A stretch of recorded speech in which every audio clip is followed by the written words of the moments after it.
So the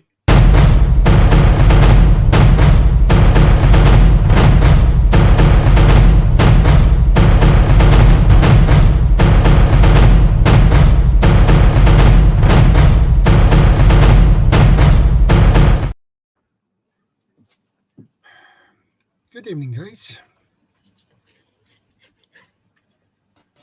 Good evening, everybody. Welcome to the side chat and welcome to the panel. Thank you for having me up, Shadow. You're very welcome. It's always hey, nice welcome to have to you, buddy. welcome to meat cutting class 101 here in the Yeah, United that States. too. It's actually a very interesting topic for this evening that we've got. I think that there's a couple of really good, movies that, obviously fictional movies for the most part, and some non-fictional stuff looking back into history that we could absolutely learn from. This documentary series, there's a couple of those, a couple of great movies. It's going to be interesting getting into some of those with some of the people that pop up through the stream this evening. Yeah. We wait a couple more minutes before we get into the stream. But before we get into today's topic, I would say. How's your week been? We wait for PV. He will probably pop up. Have you had a Put good the week link so out far? for him. What's that? No, I was just asking Shadow if he's had a good week so far. Well, my week has been pretty good, actually. I And can't yourself, complain. Chef? And on your side, Chef, you doing all right? Oh yeah. I'm just my weekends are usually full of food prepping.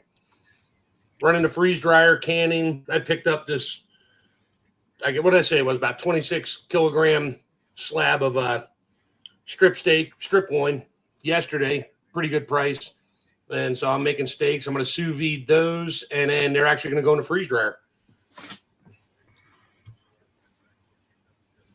So Hey, I'll put a video out sooner or later of this. And we have PV. Hello, folks. How you doing? Hey, PB. We are doing good. Are you in there prepping some meat, Mark? Oh yeah, nice strip steaks. A little dark. Nice. How you doing, Guardian? Hey, I'm doing really well. Got myself 2 new fruit trees today, so yeah. Recovering well. And Louis, it's the Marshmallow Man is in the house too, so that's good to see you too, buddy. Yeah. And Welcome CR says I'm hungry more on the weekends, lol. Yeah. I wonder why. I'm waiting for CR to complain. Yeah. I can't see my phone shut off. I can't see the chat right now. So, but I figured if Bob can do this stuff while he's live, you guys are live, I can hit the mute button. You can all watch me cut meat while we're talking about stuff. Yeah, I've actually. Sorry, Ben's veteran. I was just going to say, I've got some catch up to do tomorrow morning. I'm going to do a 2K session just for the last couple of days. I've actually been taking some good time off, and then tomorrow morning I'm just going to mash it hard with a 2K session, put out the stones, and get to it. Awesome. Yeah, that looks it's actually quite therapeutic there, Mark, watching you process that. Oh, I love it. I went to culinary school, so doing this for me, like I told Jaron earlier, we don't go out to eat dinner much. Like I paid $82 for this 26 kilo strip loin. I'll cut it up. So far, I got 1, 2, 3, 4, 5, 6, 7, 8, 9 8-ounce steaks out of it. Going to a restaurant, just 2 steaks for dinner would cost us what I just paid for this whole thing. So, and we cook well. We work well together cooking. So, nice. And then I'll freeze dry stuff, and she loves that. I love it. So I'm freeze drying. I do. If it's food preparedness involved, I'm onto it. But anyway, today's topic is uncover the shocking preparedness lessons from your favorite films. Films. My favorite. Where do we start? There's so many out there. Yeah, we have Waterworld. We have The Road. We have Walking Dead. And Don't there's forget the Mad Max. spin-offs. I'm up on my films, and I always look for the I don't know, the sort of films. I mean, films are, the main thing about films, they're entertaining, but if you can get something from it, all the better. I think most films above Hey, and Gil, good beyond. to see you. Yeah, Book of Eli too. Gil, I forgot that one. I think films, above and beyond everything, should be inspirational for a start off. They should make you want to go out and do something, or learn something, or lift you up in this sort of thing. Just like I don't know if anyone can remember in the 80s, you go in and watch Rocky, or you went and watched the Karate Kid in the cinema, and everyone came out wanting to beat someone up or karate fight and all this sort of stuff. But not that you would. It's just saying it's inspirational and that sort of thing. It makes you want to do things and the workout side and all this sort of stuff. But so many lessons to be learned. The good thing about films, I find, is sometimes, not all cases, I've got to stress, Yeah, Mad Max Beyond Thunderdome too. the films, they actually employ people to advise on the films, or they actually do some decent research on them as well. So you can actually learn some valid information from some of these films. The problem is, most films have got a standard, or they did have a 90-minute window of length. So they've got to adhere to, the plot line, and they miss out a lot of detail in the film. You never see anyone in films, disaster films or any other film, you never see him eating freeze-dried food properly or cooking it, or you never see him going to the toilet or anything like this. It's always plotline focus with strategically placed products and all this sort of stuff. Obviously lifts the burden on their revenue to making the film and stuff. But yes, games. I think that there's a couple of really good ones out there that are top notch when it comes to capturing pretty much environments. But I think the movie The Road, I know that we can't speak about this topic without bringing, that's by far one of my favorites because of the ambience Hey, captured. grumpy old guy, good to see you. Hey, good to see you, Grumpy. I think the ambience in the movie The Road is one of the best that's out there. The way that they narrate that, and the way that the movie has its just that somber feeling to it, it's incredible. It feels dreary throughout the movie. I think it's the color palette that they use as well. But it's very brushed down. It's not like all glossy stuff like a lot of the movies. Like when I'm watching any sort of apocalypse movie and there's a lot of makeup and a lot of the hair's done and stuff, all that nice, you can see that they haven't been roughing it. That roughing it element definitely makes it believable for me. Hey, There's some Bill good Strunk, good to see you. One like that. Yeah, The Revenant was great. Really cool. I'll start. Yeah, that one. Them types of films are they get really down into the grittiness of the mood and the atmosphere and Dear stuff Love like that. Survival, good to see you, brother. The real love, and like you said, The Road. That is a good movie. It digs into the sort of the depths of sinisterism and subjects like cannibalism and the struggle for food and all this sort of stuff. And it's not all rosy; it's pretty actually grim. So as far as realism, well, I wouldn't say realism, but as far as a proper sort of scenario-based outlook goes, that's up there. That is, I think The Road. Yeah, I think one of the reasons why as well, Preparedness Veteran, I think that one of the things that comes up about it as well is just that element of, and what we can learn from it, same with the title of the stream, what we can really learn from it is the ability to just understand that when you take the rule of law away, unfortunately, people become quite savage, instinctually, specifically when they've seen a lot of things and they've had to do a lot to survive, they become more animalistic in a way, primal, so you've just got to be very careful with that type of thing as well when you see different groups. And then there's a couple of really good ones that you can just take and look at as examples of what people have had to go through and stuff too. Yeah, you mean it is like the Captain Caveman stage. Yeah, yeah. I mean, there's there's a bit of criticism with some films. The problem with films is they don't depict well smell, heat, cold. So you've got to really get into the imagination of the film to do that. And The Revenant actually is that probably does it for me as the best sort of film that depicts cold and the raw outdoors. You know, when he's Watch that movie too. That is a good one too. Yeah, people don't really appreciate coldness when they're watching films, I don't think. Definitely not. Yeah, keep throwing the links out. You keep throwing the ideas out there. Day After Tomorrow. That was okay. Yeah, a bit more of a Hollywoodistic sort of slant to it, I thought. But I mean, some of these films, they're based in the various categories, aren't they? I mean, some are depictions of real events that have happened, but obviously they don't really go into much detail. I mean, the film about the tsunami called The Impossible, that was a really good film in terms of recreating the wave and how it just destroyed everything, and simple things that weren't immediately apparent, but in the film everyone lost all possessions. They were looking for survivors that they couldn't find, their family members and so on, and they had because comms went down, all the cell towers went and stuff like this.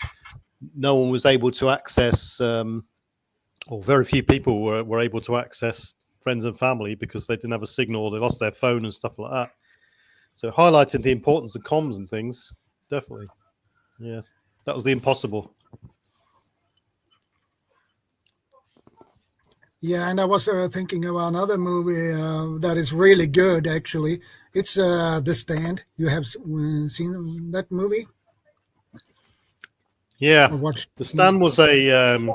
it's a Stephen King book.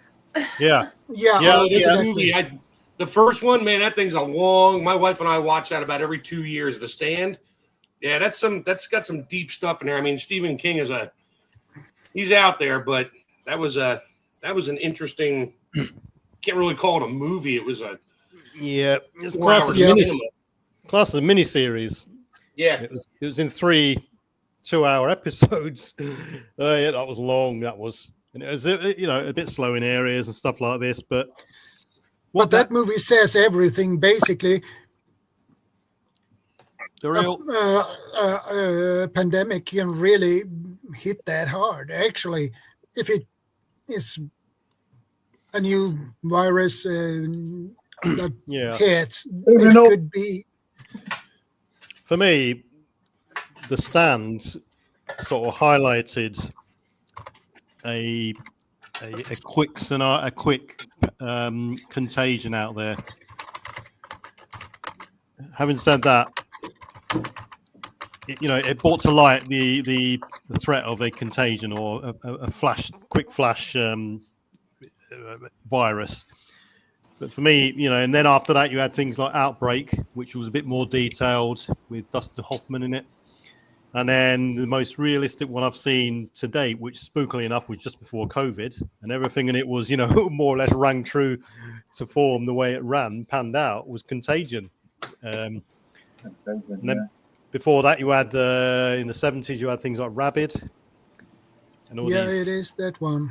Other crazy ideas. But Contagion was quite good because, what you could learn from that, and with things like the R0 number, touching your face, it quite accurately predicted, I think, the way that mass burial sites were conducted and the way transference of the virus happened, and the way it panned out and spread across the world. That was quite a good depiction, I thought. Has anybody heard of a film called Quest for Fire? Oh yeah. It's full of a bunch of apes Yeah, I was in that. No, only kidding. That was a brilliant movie where they're cave people, Neanderthals, and they just sort of discovered how to make a fire, but they never made the fire. Someone showed them how to make the fire, and they took the fire in ambers, whatever you call that, ambers, is it? Yeah, they took it back to the camp and they lit a fire, and they were like, "Wow, we got a fire!" And then the fire went out. Oh no, sorry.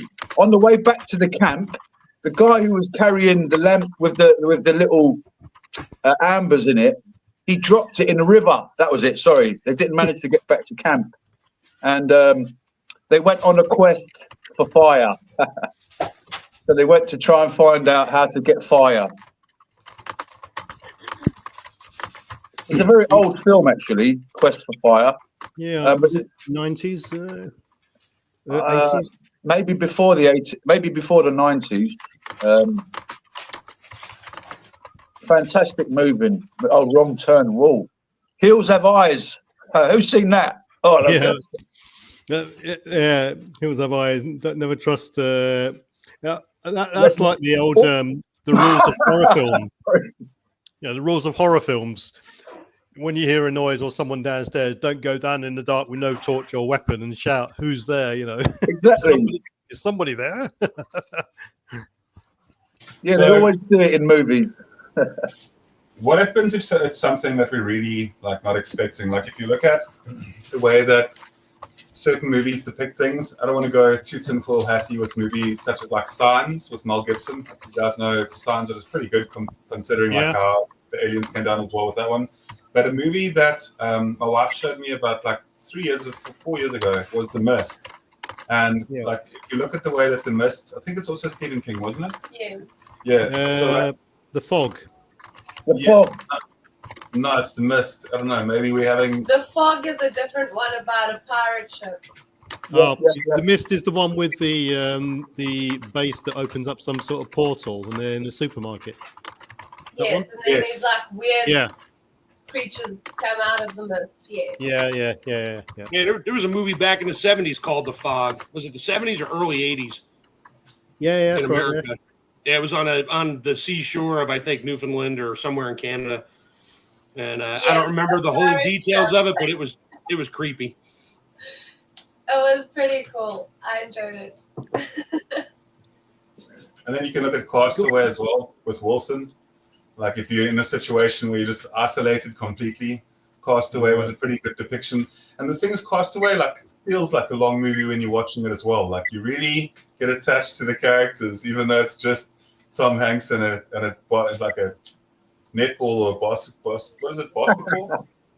Yeah, it's volleyball. Yeah, that too, Warren. That sort of film highlights, I think, aspects that many people don't sort of think about straight away when they think about survival. And the excruciating moment where he breaks his tooth. Exactly. And how what do you really do in those types of scenarios too? You see Cinderella, CR, you are fired. You're fired, CR. So I know you're wrong. You're wrong. I know. Bad grammar. Sorry to cut in. No, you're good. No problem. Then we're into the one that everybody knows, which sparked a whole array of lessons learnt and films and spin-offs, etc., which are the zombie films. The biggest one out there. Zombie films. They started in the very early 80s, 70s, 80s.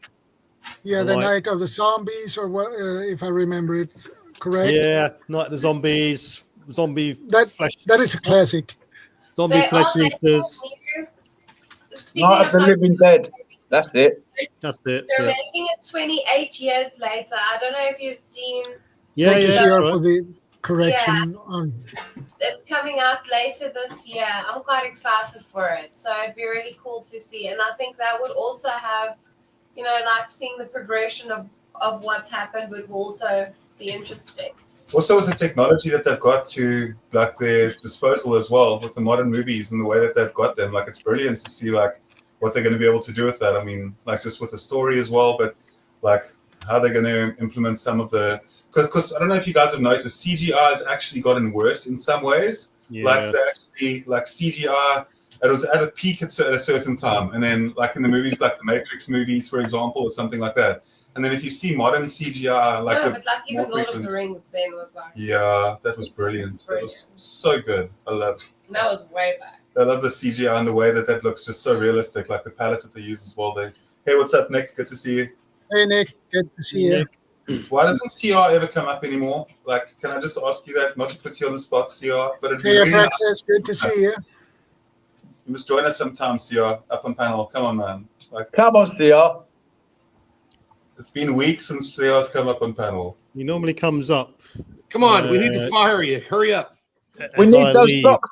We need those gloves that you made the other day, CR. You made some gloves out of socks. He normally comes up after I go as some form of continuity, you see. After we drop off, then it's like, okay, it's safe. Yeah, tag team. Guardian's not going to be rambling anymore. Good idea. Swede, Shadow, that means you're going to have to go on for 24 hours now. 24 hours? No, man. Hey, you've got the night shift. CR is the night shift. You see, with things like The Walking Dead, which was, I think it was an adaptation from a sort of comic book or some sort of strip. They delve into it and research it that much. I mean, it's in how many series? 10, 12, 13 seasons. And the good thing about that sort of thing, you know, you can obviously disregard the Hollywood aspect or the acting aspect of it, or whoever makes it, in terms of a bit sensationalistic, you know, I've got the biggest knife, I've got the biggest this, and a bit of extreme violence here and there. But what they do is what they do well is they attack things like how they all develop into cohesive groups after some sort of rapid social collapse and things like this, and how quickly law and order can disappear within, you know, literally hours. It also, you know, goes on to do things like making tough choices when when it comes down to survival, killing people in self-defense, preparation, resourcefulness of what they've got, and all bonding together as a sort of group that they wouldn't have normally come together as, but because of Shannon, their good to see you, man. Hi, Shannon. Because of their fight for survival, they've all sort of banded together in these groups, and then it plays out into some group on group, community on community sort of fight for survival, the struggle for power, and all this sort of stuff. That's quite a good. This is a good thing, I think, that you see with a long-running series like The Walking Dead, as opposed to a 90-minute or a 2-hour film that can't really tackle these subjects in depth, you know. It's so Kay and I, my wife and I, since we started seeing one another, we like pretty soon, like into our relationship, we started to watch The Walking Dead, and we've pretty much watched it like, you know, back to back, like we've watched all the way through. And we're busy watching Daryl at the moment. Yeah, we're busy watching Daryl now, which is like obviously the one that's the more recent one. And even though it is, as you say, like the Hollywood element of it and that type of thing, it absolutely, you hit the nail on the head when it comes to the community elements of it, and how like certain communities would build themselves as well, and how like even how aggression is such a tool, like fear and aggression used in certain ways is such, there's definitely social dynamics that can completely like speak to real world scenarios as well. And even here in South Africa, we've definitely seen like how quickly what happens without the rule of law. Even during our, you know, COVID period as well, we had some crazy things happen. And not only that, but the country went into almost like a civil kind of, you could not a civil riot, but there was just a lot of looting and a lot of rioting. specifically during a specific period where one of the politicians were imprisoned. And basically, because of that, there was a lot of cause and reason for certain people underneath certain beliefs to just go and cause a lot of havoc in the country. And it is very interesting to see from this as a case study is that what happened is people, regular civilians, very quickly banded together. People that hardly knew each other were banding against the people that were rioting and looting. So even people that didn't know each other, and people from all walks of life, all colors, all genders, everything. It didn't matter then who or what you looked like or what your background was. You had things to basically protect, and there were people that were like looting and having like an ideology such as that. So I'll quickly share with you guys something that I'll try and nutshell into a minute quickly. And it's not something that a little bit of a story, and to tell you guys maybe what set like my whole life upon like the whole prepping journey and everything. I was about 8 or 9 years old, and it's one of my first memories, and I really will try and wrap this up very quickly for you guys. And when I was 8 or 9, I remember, because of my grandparents basically looking after me in a lot of ways, they kind of like were my parents to a degree, because my mom was always doing night duty and my dad was missing since I was 3, blah, blah, blah. But we went up to a restaurant in town, and when we went to the restaurant, I was 8, 9 years old, and it was always nice to spend time with my grandparents. And we went into the restaurant and we were busy eating, and about halfway through our meal, my grandfather like looked quite startled and asked us to to just politely get up from the table to get into the car, and we were going to leave. And as we did so, we saw like the other people as well doing the same thing. And as we got into the car, I looked down the road behind me, and there were like at least like 50 to 100 people that were like rioting, and like it was at a stage. It was when apartheid was like just ending. Yeah, South Africa. It was apartheid ended in South Africa, and basically there was a lot of riots and political movement during that stage. And me as like an 8 or 9 year old that didn't obviously understand it, it was like extremely like shocking for me to see so many people just breaking and damaging things and not understanding like the reasoning behind it. And it was just like to see that element of people when you're that age. I guess that's why, like, at bordering on the age of 40 now, I'm still very much like invested into preparedness, because of understanding what like what human beings can do. Not only that, but what mob mentality entails, and how people can become like quite violent. And that comes from any group, can become violent if they're not, if rule of law is taken away. Yeah, I agree. Even it's quite well depicted in certain films that aren't even preparedness or disaster related.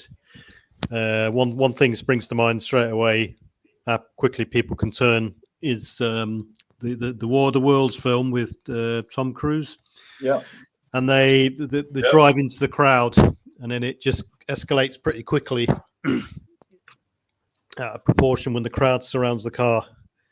And everybody, it's obviously the crowd obviously wants the car because it's the only working vehicle, but there's no way all the crowd is going to get their hands on the vehicle. So sort of fight breaks out, gunshots go off, and all sorts. Yeah. Now, thing with zombie films, like I say, Kay said earlier, they're 28 years later, is it? It's coming out. That one. I have seen both of them. Yeah. It was 28 days later, 28 months later, was it, after that? 28 days later, I think. Yeah, and then 28 months later, was it? The second one? Anyway, there was a second one. And, 28 years later is coming out. Yeah, I've seen the 28 years later. Wow. The trailer for it. The trailer I thought was a bit annoying because it had some sort of this voice on it. Anyway, the point I'm getting at is zombie films are good because it's like a faceless horde of enemy, if you like, regardless of what speed they move at, and you could relate to to those as the hordes of the unprepared, if you like. This is like the sort of depiction that comes to mind, and sometimes it's portrayed as such, and therefore it then sort of tackles various issues like the defense of your property, the defense of your location, where you're going to run to, etc., etc. We can really hope zombies is just a metaphor for disasters and different types of crises. that is what zombies basically means. It's a metamorph for. Yeah. Well, the thing is, if you prepare for zombie apocalypse, you cover a lot of other elements as well. Like, Yeah. if you're legitimately preparing for a zombie apocalypse, there's a lot of the other preparedness type scenarios that you should be wary of that you'd basically be covering underneath that blanket. So I think it's just, the only problem is that human beings are way more scary, in my honest opinion, because with people, they're smart enough to get through like door latches and stuff. Mind you, depending on what type of zombies we'd actually like get if they ever actually did that. But the thing is that like realistically, like people are so much more scary because they can think tactically and that type of thing. Hordes of zombies would be scary in their own rights, but not in the same way. I also feel that people with conscious minds and still doing what they're doing and, you know, leaving their morals completely behind in like the modern society and stuff as well, that's way more like disturbing to me than zombies just mindlessly going and eating people. You know what I mean? It's like very different. I've got a question if it's okay. Yeah, of course. Go ahead.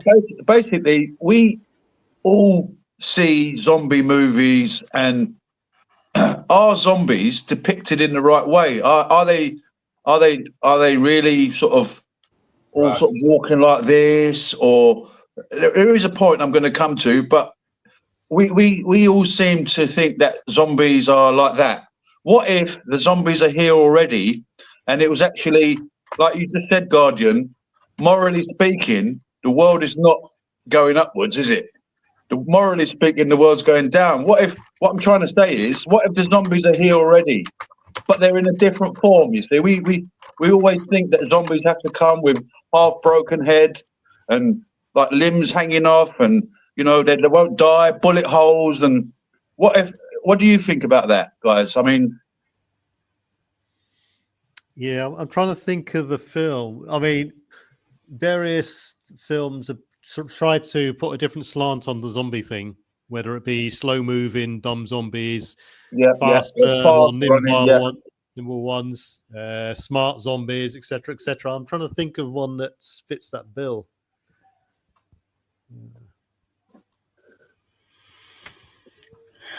Zombies can be a relative term. People coming off psychiatric meds that they depend on to function, that can be a sort of zombie. Yeah. Definitely. A specific, like spiritually, what I'm trying to say is spiritually dead. Sorry, Guardian. Spiritually dead people are, for me, the zombies.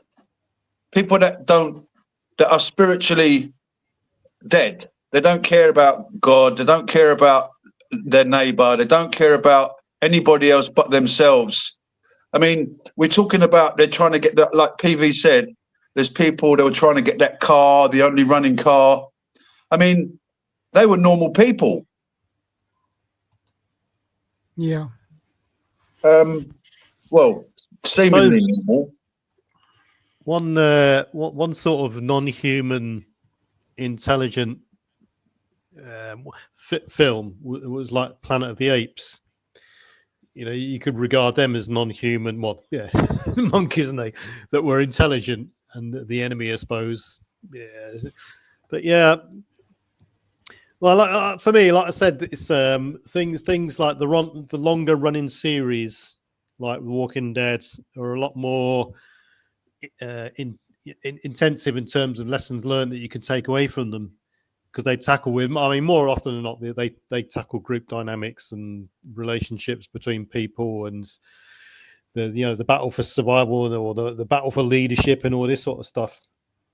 The one thing one of my favorites is Survivors, the 1970s version, because that ran for like 3 years. So you're watching like 18 to 20 episodes per season, 3 seasons worth, and they went into all sorts of detail, even down to some sort of syndrome that people were getting, eating moldy bread and stuff like this, or they weren't making the bread properly. Because it was things like a bunch of kids who survived the pandemic. It was a pandemic sort of a set of series. they all broke away, formed their own little community on their own, and they were playing on the fact that they were kids playing the victim. And when another group came up to them or whatever, all the kids would wade in and attack them and steal all their resources. But because the kids lacked the knowledge of adults in terms of cooking and stuff like this, they eventually started to poison themselves slowly over a long period of time because they didn't know how to cook properly and stuff like that. And that was just one episode, so times that by 3 years worth of episodes, there's a lot of good information, not necessarily you can learn, but little trigger ideas that will get you thinking and maybe going out there doing your own research on various aspects that you may not have even thought of. You want to sit up there? That's the thing. It gets you thinking. Daria, love, you have an amazing GSD, by the way. We also got a German Shepherd, and I absolutely love that breed. It would be very difficult for me to ever move away from having a German Shepherd again. I can't for the life of me imagine another dog. And we got one because of understanding what their background, what the history of the breed is. And when we have one, it's just. They're amazing in character. They're absolutely such good companions. Such close friends as well. There he is. Look, there he is, CJ, big fluffy boy. Yeah, the real. So you modelling yourself on I Am Legend. CJ, you want some raw steak, CJ? I was going to say you'd love that steak from Madtech over there. Hell yeah! Steak, chicken, steak. Oh, steak.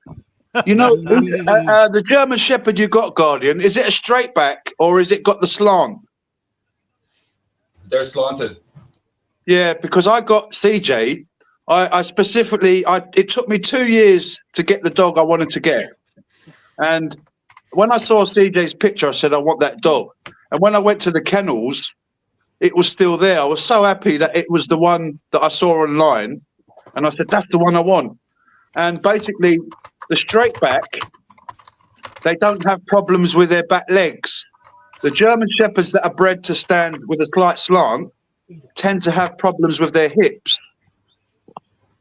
And there's Mark's dog there. Sorry? Mark's just showing his dog there, look. Yeah, that's my German Shepherd bear. He's kind of a straight back. Yeah, I saw him eating this bit of steak that you're giving him, little bits of stuff. Yeah. Look at that steak. Give me some of that steak. Yeah, right. He's 10 now, so he's starting to get a little bad in the hips back there. Yeah. Have you tried any oils, sort of fish oils? Yeah, we got all kinds of. We keep going over long term. We do different stuff, and he's got some other issues going on too that I don't trust the vet. But you know what? What are you going to do? Because I'm not a vet. Just give him loads of love. Give him that desire to live, happiness, joy. That can prolong life. Sometimes if you fall into depression and anxiety and stuff like that, it start making you go down. So he's 10 years old. My Sam, I had a German Shepherd bitch.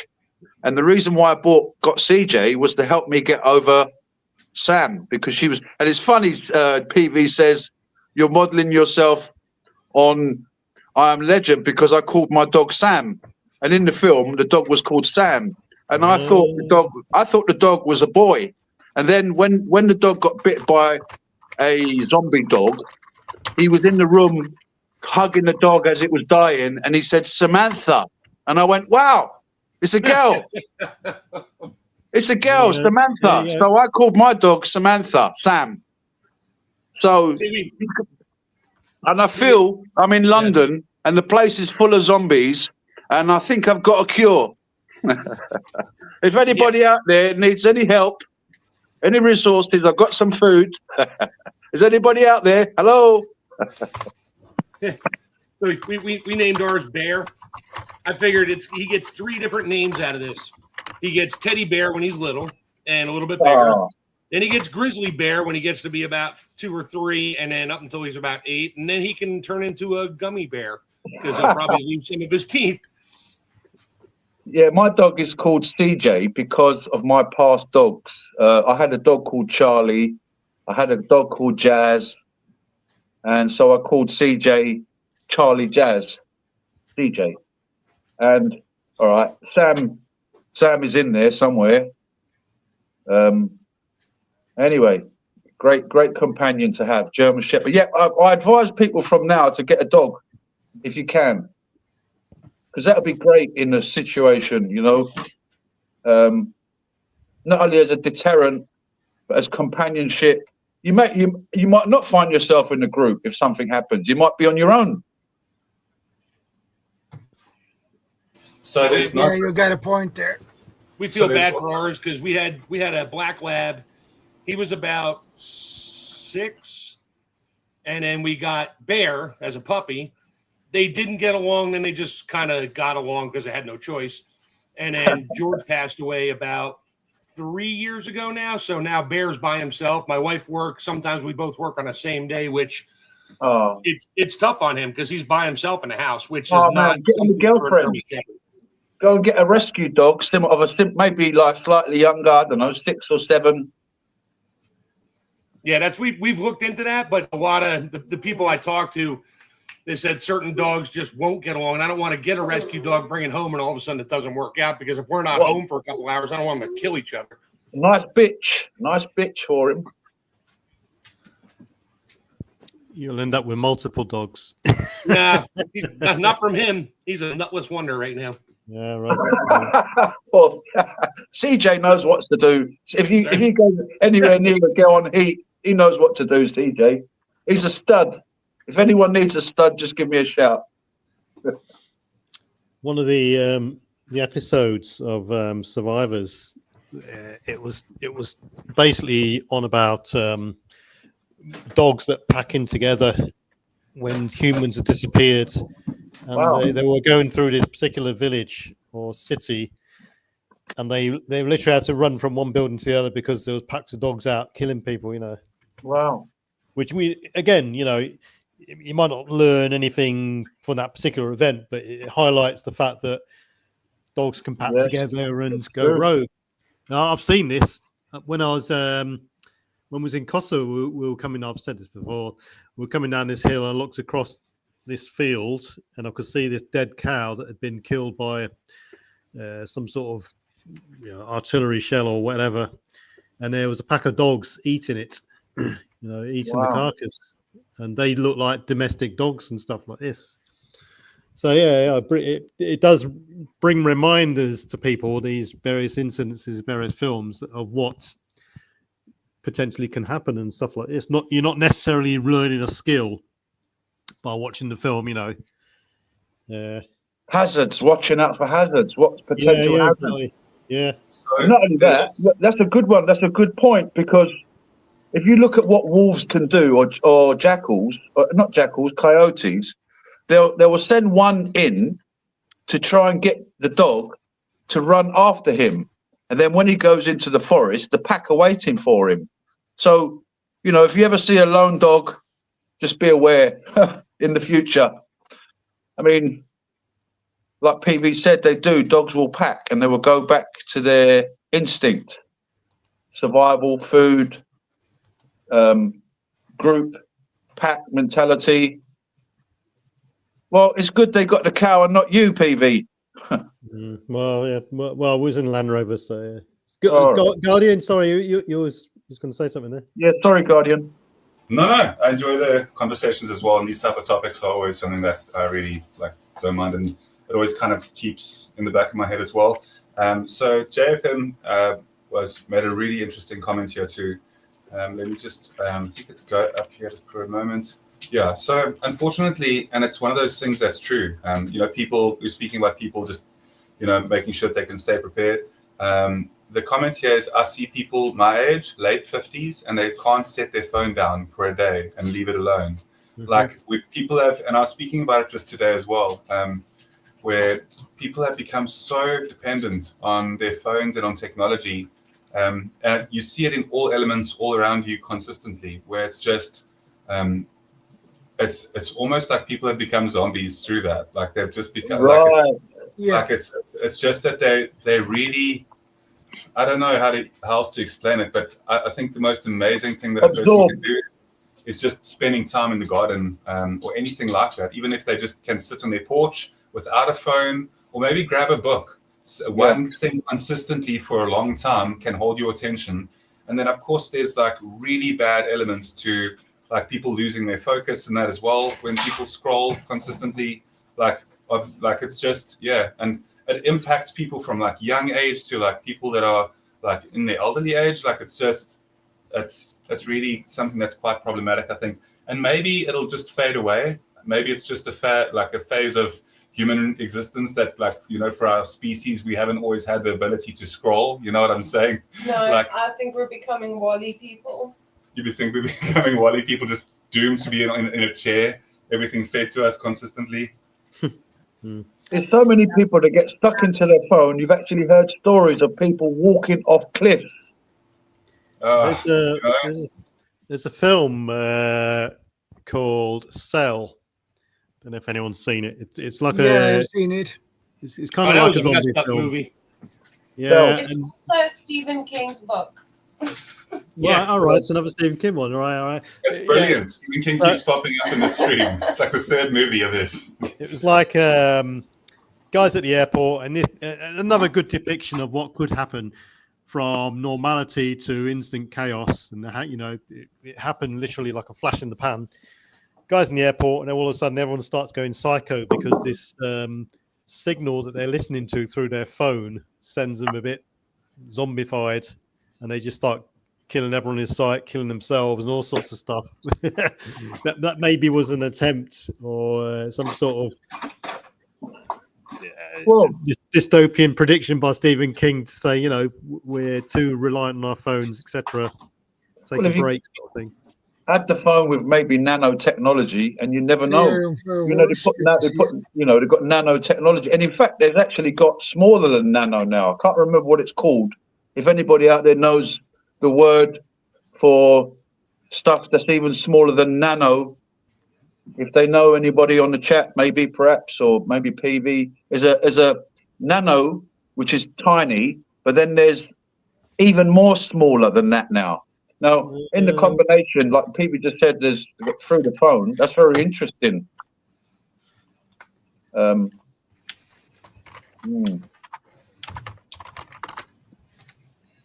make some kind of femotech.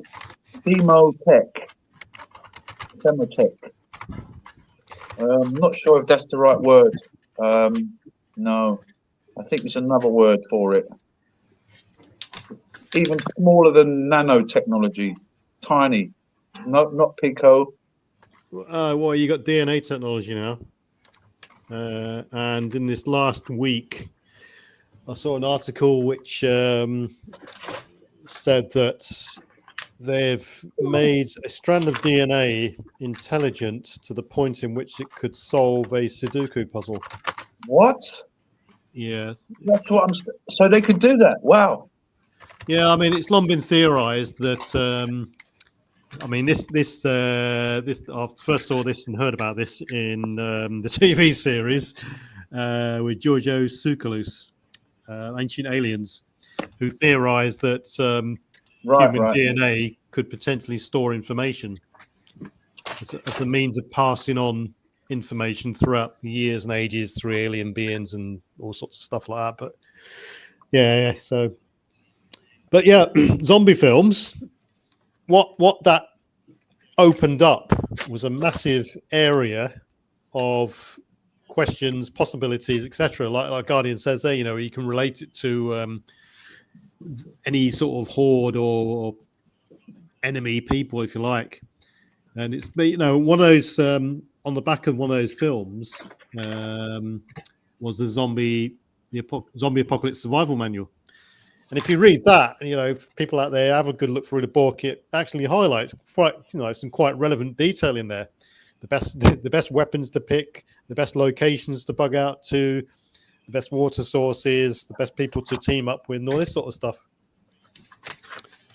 So in any scenario at all like that a person can face, when it comes to zombies or when it comes to like those type of scenarios, realistically, and I'll say this, if you've got a small community and you can basically step out of the way, the best that's where the art of war, the best combat is combat that you can avoid. If you can avoid and up your chances of survival, you're absolutely like much better off. If you can, because legitimately, if chaos starts to incur and people really start getting out of control and you can start seeing it around you and they're panicking and then they become like extremely dangerous as well. I'm being absolutely sincere when I say that the best thing that you can possibly do is just step out of society as far as you possibly can within your safe measures, and just wait for things to simmer down a bit before even re-engaging with society as a whole if things get really bad. And I'm saying certain scenarios would like definitely cause people to react in a very different way. And then another comment, if you want to bring up another comment here, there's some great comments on the side as well. Thanks to the people in the side chat for some of the interactions as well. It's been brilliant. Yeah, wolves will, if they see an opponent is a big opponent and could lead to injury, they will avoid the confrontation. If they see a wolf that is, if they see an opponent is not, if they see that they could take down the opponent, they will. But if they see that they could get an injury, so basically remembering as well, if we get an injury due to confrontation, that could be very bad in the long run. If you damage your leg, and you can't walk around, you can't. So yeah, avoid stuff is a very good idea to avoid. Also, but like PV said, like there might be self-defense situations. Yeah. What? One bad part and it's done. Go Preparedness. I wouldn't necessarily rule out the comedy films either, because they can spawn you're not necessarily learning from them, but what they can do is spawn a set of sayings that will keep morale up in times of hardship and bad events.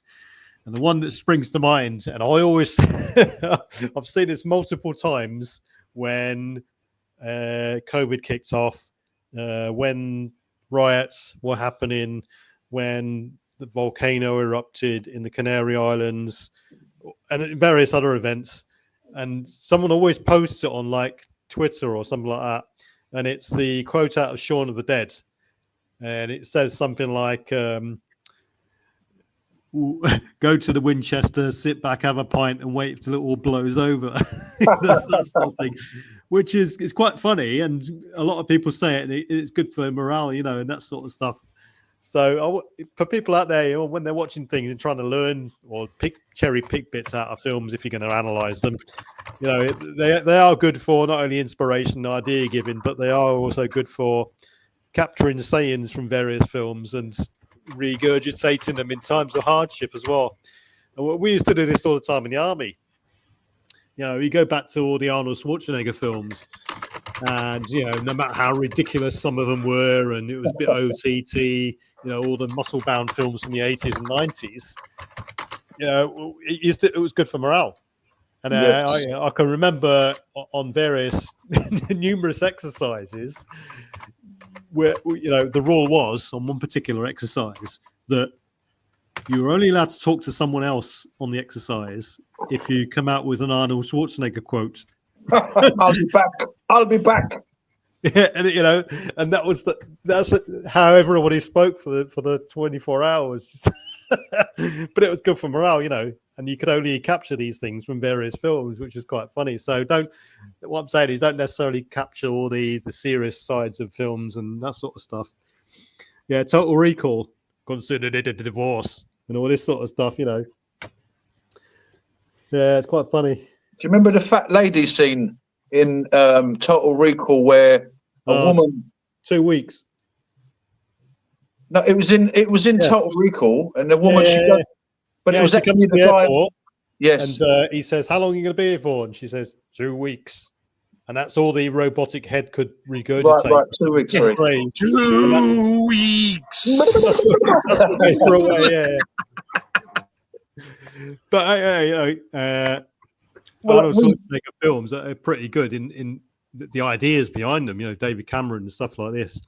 I mean, if it wasn't for the Terminator, I was thinking about Terminator in the 80s and stuff like this, I don't think. I think the robot AI takeover scenario would have been delayed a lot quicker, a lot more, later on. So this is one that I really love. This is legitimately one that I spend quite a lot of time, thinking about as well when I've got some time available to do so, like doing arbitrary things, maybe even in the garden and that. I think about obviously the way that AI is developing and that, but unfortunately, a lot of the movies depict where we'll have robots that would do, do the damage. Say, for example, in the movie I, Robot, we've also got that where robots, those tech and helper robots get out of control. Unfortunately, and they've done a lot of theory crafting on this specifically. And if you look at the way that yeah, I know what you're laughing at. yeah, no. If you name the film. Get to the chopper. Predator.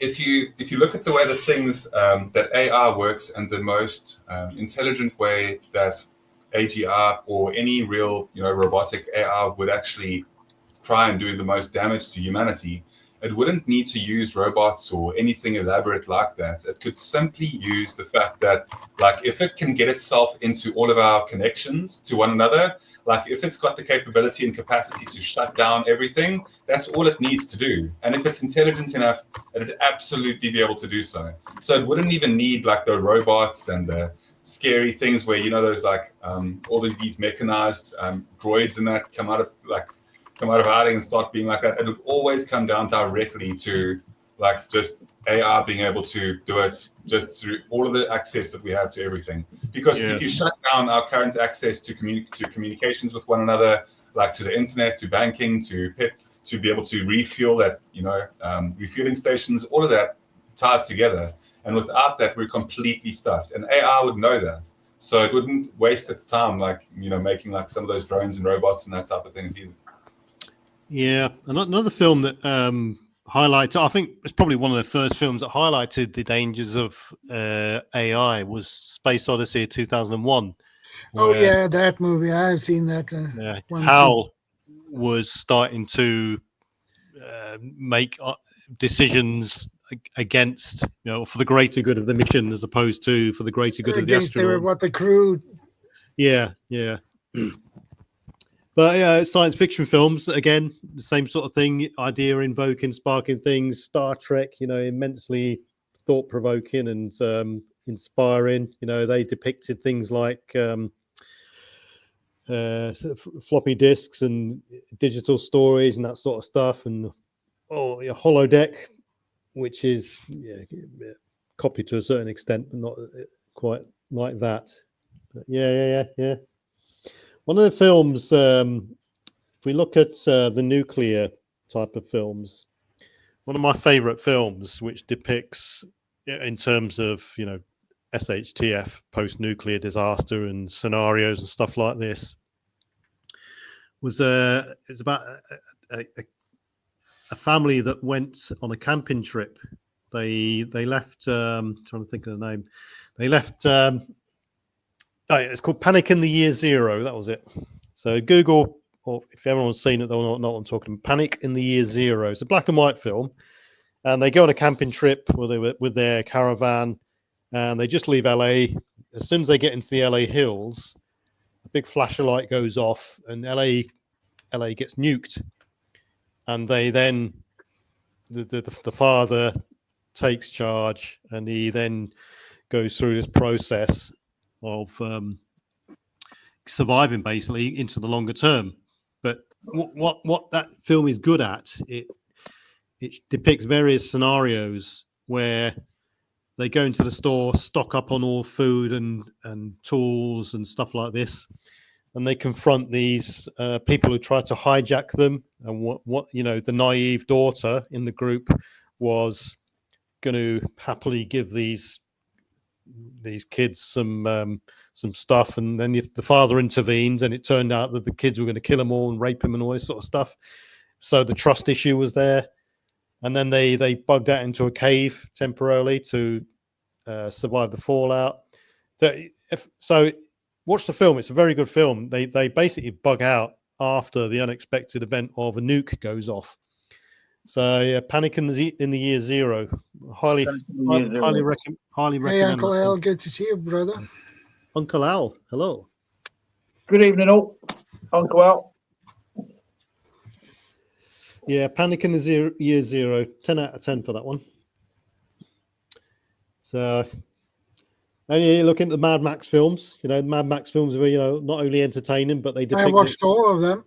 Yeah, the extreme end of the scenarios, and to the point where they establish. If you watch the latest 2 Mad Max films, Furiosa and Fury Road, it depicts sort of like isolated communities, if you want, Bullet Town, the Citadel, and the other one where like a cartel. Gastown, is it right? Yeah, and they end up swapping resources every now and then.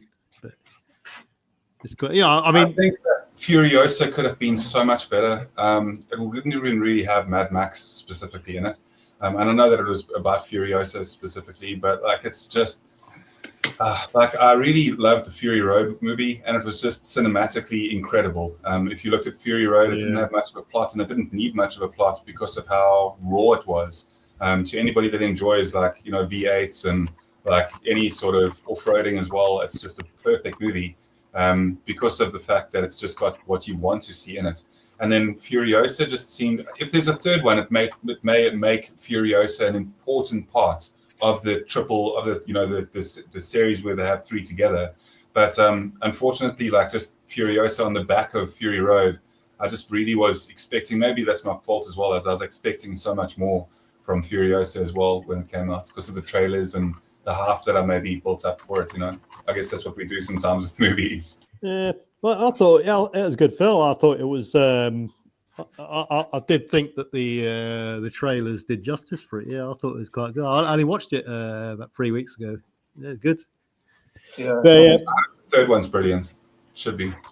The Beyond Thunderdome one was a bit cheesy in many respects, but it did bring about various things like Barter Town, for instance. A new phrase sort of was coined off of that film in depth, and the fact that they brought this sort of rudimentary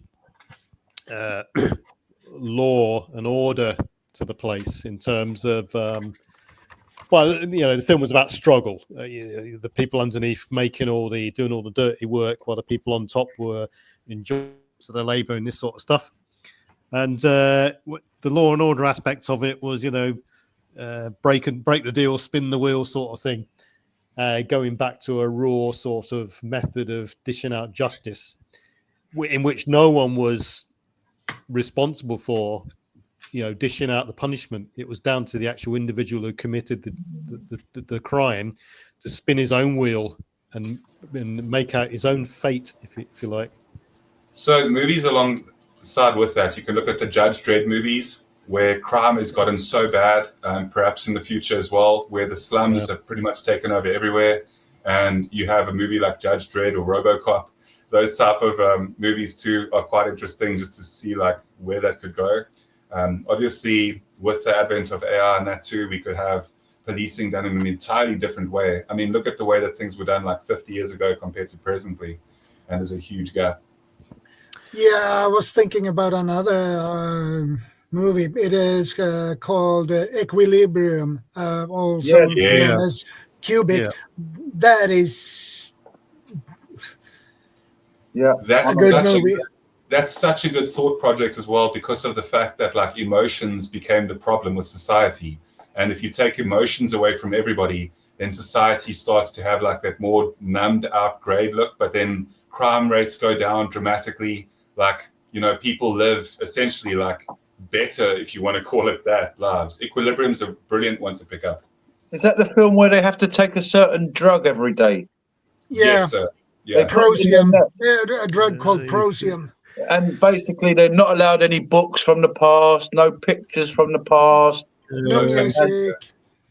And then one of them sort of wakes up and discovers a book, and then he wakes up and sort of starts realizing that all this stuff is not right. Something's not right.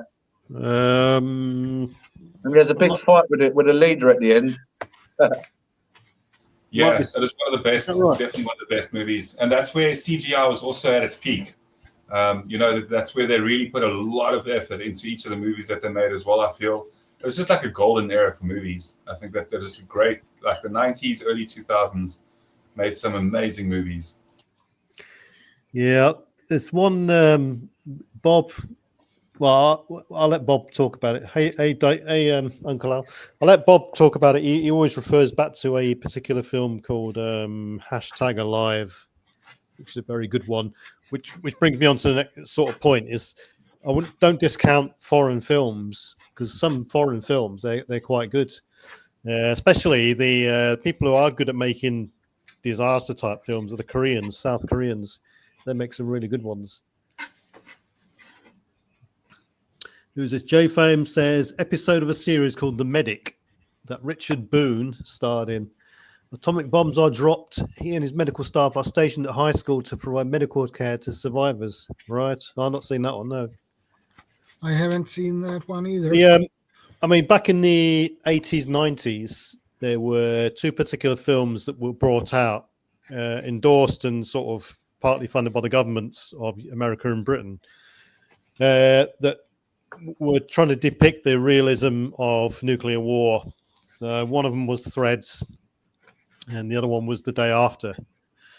And they were very good at, highlighting to the average sort of Joe on the street that, this is sort of the reality. Expect to face this sort of thing. And what it did, it took away the pressure off the government, really, to disseminate their own information as to how bad it could be. So they let the film industry do it, and they do that in quite a few cases. So The Day After and Threads, it depicted basically the average families in Britain, America, and how quickly it turns into a dirty, contaminated world if you've survived, and this sort of thing. And the realism of it, dark, dirty, cold world in which people die pretty quickly of infection and all sorts.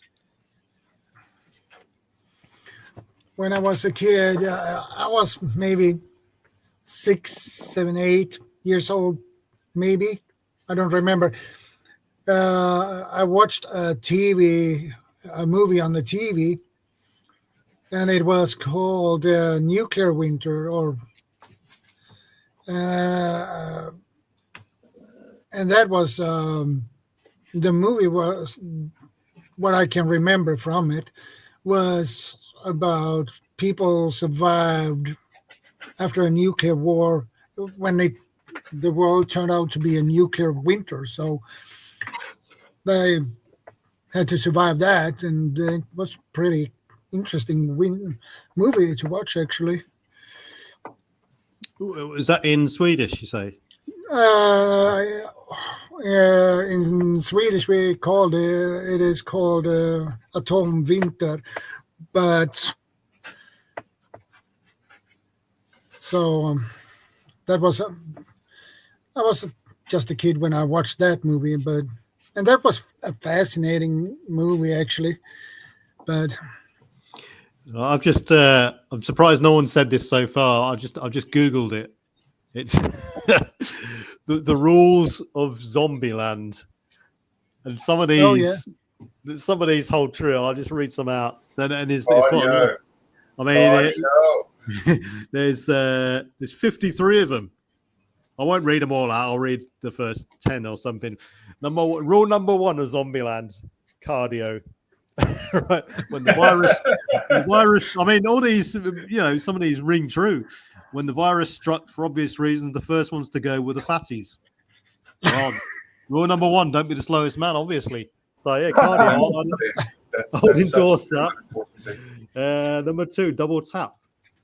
In those moments when you're not sure if the undead are really dead, don't forget all the stinging with your bullets. So yeah, make sure and follow up with the extra bullets, sort of thing. I'll pick a couple more out. Don't be a hero. Yeah, that's a pretty obvious one. The body system. That's another valid one.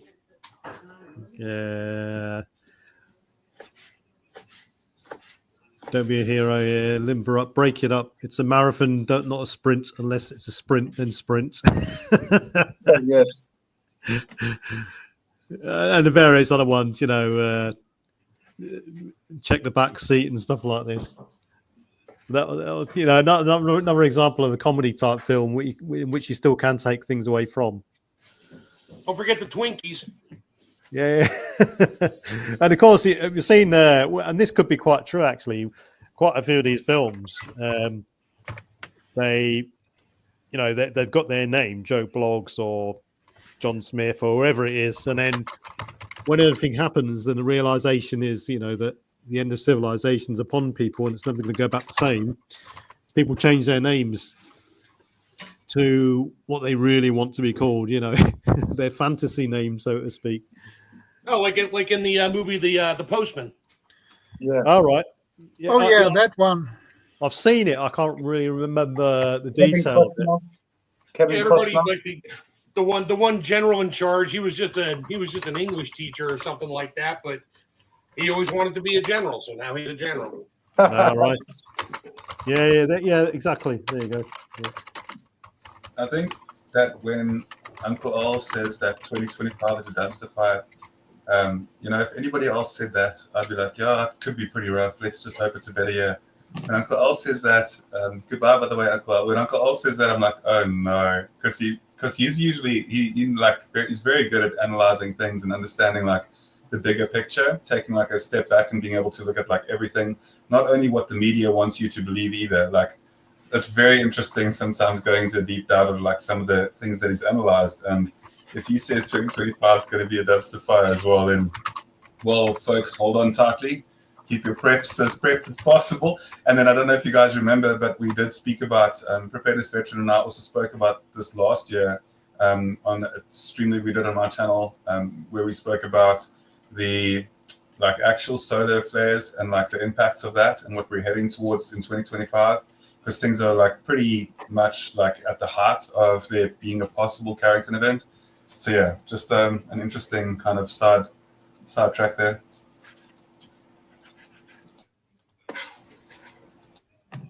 Goodbye for now, Uncle Al. Stay safe. On the flip side of learning things and getting inspiration from films and things like this is the false lessons you can pick up from films and the false avenue you can go down thinking that what is depicted in films will happen in real life.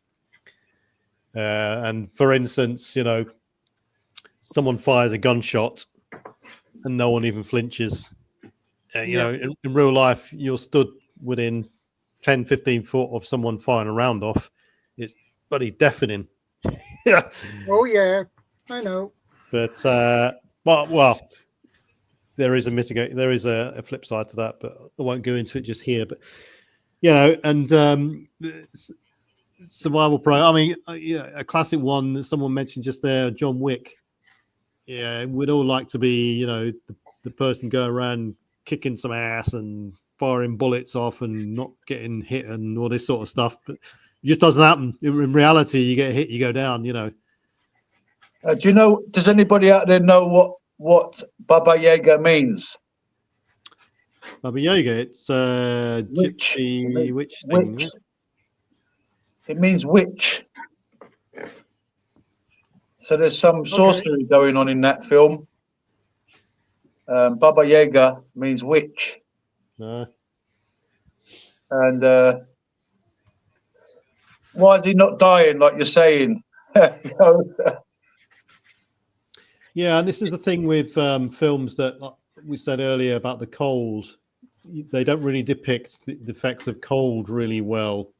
You see someone, someone says action, and the actor goes into this freezing cold stream out the other side. Rambo, is that Rambo? Rambo when he's wearing a vest in the forest, and he actually found sort of a bit of carpet and he made a kind of jacket. Well, in real life, he said actually it was freezing, and that was real. That moment was real where I grabbed something to put over me because I was genuinely freezing. He said. He, wanted to show off his muscles, blah blah blah, but it was actually freezing. But, he's Rambo. The cold doesn't affect Rambo. I mean, he's got his carpet jacket on, so he's fine now. Let's go. Yeah. Stitching himself up. Remember the scene where he's stitching himself up? Yeah. Oh yeah. One other. Classic. Everybody wanted that Rambo knife with the stitches in the handle. Yeah, that's what they wanted. Yeah. Crap, them knives. Sorry to say it like that, but yeah, those are crap. Oh, talking of stuff, make sure you don't buy crap stuff, guys and girls. One CR says there, Alive, about the airplane crash and to resort in the Andes, right? The Andes, yeah, and they resort to cannibalism. Yep. So there's a bunch of films out which they sort of try and replicate what actually happened, but they obviously can't capture the whole of the air in the events of the actual thing because it's only a 2-hour sort of film. And Alive, crash into a mountain in the middle of nowhere where minimal chance of rescue. No one's looking for you because they thought you've gone off radar and gone somewhere else.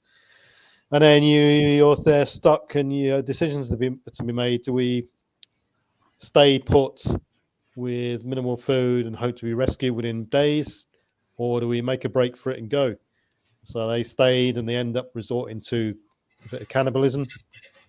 Oh. In the end, they 2 of them or 3 of them or whatever it was broke off and went for rescue, and they eventually made it. So, it was a football team, if I remember it correct. Yeah, that's right. Yeah, and it's quite. I don't know if anybody remembers. There was a series on Netflix about 6-8 years ago, maybe a little more, not much. And it was a series. It was a sci-fi-ish thing where everything energy related went down. The only thing that worked was like a locomotive train that ran on fire and water. And the series one, it was a pretty good series. And near the end, they never really finished it. It turns out it was some nanotechnology that got released into the environment, which attacked or suppressed every piece of energy out there. And near the end, it turned out that it was in a government bunker.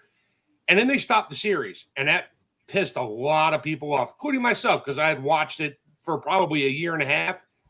And then all of a sudden, they don't give you an ending to it, but they pretty much say, yeah, the government did it. That sounds familiar to It was like story. A single letter. It was like V or something, or VAAV, something like that. It wasn't that old one that was called V with the reptiles eating people and all that stuff. Yeah, it wasn't that one, but it was similar. It was like a single letter, and it was kind of cool. And somebody found a piece of tech that if you put it in this certain device, it would give you the localized energy to run your laptop or a stereo or something like that. And then they put it in a helicopter and flew over Atlanta, and everybody's ceiling fans and stuff came to life. And yeah, then they were killing each other. It was like every city, like Atlanta became the U.S. capital, and everybody had their own cities and countries made up. And it was interesting, but the end pissed me off because it never finalized where this technology came from, except for more than likely it was the government. So yeah, I mean, some series are so frustrating because you are literally just being strung along for the sake of their profit and their season one. And the thing that springs to mind with that one was it Lost? One of the, I think it was called Lost, or I can't remember. Yeah, I blanked it out of my memory. But that's that scenario sounds familiar to one similar I was reading about the other week, and it was called. It's a real life thing. It's called Mirror Life. So, what it is, scientists have found have made this organism called mirror bacteria, and it's like a synthetic organism they've made in a lab, and it's the reason why it's so dangerous is because it goes in the opposite way of DNA, DNA twists in a certain way, clockwise. Hey, Prepared Richmond, good to see you, brother. This mirror DNA that they've created goes Hey, in Vanessa, good to see you. goes in the opposite direction. And as a result, it will kill and modify everything. Every form of life on Earth has right-hand DNA. This one has a left-hand DNA. If it comes into contact with it, it will kill it and modify it and mutate it, which is a mega scary scenario. And they've made it in some lab. Forget all these Ebola type modified viruses. Imagine if that gets out. It's beyond. I Beyond thinking. definitely believe that there's a lot of that's out there, preparedness veteran. There's so much that the governments obviously have, and I mean, how many times has there been things that have only been made public after a decade, and the government had access to technologies or information, knowledge? There's so many things.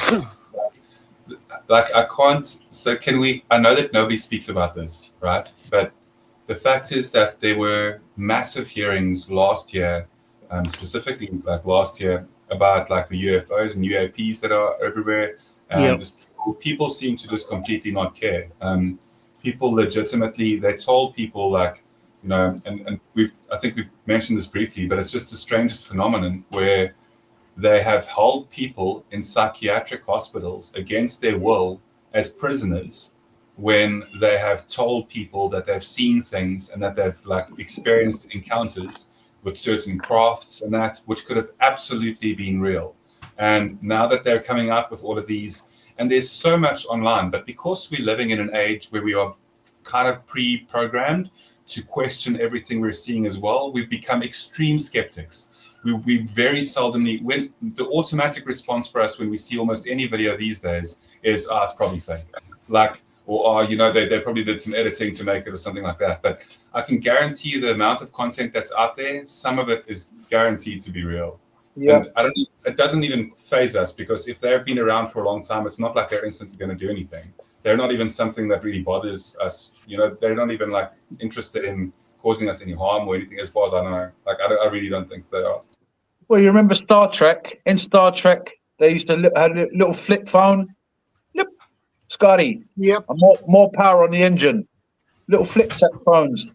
And Communicator they are called communicators. Yeah. So years later, we've got these flip phones. Hello. Yeah. Scotty, beam me up. There's no intelligent life down here. Captain, I can't get any more from the engine. What was his name? Scotty. No. Scotty. Yeah. Scotty. Yeah. Revolution. Well, that's it. There's probably a lot of technology out there that they're not let us see. We've not seen it. I mean, we can see that with these UFOs. I mean, government experiments, and people are like, wow, I saw a UFO, but it turns out it was the government. Hitler was infatuated with this quest to not only find the spear of destiny, which, if you know what that is basically the spear that was used by the Roman soldier to pierce Jesus. And they think it's got power. These kind of people are crazy. And Hitler ends up going to Tibet, India. And I don't know if you guys know of a word called Vimana, which is like spaceships. Apparently the Indians, thousands of years ago, used to have spaceships, and Hitler wanted to model his stuff on those things, and they've actually developed saucers. They're supposed to be down Antarctica. Apparently, has anybody heard of General Byrd? No, I can't say. General Byrd, Admiral Byrd. Yeah, Admiral Byrd. Yeah, he's a guy that went down to South Antarctica. Yep. Yeah, and then he ended up having a war with some spaceships that came out of the water and destroyed half of their fleet or whatever. And then they ran away. They came back home and told everybody the story. I mean, there's technology out there that they're giving us 50 years later when it's worn out. So they give us a videotape. They already had that, and we're like, wow, videos, wow. and then they come up with a CD, and everyone's like, "Wow, look at this CD!" And then now it's none of that. It's so they've had this stuff for a long time. They what they're doing is they're just giving us the old stuff. We've got the old stuff, even electric cars. How long have they been around? Electric cars were actually around in the late 1800s, early 1900s, and they were not really running on batteries. Yeah, they were running on, wait for it, the ether, which was actually in the periodic table of elements until the 50s. They took it off. Yes. I saw a picture of that the other day of this old looking car. They also tried to use electric taxis in New York in the 20s. Wow. And they just binned the idea in the end. Well, yeah, because there's someone just put there, well, if you spend enough money, you can pretty much buy whatever you like. These billionaires, they don't go to shops like we do and say, I'd like a car. They get it built and for themselves. They can get a designer, and put all kinds of stuff on it. I mean, they can do the same thing with aeroplanes and with all sorts of technology. But we're definitely well behind. But look at Elon Musk, for example. He's what he's doing with those spaceships that can land back on the pad. Show me that video with 0 cuts in it, and I might believe it. I'm a bit skeptical too, my friend. You just literally poked the bear on that one, because that is every time they show any of those liftoffs, there's always a cut in the video feed, and then it goes to some CGI thing saying, "Oh, look, we're in orbit." Wait, really? Wow, that was quick. And then it comes down and it cuts a feed, and then all of a sudden it's being grabbed by something, but the smoke doesn't look right. Nothing looks right. Yes, yeah. We got to remember that the Bible does say that there will be massive deception in the end times. Oh yeah. And we hear about Project Blue Beam. We hear about things like guided laser. They start fires. I don't know what it's called. Anyway, so we hear about all this kind of stuff. I mean, what about the film? Is it with Tom Hardy, and he becomes a kind of alien? Venom. The black goo. This is what some people are saying. What happened with Eve? Eve received the black goo. So, I'm still investigating. I'm still trying to find out things, but we're definitely behind when it comes to technology. And I think everything is suppressed. Well, yes. So with Elon Musk, and I'm not just saying this because I'm also South African, right? But I'm legitimately saying this about Elon Musk because I know that it's almost a weird type of hot topic, like to debate what he does and what he hasn't done stuff. Even recently, within the last couple of days, I was aware of something that he did within the gaming sphere, the gaming world, because he also claims to be a very avid gamer enthusiast. And there's a game called Path of Exile, and if you actually look into what he did, he basically faked and said that he had this character that he must have bought or something online, and now in gaming to buy a character online is actually something that's very unethical and kind of cringeworthy. It's awkward, and that's basically what he did. And he made up this. So now I'm just saying it's something small. It's a small social thing. It's not that big of a thing, whatever. But the very point is that with the Elon Musk and with what's happening in the world, I really wish there were more Elon Musks. I don't know why there are not more Elon Musks. And I think that if we're going to revolutionize the world, we are so stuck in so many ways of ours that are so old school and very much have there's no reason why we're holding on to certain things that we shouldn't be holding on to, and we should be advancing ourselves as society in a much better way. Now, whether or not a person's an Elon Musk fan or not, the technology and the innovations that he's trying to do, some of them that he has done successfully, are brilliant, are nothing short of brilliant, right? Now, obviously there are questions about it, but the only thing that I'll say about anybody that's very much a naysayer about Elon Musk is that I just wish there were more of them out there so that we could say, yeah, but the other one, like maybe Bezos or something, but that's just a person that's got like one specific name company that's attached to them. But like, why don't we have more people innovating technology and innovating society in a much more advanced way? It feels like we're so stuck on things. Yeah, I'm with you on that one. I believe in him. I believe if you follow him and watch what he says, I believe everything, all his ethics and stuff like that.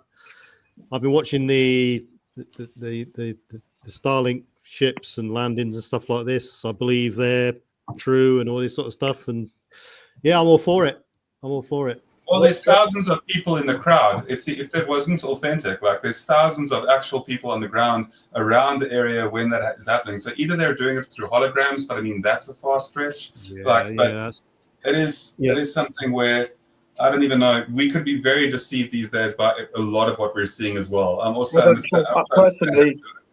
Personally, I'm sorry to cut in there. I don't trust Elon Musk. I don't trust technology. I think this is a world that doesn't necessarily need such outlandish technology. We should be looking after the land, working with nature. We don't see nature turning up in a spaceship. You don't see a cow flying a plane. You don't see any other animals in the world with technology. We want technology for something to help us to walk down the road. Where's this road I'm looking for? Oh, how do I spell and? I mean, such simple things.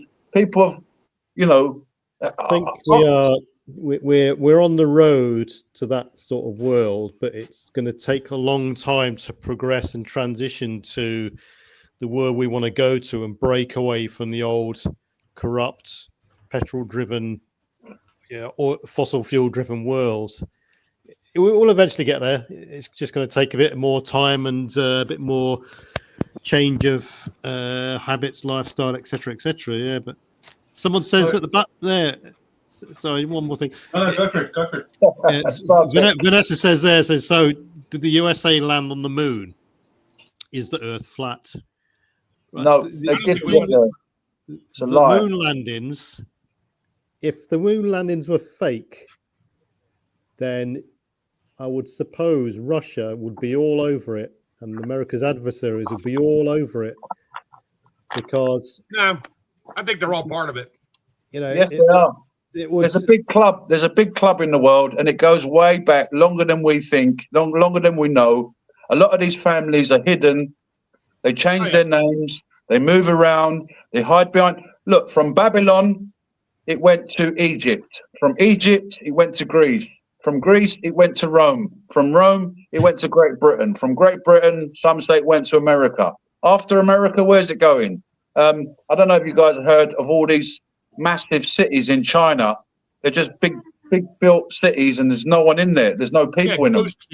Ghost cities. And they're brand new. They've got all the traffic lights, pavements, but nobody lives there. And there's not just one or two. There's loads of them. That's financial. There's financial gains while some of the companies actually they do this whole, I've watched quite a lot of documentaries and tried to look up as much as I possibly can about that situation, and it's just because of companies' greed basically, and there's a whole lot of corruption involved in that too. There's a lot to it, and I'm not online saying anything against any specific country. It's just politics and kind of what happens within that. So within the technology sphere, I think that it would be great for us to live much more natural lives. Sure, I'm fully behind us living in tandem with nature, but I've also come to the realization though that without it, we really if you've ever needed a dentist and there isn't the technology around you to facilitate for a dentist to perform and operate on you correctly with the right medicines, which is also part of technology, with the right gadgets either as well, with the correct drill. If we go backwards in certain ways, I don't believe that's I believe that certain technology is definitely needed, but not all of it. I mean, some of it is just caused a lot of trouble. I mean, you hear this one boy, he went out, stabbed someone in the face 15 times, and came home and started playing his Xbox like nothing happened. You know, they're desensitized to what they're doing, and we wonder why we got all these youth running around, stabbing it, killing each other. And so, has technology helped? I mean, yes, it does help, but I think there's a balance. You know, there's a balance that we could get with, you know, like you said, being part of nature, but yet still having certain technology. There's nothing wrong with that. Exactly, like CR says, technology isn't always electric in nature. It could be, you know, advancements in medical stuff. But yeah, certain technologies may be good. But for example, if you look on a motorway, you've got all these people traveling on the motorway, and most cars has got one person. You know, so you know we haven't figured out how to properly use technology clearly, and yet we want to go and get more technology, and we're not understanding the technology we got. Like we got hundreds of thousands of cars going down the motorway, and most cars have got one person in them. And I'm thinking, well, why can't they somehow get a little notice board up and saying, "I'm John, I work here. You know, for the first week, I can pick up 3 people." And sorry, yeah, that sort of system's already in place. Carpools and car sharing schemes. Problem is, there's various drawbacks with it. You know, you pick up some annoying passenger that goes on and on and on. You think, oh God, I'm going to pick him up for the rest of the week, etc., etc. You know, other people who, you know, you share the car with them. I mean, if we can't even overcome natural stuff, like, you know, how's technology going to help then? If we don't even understand the basic of nature and the being natural, you know, they've got all that, you know, technology, and you're like you're saying the carpool, but what if you get in the car with someone that you don't want to in the car? I mean, yeah, well, it's all sorts. It's like when you look back at these films, like the Year Zero, like I was mentioning earlier, it brings up this sort of subject, and it basically, you know, the root cause, the hello, PV. I'll just everyone broke up there for a second. The roots of it are that you're reverting back to human nature. Human nature is one thing that will separate us from, you know, technology. You know, we're literally at the moment using, you know, this miraculously brilliant thing in our hands with cell phones, but we're still got a monkey brain attitude. You know?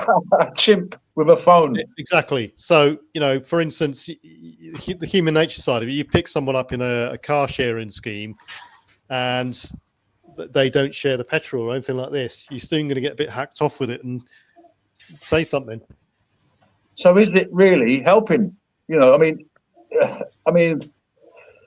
if we want more technology, and then how many warehouses are in the world with last year's cars? They're just piling up. Last year's cars, last year's video, CD player. You know, there's warehouses out there full of stuff that's just not being used. It's, you know, technology is it's just people find something and then they just run with it. You know, the latest this, the latest that, the latest phone. I mean, what is it now? iPhone 260 now? No, iPhone 16. Yeah, I think that's because of corporate greed playing such a part in it as well, and then human corporate greed. Exactly. Nearly said it. These people, these globalists, what they're doing is like, for example, China recently moved their workforce to Indonesia. So they want cheaper labor. I mean, they give their Chinese to get cheap. You can't get cheaper labor than that, I thought. Well, anyway, you know, you go to Romania and you say to the Romanians, why are you taking our jobs? I mean, nicely. I said it nicely. I didn't say it. Let me show my face. I said it nicely, but you say to them, why are you taking our job? And then they say, well, you know what? There are people taking our jobs. And then you say, well, who? They go, oh, Indians are coming to Romania. So everybody's undercutting everybody. So these globalists, that's why they're helping all these immigrants. They're helping all these people because it's all part of cheap labor. So they're destroying the old, what they say is old, to bring in the new. So let's just destroy Europe. Let's just destroy everybody's culture. Let's just get rid of Greece, the name Greece, Italy, no more England. Let's just call it the European Union, the American Union, the African Union. You know, when you say to someone, where are you from? Oh, from Europe. Like, you know, well, where? You know, what, are you Greek? So they're trying to get rid of our identity. Not, you know, I think nation is a good thing. I think, you know. See, there was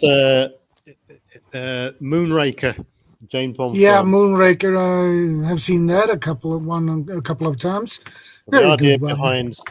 behind the chief bad guy was the fact that humanity has gone to the point where it can't be salvageable. And you know, the premise behind it was there's no turning humanity back to goodness and greed and you know, were they ever good? Were they ever good? And solve these problems. So they get these perfect sort of matchups. These like people, put them in a spaceship orbiting Earth, and the idea was to fire this poisonous plant that kills people within months or instantly. And then once all the people have died, all the infrastructure is still there, all the animals and stuff are still there. And the idea being that Moonraker returns all the people back to Earth and start again, sort of thing. It's, you know, another little quick reference to a film there. Ideas being bandied around, this sort of thing. But, you know, go on. No, go for it. It's no problem. I'll say, but the thing with that is you can't really learn from that. It's just an idea sort of playing around with scenarios, really. I think they've stolen our villages. Many people in villages were living nice, happy lives with their families, and then let's go to the city to make a better life. And many of them are discovering now it's not such a great, better life. And many people would love to go back home, but what do they always say? Oh, if I had the money to go home, you know. So basically, these globalists, they've moved everybody around, like to different countries to get the labor. So of course, these big corporations, they're going to say, well, if you've got 10,000 people and they're on £500 a week, and if you can employ 10,000 people at £250 a week, the company is saving half that money. You know, so that's why they're getting looked after. These, you know, it's because it's benefiting. It's not benefiting really the nation. It's benefiting the few in the top of whoever controls that nation. I mean, the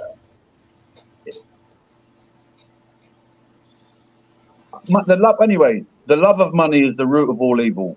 You know, you've got people that are building arms, knowing that it's going to maim, cripple, kill. These arms dealers, bankers, it's all money. Yeah, it's profiteering on regardless of the consequences. It's just like how many people suffer? How many generations of people never even get to live a life? They're born, they die. Yeah, it's like a film called Lord of War. Nicholas Yes, also a good one. I enjoyed that. Lord of War. It's a long movie, but very, very good. Was he the arms dealer? Yeah, I'm not familiar with that one. Lord of War. Yeah, I remember that. It's so good. You'll enjoy it, Shadow. I'm sure that you'll enjoy it.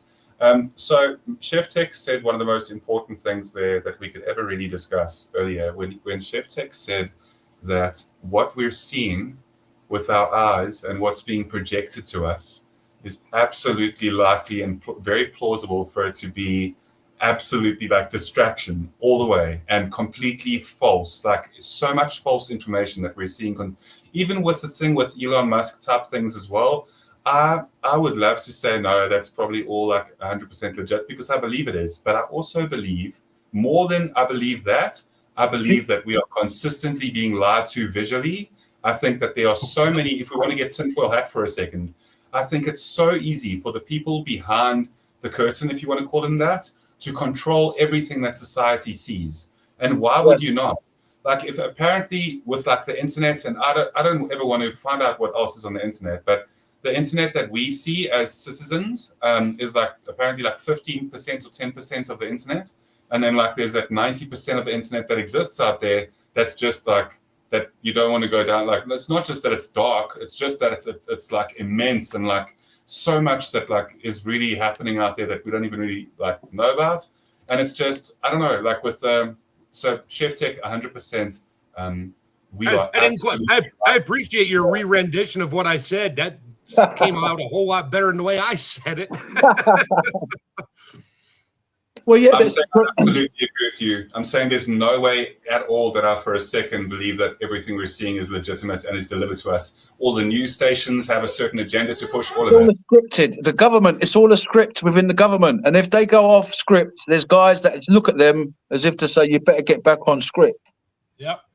It's all a script. And have you heard of this? Like, you know, they're going to do a false alien invasion.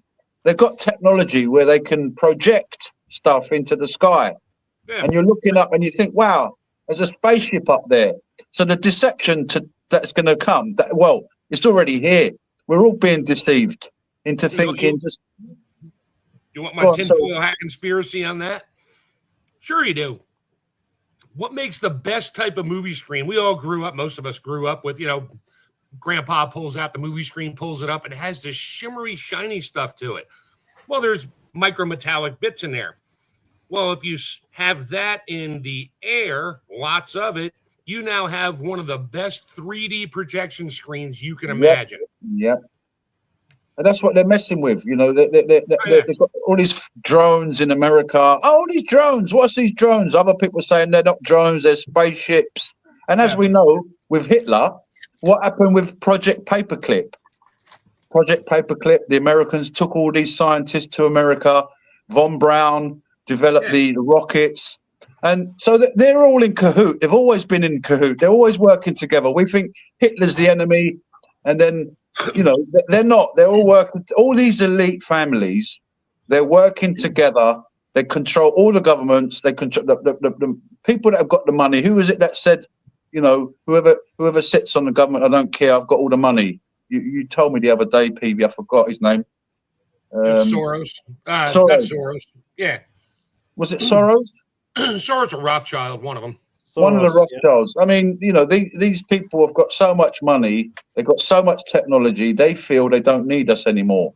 So, they're killing us through the C word, through wars, through crappy water, through crappy food. People are not getting closer. They're lying. Like, I live in the UK, London, and they make out, oh, look, we're all united. We're not. They're not. It's such a divided place now. That's why the government can do what they want. And that's another thing. They give you this impression that you've got a choice. Oh, look, you've got a choice. But it's all a lie. There is no choice.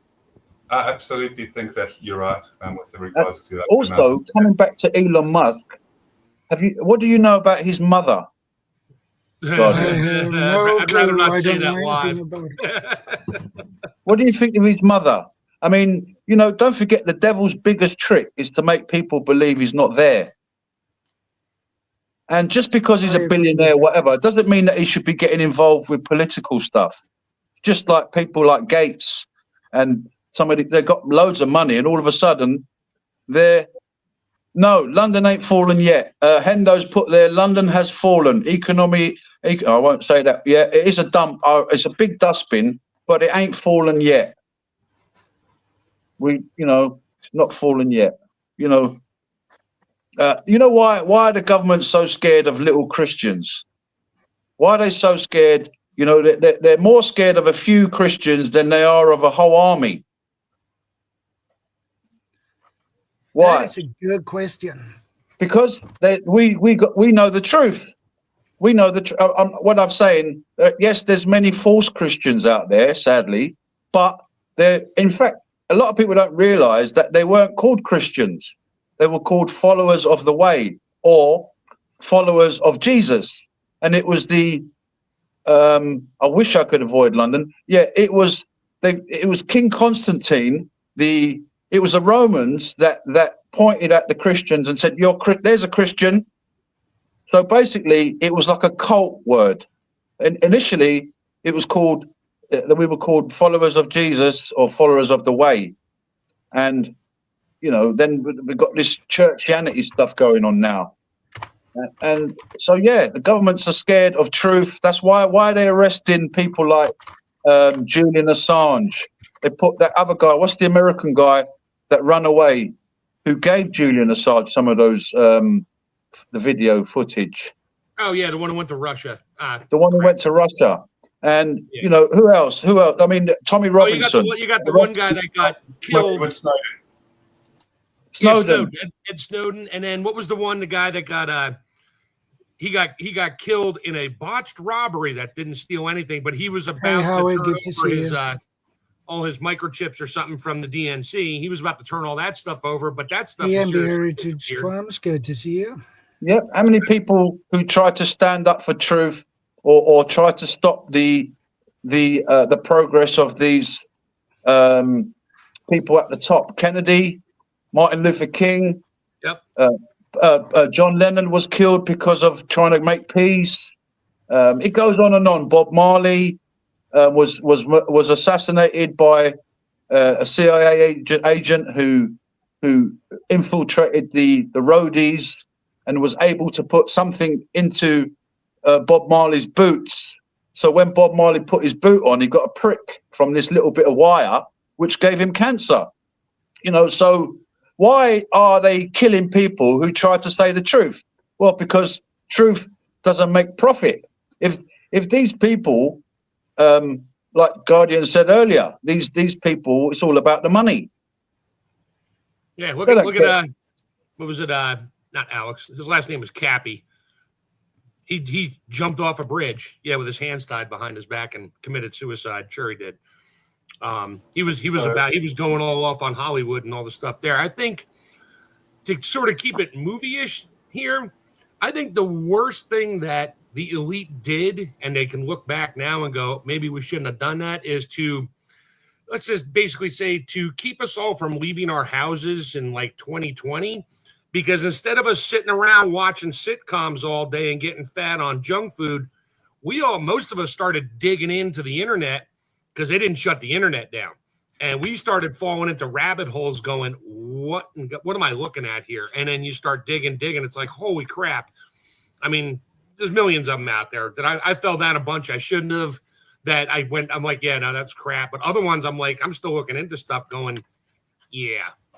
But they shot their own foot off when they made us stay home and stay on a computer all day long. That's all I can think about. They realized that the internet actually backfired because all of a sudden there was so much information available. Yep. Right. And now they're trying to, police it. Oh, you said something that offended someone, you're going to get arrested.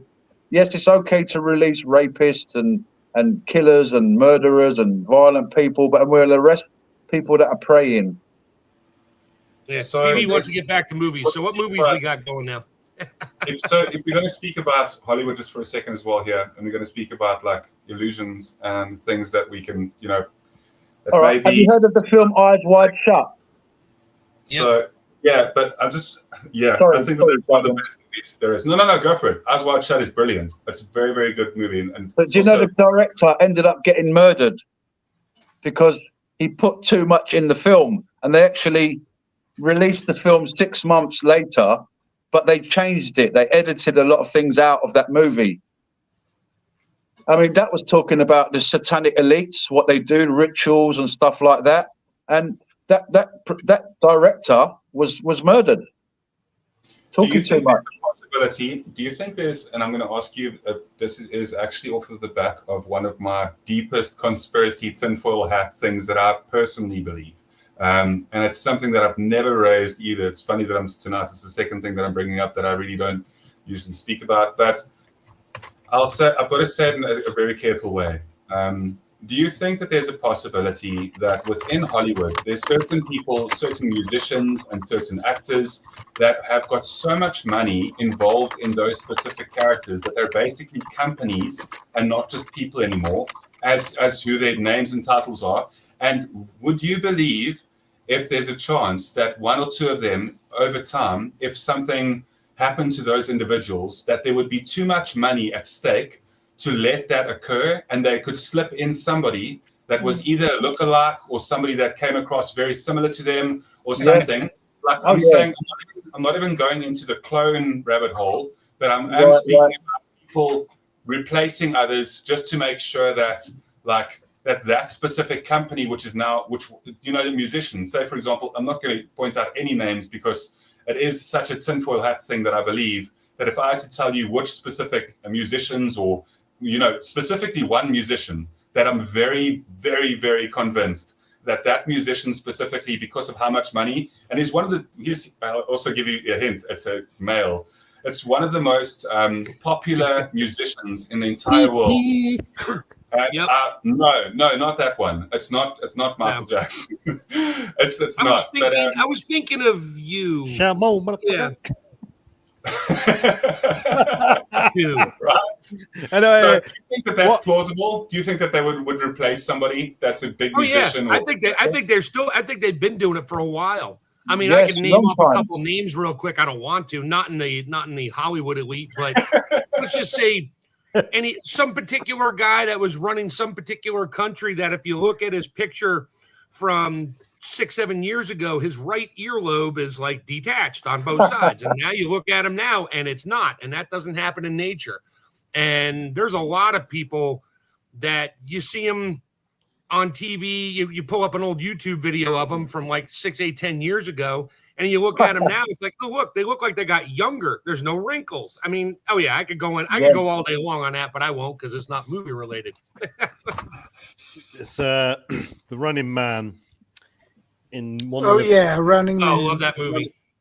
And one of the parts of the film where I think it's Sergeant Slaughter or whoever it was called, played by Jesse Ventura. They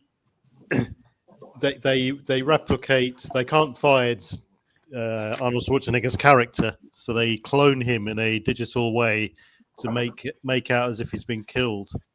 Yep. Now that sort of technology is here, and people are starting, or various actors are starting to think about patenting their face so that if it gets digitally used somewhere else and imitated, they can, they've got recourse to sue the people who have done it. But anyway, let's just go back to a bit of preparedness stuff and veer away from the conspiratorial side of it for a second. I saw a film a while back, and I recommend this film to people. It's called The Decline. I couldn't think of it before. I just had to re-Google it to come up with a name. And it's a Canadian-French film, and it's very, very good because what it is it's a prepper, and he's this YouTuber who it doesn't specifically say YouTube, but it's obviously a YouTuber. He's very popular, and he does all these really good in-depth training videos and so on and so on. Anyway, one particular one time in the future, he decides to have a training camp. So people pay to go onto this training camp. He rudimentally sort of vets the people who he accepts in. He goes to pick them up. It's all winter based. Picks them up in his skidoo, blindfolds them, drives a couple of hours down this snow trail into his camp where there's a bunch of other preppers there who have signed up to this little scheme, and have signed up to this scheme to learn all his intense knowledge. And the good thing about the film is he talks through various things. So he talks through how to seal food up in Mylar bags. He talks about his hydroponic system, how to hunt, how to defend. And then in the one particular part of the film, he teaches them about explosives. And this is where it all goes pear-shaped. This is the sort of the premise of the film now, the decline of the film. And one of them kills himself because he doesn't listen to the instructor, and he blows himself up. And they're all thinking, well, how do we explain this? A bunch of preppers out in the middle of the woods, in the middle of nowhere, teaching each other, dodgy things, which is illegal. How are we going to explain the fact that one of them just blown himself up because he didn't adhere to the rules of explosives and stuff? And the film goes on from there, but it's a very good film. It's called The Decline, and it's not necessarily lessons learned in terms of how to prepare, but how to. It's based around someone training other people and how it can go wrong and this sort of thing like that. But it's quite a good film. Rule number 32. Enjoy the little things. Yeah, that's a good advice. Rule number 42. Keep your hands to yourself. So, yes, that's very smart. You don't want to end up being on the wrong side of somebody when you like try and take their stuff. So it's actually one of the things in survival situations, and you can look at a lot of movies around this topic, but one of the most interesting things about what happens a lot of the time, and not only in survival movies, but if we speak about favorite films, documentaries, and series, that in a lot of the survival series that are more authentic, you'll find that like mostly when people get bored, when they're able to master their surroundings and they're able to actually live like some semblance of a more stationary life, like sometimes it's boredom that really gets to them as well. And that's one of the most interesting things, even in the series alone.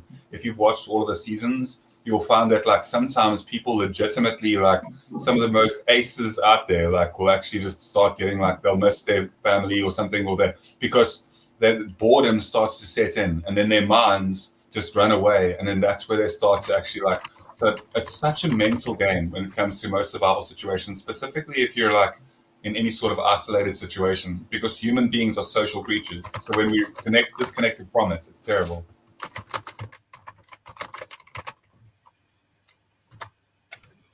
Yeah, I agree. We are social beings and we need the company. So isolation alone is not a good idea either. There's another a good one which is getting a bit dated now, but it's still quite relevant. Anthony Hopkins, called The Edge. Two guys, father and son-in-law, or potential son-in-law. He hasn't got married yet, and they go on a plane trip somewhere. It's in the wilds of Canada, and the plane crashes, bird strike, and they survive through the basics of survival: lighting fires, navigation through magnetized needles, and this sort of thing. That's quite a good film. And there's some other sinister aspects to it that occur, but yeah, there's bears involved and all sorts. But that's quite a good film. The Edge.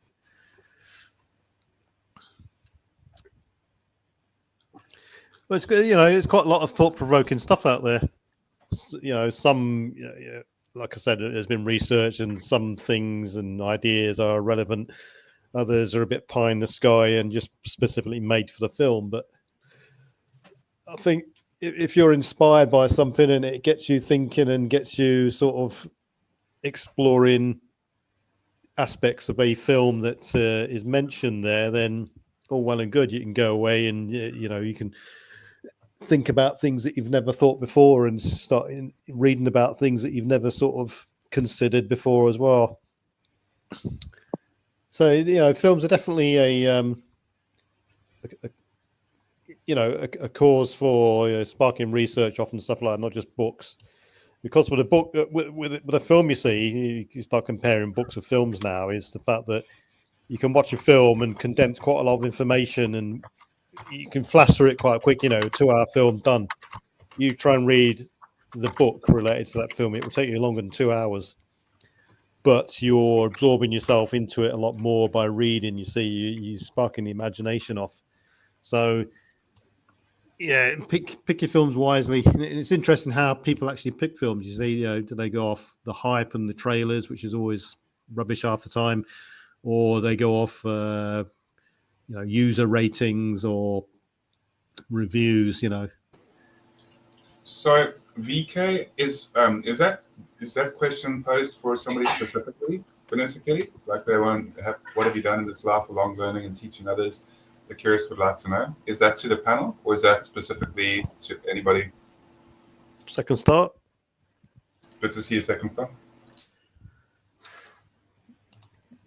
Hey, second star. Good to see you.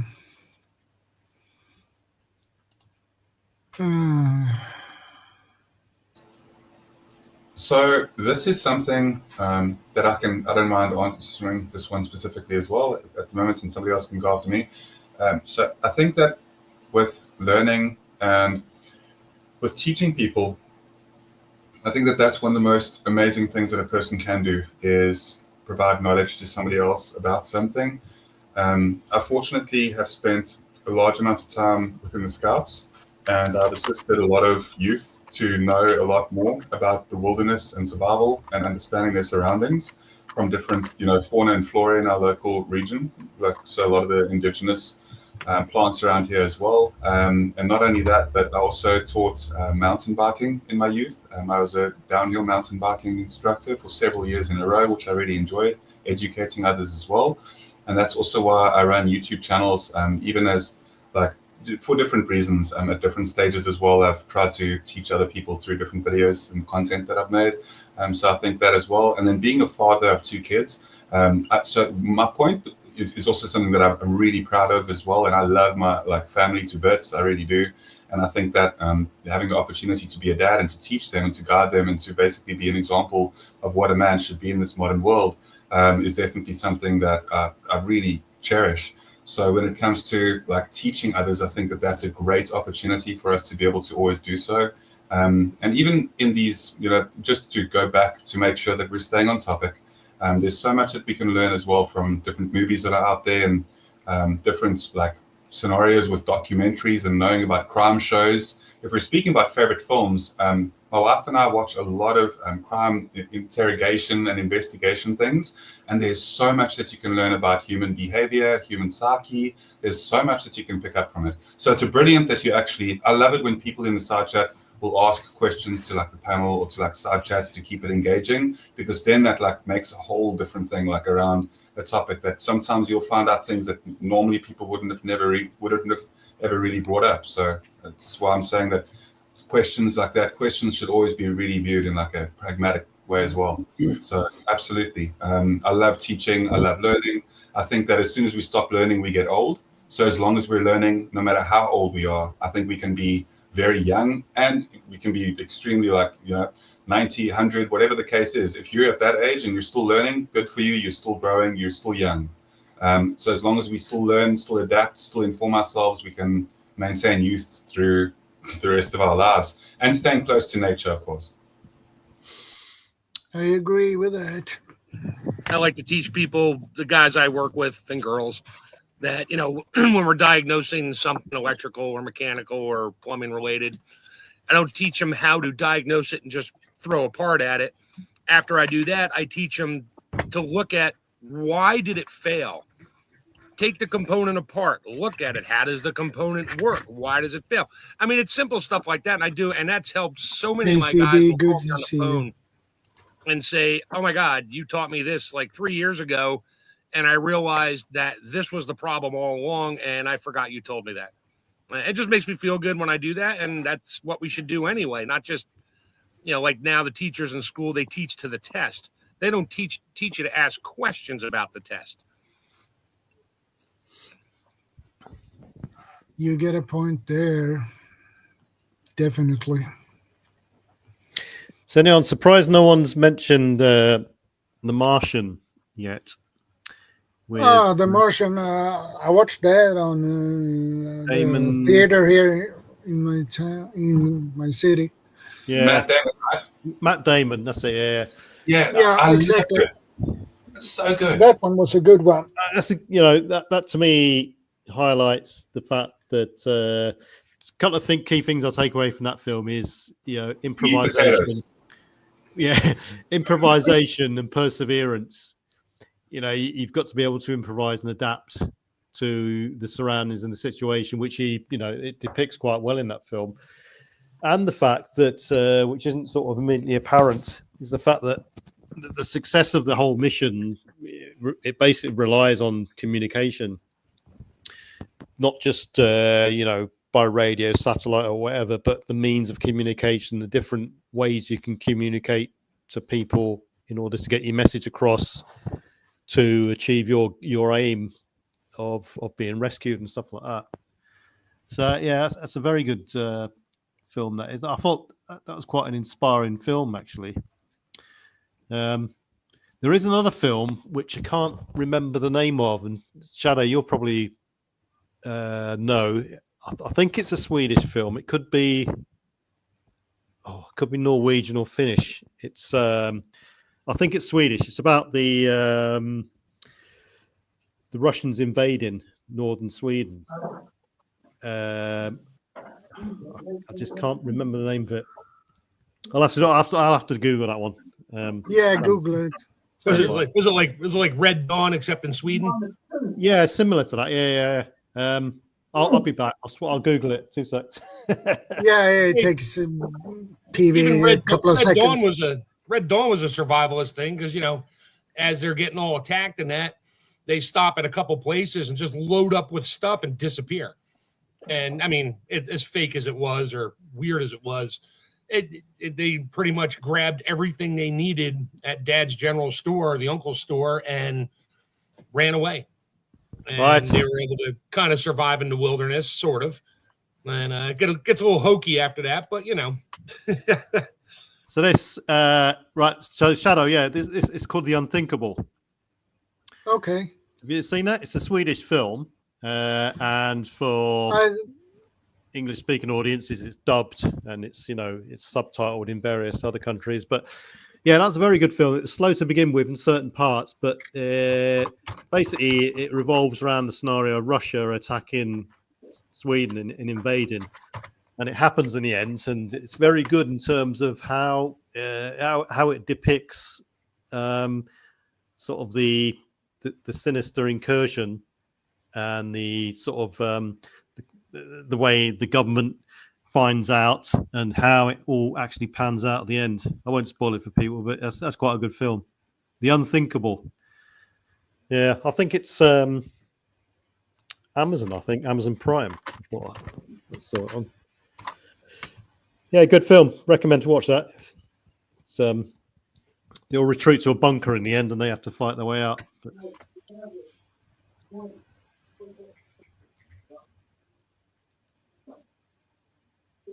No, I can't say I have watched that one.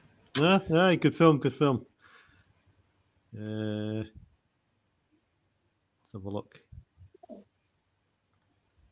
So just something quickly on the side while you're doing so. If you guys want to check out a very interesting fruit that's been cultivated since the Roman times. It's been around for a really, really long time. And that's the medlar. The reason why I'm bringing this up quickly is because I got one today, and I love just mentioning just for a second what's happening in the gardening sphere of things. And we can go right back to the general topic now. But if you look at medlar, the reason why I'm recommending it to you guys is because, as I say, it's a really ancient fruit. And what it does is that when you grow the fruit, if you leave it up for a while, it's essentially like a toffee flavor. It's one of the most amazing flavored fruits. And if you guys, I always advocate this to everybody else as well. Definitely consider buying if you have the property space as well, buying a small fruit tree or two, or adding to what you currently have. It's such an exciting thing to do. And there's so many different varieties of fruit trees out there as well. And you can look them up, and they can be affordable as well. So it's never something. I'm starting to hear myself and starting to sound like such a preacher when it comes to people buying fruit trees. How do you spell that? Medlar is Medlar. It's right. Yeah, it's an amazing fruit tree. Medlar, like that. Yeah. I'll have a look. Yeah. Yeah, and then another one quickly, just on the side. I got a medlar, and then I've got a quince, and then they use quince to make jams. So I can use my other fruit trees and the fruits from them to use with the pectin that comes from the quince, and I can actually make different jams in that. So it's just quite interesting. Okay, we can go back to the topic. Sorry, Shadow. I just had to. No problem. What is what it was talking about earlier about the people consumed into electronics and that. A film called Don't Look Up, which tackled that subject, explicitly head on, in the fact that two scientists, one's a seasoned scientist, one's a student, and they discover this extinction level event asteroid, high up on the Torino scale, and it's heading towards Earth, and they got 6 months before it hits. And they warn people, and they go on TV and warn everyone on TV, and they get interviewed by all sorts of people.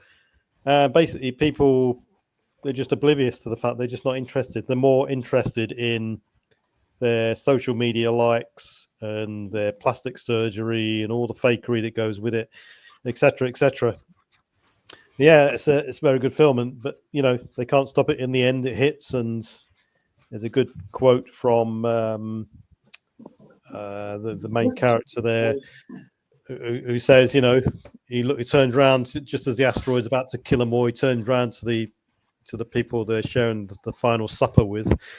And he says, we had it all, and that was it. Inflicting basically trying to say, we had it all. What did we do with it? People were just interested in popularity, social media, greed, etc., etc. Yeah, that was a very good film, though. Don't Look Up. And as it finishes and the titles go and the end credits appear, it then flicks to Maybe it's good to see you. The spaceship which carried all the rich people on it that took off, and it was supposed to be it was having a dig at Elon Musk, I think, in the fact that he was like this rich bloke who built this spaceship like an ark, took off, and 1400 years after the asteroid wipes everyone else out, it landed on this new planet, and it goes on from there. But I won't spoil the final bit, but it's quite funny. Your craft itself, you have to have. It'll be extremely important for the craft to have some sort of AR self-driving, which we're kind of at the point of getting close to as well. And with the way that like people are able to freeze, there's a lot of technology that as we spoke about earlier, that we're not privy to. And there's a lot of movies that lean on this type of thing too as well, to a degree. Even some gaming universes as well, like the Fallout series. If you look at like what happens in that, like it's quite interesting when you look at what's potentially happened. And if there was some sort of a craft that did, leave the planet and make its way out there, that would be an extremely interesting premise. And I think that, like, obviously, we're closer than ever to having some sort of a technology or some sort of a ship that did that to, like, save, what's left of humanity. And I don't know if you guys know about the fact that we've already sent out. We shot it out into the deep space, but we basically shot a map to our planet, like that can be determined and deciphered from any language. Yeah. So we basically sent this thing out to any sort of alien civilization that could be out there, that'll come upon it and basically know that like we're here, which could be a good or a really bad thing. Was that Viking or Voyager? There's a movie from that. It was called Star Trek, the movie, the first one, where Voyager 1 or Voyager, and this huge thing. Oh yeah, Voyager. It went and absorbed every piece of knowledge it could find, and it just kept growing bigger, and then it came to life or whatever. Yeah, that was. And it came back to think, right, I'll get these pesky humans, I'll come and destroy them. Let me go back and find the creator. Yes, I was a Star Trekkie. That's interesting that it's fiction, because there's the legitimate like non-fiction version. If you look up and do like a quick Google search, you'll find that like we legitimately did that. So that's really interesting that there's also like that's in Star Trek that happens. I'm like way during the whole Star Trek thing, I'm so much more of a Star Wars fan that it's very difficult for me to enjoy and that's wrong that I view it like that, because I know that there's so many interesting concepts in Star Trek, but Star Wars, it is always like, I know it seems silly, but everyone was always like on the two sides of the fence. Either you love Star Wars or you love Star Trek. And because me and my cousins growing up, we enjoyed Star Wars so much, so like Star Trek was always like, Trekkies kind of thing. It's weird. The difference is Star Trek was in the future. Star Wars was a long time ago in a galaxy far, far away. I was into both of them. Star Wars is all right until Disney. Yeah, I like Star Trek, and I like Star Wars as well. Star Wars are more or less my favorite. So. Yeah, I just think that's really gone down the toilet in the last, like where Star Wars is right now with what they're doing. I definitely think that. So is Three Body? I saw that being advertised to me on Netflix. I was thinking about maybe watching it. Is that a good thing to watch, Vanessa Kitty? Like Three Body Problem? If you're mentioning it, it probably is pretty good. Yeah, right. No, I've not heard that one. I don't watch Netflix. It's on my. You guys have. I never heard of that. If you have access to any sort of, if you can watch shows online somehow. Like, it's giving a bit too much detail away there. If you could watch shows online somehow, it's 2025. Everybody knows what I'm talking about. But basically, what I was saying is, if you've got the opportunity, and it's amazing, if we're going to speak about our favorite films as well, if you've watched The Penguin, so I think that you need to be a bit of a DC fan to a degree, a bit of a superhero fan, because it's off of the back of the Batman movie, the new one with Robert Pattinson. So like, if you watch the movie The Batman, and then you actually go and watch the movie, the series The Penguin, it's one of the most intriguing and interesting, like just the way that the character development is, and just like how great of a series it is. So if you guys want to watch something that's, and you can relate it to survival situations, because the Penguin is such a smooth talker in the way that he's able to speak himself out of any situation whatsoever, because the way that he's like, just is like, it's such a slippy, and if you enjoy mafia style, it's actually like a mafia, almost like a, mobster kind of movie as well. So yeah, if you guys are going to watch a series, watch The Penguin. I always go back to everyone's seen Alien, 1979 Alien. Yeah, brilliant film. Right. So this concept was broken so many times in COVID. It was unbelievable. So, right, the number one rule, contamination control. Alien was based on one decision. So if you look at the Alien film and Aliens, Alien 3, I'm not sure about the rest of them, but those three films were all based around one split decision-making part of the film. And it was the fact that the bloke who had the alien on his face through the suit, the face hugger, was outside the ship. And they're all screaming, let him in, let him in, let him in. Contamination control. As soon as you open that door, that's it. You've breached the seal and you've let it in.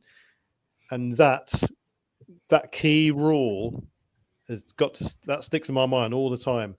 What happened? COVID, for instance. Key rule. Why are we still letting flights into the country? There's obviously you can many people will say, etc. There's other reasons, but basic principles, and then you can translate that back down to almost everything. Don't let that person into your house. Don't let that person into your camp. Don't let that person into your country. Don't let that person into your boat, island, or whatever it is. Contamination control. Well, it's happening now, isn't it? It's happening now. Yeah, well, one decision that we will failed so badly. Break that line, and that's it. You're letting in the contagion, the intruder, etc., etc.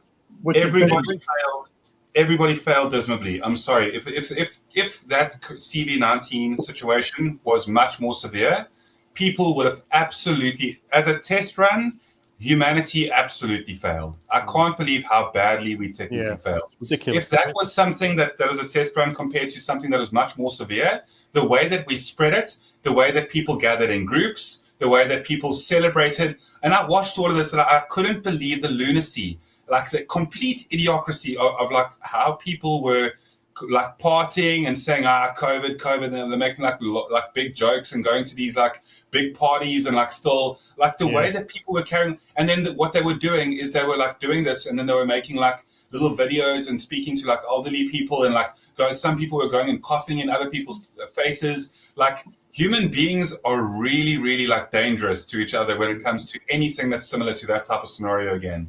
I can't believe the stupidity of people. It's like the film, 28 Days Later, how that started. The activists breaking into the monkey laboratory, letting out the monkey. You then breach the seal, so to speak. There's many other films sort of similar. And then it spreads like wildfire into a sort of zombie scenario, etc., etc. It needs a longer gestation period. All it needs to be is a sleeper worm. It needs to be something that stays like one of the Planet of the Apes films, the modern versions. And then at the end or the beginning, they showed you the pilot who went around the world, and it sort of spread, and you see these lines spreading around the world. Exactly the same sort of thing, rate of spread and stuff. But Alien, That one decision. And there you go. We know the end.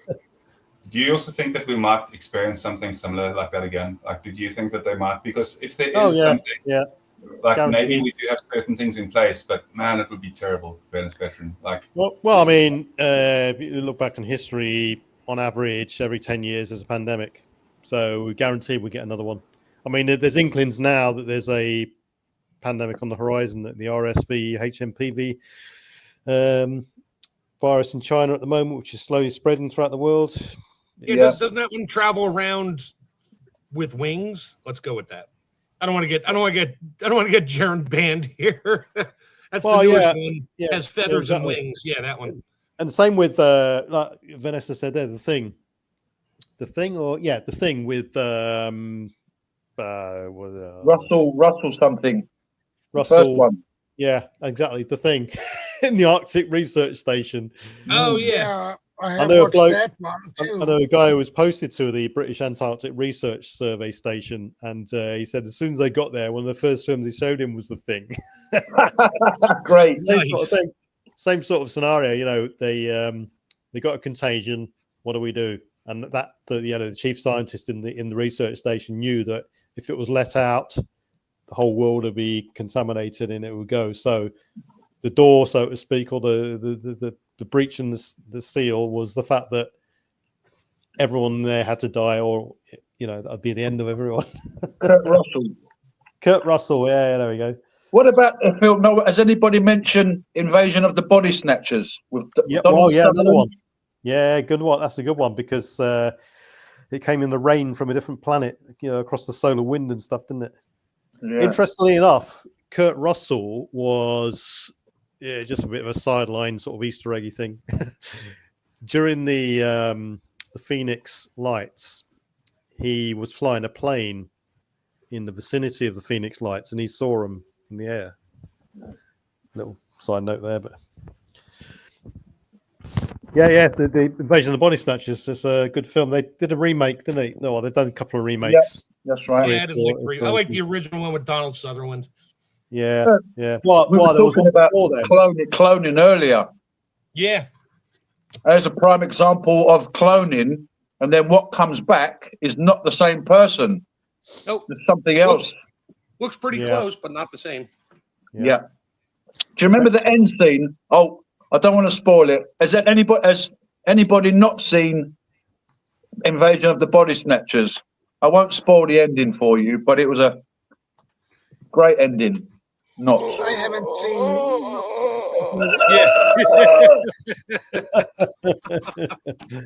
There's the first one was a black and white one. Then they did the Donald Sutherland version, and then they did the other one with James Bond in it. Really? Yeah, it was called something else. Exactly the same sort of scenario. It's called something else, or you don't know what else it's called, or it's called something else. I'll Google it. It's a lot of Googling today. Yeah. I've got so many things to think about that. Yeah, I know the feeling. I'll come up with it in a sec. Yeah, that was a cool movie. That was very very cool movie, and it's almost like we're being. Is that from Star Trek? Is it the Borgs, Swede? Borg. The cyborgs? The Borg. Yeah, the Borg. You will be assimilated. Yeah. 7 of 9. Yeah, that. Okay. Well, that's what the Khazarians are doing to us now. That's what they're doing to us now. They've invaded. They're the chosen ones. They're the chosen ones. I don't want to get Shadow in trouble. So the film was The film was called The Invasion. And it was Nicole Kidman and Daniel Craig, and it was basically say again. The Invasion. Sorry. Yeah, it was called The Invasion. It was basically a remake of Invasion of the Body Snatchers. Okay. The original Invasion. Go ahead. The original Invasion of the Body Snatchers was the black and white version. I'm on IMDb at the moment having a look. I'm not doing the top there. was 2000. I'll go back up. It was in black and white anyway. 19. Can't find it now. Whatever.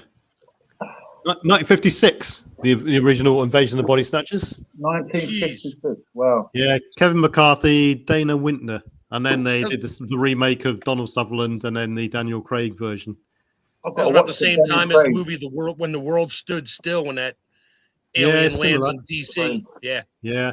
In fact, Daniel Craig has done quite a few interesting films. He did another one called Defiance, where the Jewish Polish community bogged out into the woods basically and self-sustained themselves. True story. Defiance, a very good film. And they basically survived in the woods while they conducted a sort of a guerrilla warfare campaign against the Germans in the area. And they survived like that for months. I think it might have been years. That was a good film. And it's interesting to learn off the fact that how they lived as well.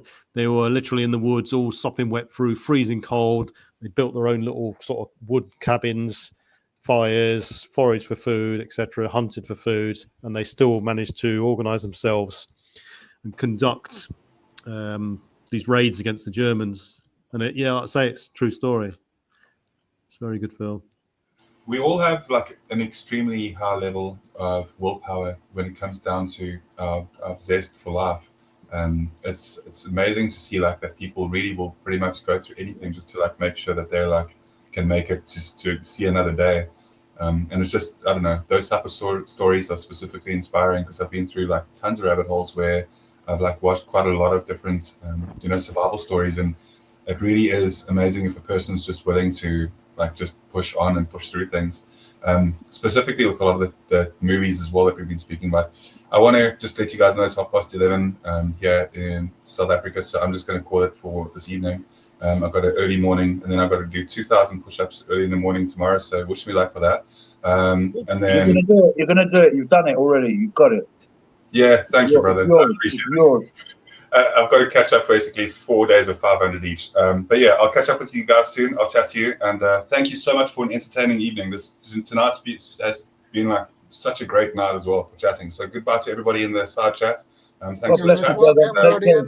Next week Saturday, I'll definitely catch you guys again. Have a good one. Have a good one. I'll be cooking something else next weekend on camera, GP. Look forward to it. Look forward to it, Chef. Cheers for now. Bye-bye. All right. Take care. Did we mention 1984? Oh, the history book. Yeah. No, we didn't. No.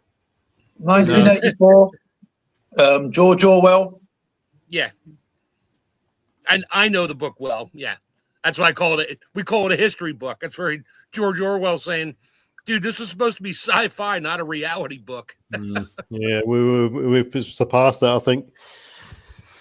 It's a film we keep going. We mention every couple of weeks, and it's it's a story. It's about the Christopher McCandless, and they did a film on him.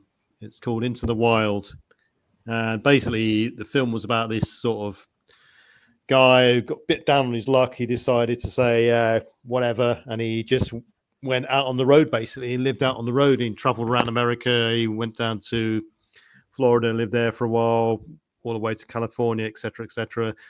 And then, true story, and this film depicts it quite well. Ultimately, what happened is he thought, what would be a good idea is to bug out into the woods on my own.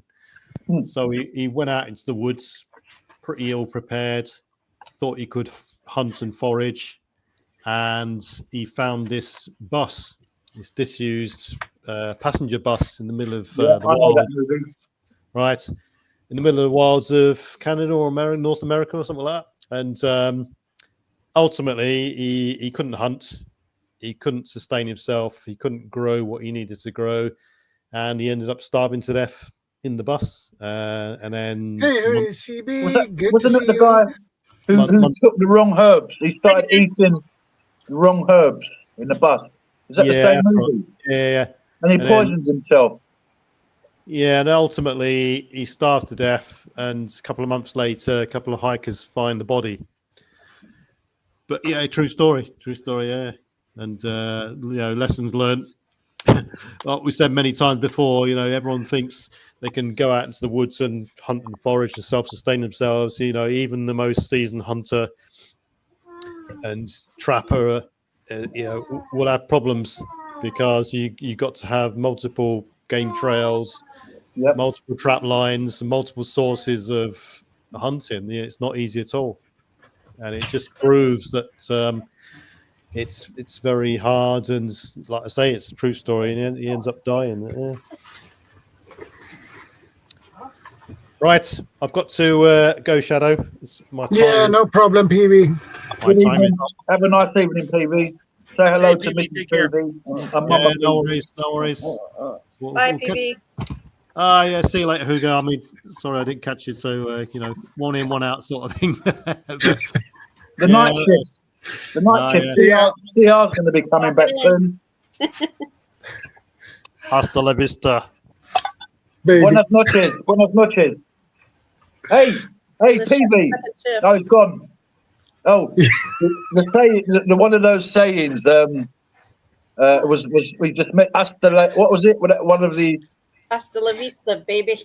Hasta la vista, baby. Yeah, Terminator. Yeah, Terminator. Terminator 2. Nice, great movie.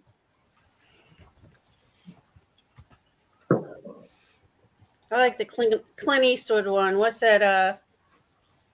Where they say like "make my day" or something. Quit. I want your clothes. Give me your clothes. Yeah, from Terminator. Yeah. Oh, Make My Day. That's not from Terminator. What's that from? Clint Eastwood. Clint Eastwood one. Yeah, that's that's right, Clint Eastwood. Yeah. Like The Good, the Bad, and the Ugly, or one of those. Yeah. Brilliant movie. Dirty Harry movies. Dirty Harry. That's it. Yeah. That's it, Dirty Harry. You always say, "Make my day, punk," and with a dirty, great big Magnum. I think it was some kind of Magnum. Yeah, It was a 44 Magnum. Magnum. The most Smith & powerful Wesson. handgun on the planet. Yeah. Make my day, punk. And he had the longer barrel on that one. Yep. Dirty Harry. I can't remember if I fired 5 or 6 shots. Well, I think we've got it. I think we need to get back to basics. I don't think technology's helped advance mankind at all. In some aspects, yes, it has, but in other aspects, it hasn't. Hey, Bob. I mean, when you see Tammy. people walking down the road and they're looking at their phone for direction, looking at their phone for spelling, I remember years back when you had university students, they were really, they knew other subjects. It wasn't just one specific subject that they studied. They had a. To see you, ma'am.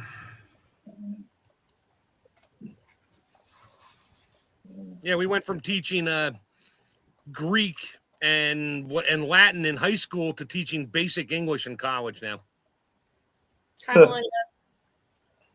And even that's messed up now. The English language is so. I mean, they're putting words into the dictionary that they're creating words out of the blue, and they're changing. They just dropped the requirements to be a teacher. I forget what state. It was either like New Jersey or Washington or Oregon. I think it was Washington State. They dropped the criteria that you don't have to read or write as a teacher at a 12th grade level or something like that. It's like you don't even have to pass a test anymore to be a teacher, probably because nobody wants to teach. So they can't get teachers because the kids are turning into such animals. Yep. Yeah. Well, there you go. This is what they've done to people. They're sort of, people say there's law and order. I think it's more like a lottery. Some people get away with stuff. Other people don't get away with it. They're just unlucky and they end up in prison.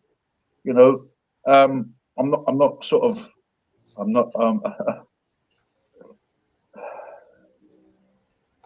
not saying they shouldn't be in prison, but some people, they've certainly done a good job dumbing down people. This has not just been happening now. This has been going on for many, many years. And, people, and not only that, the time, people haven't got the time. If you sort of start to talk to someone, they're like, oh, sorry, I've got to do the school run, or I've got to go to work. They've got no time. They've got no time. So there's a book out there called Momo. It's Momo. And it's about this little girl, and she's the only one who can see the men in grey. The men in grey were stealing people's time. It's a good book. I'm trying to remember the author. I can't quite remember, but it's about this little girl, and she befriends people in the community, like the road sweeper. Hey, Bob. Hello. They should have made that into a film.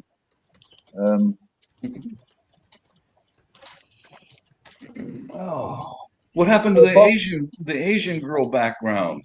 Shadow, what the hell? Those are all Asian girls last week. Not today.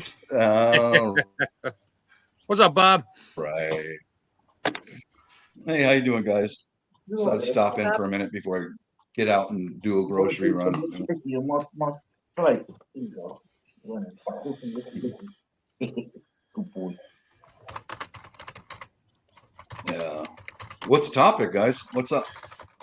Lessons from our favorite films. Uncover the shocking preparedness lessons from your favorite films. Oh, I ran into that recently. I have Netflix, and there's a film called Viral. It's centered in Southern California, and there's two high school sisters. It's kind of a teen movie, kinda, and where something came up, there was a parasitic infection spreading through the population. And the lesson I learned was, number one, that there's an older sister and a younger sister. Their parents are both out of town, and their parents can't get back because they're quarantining and everything.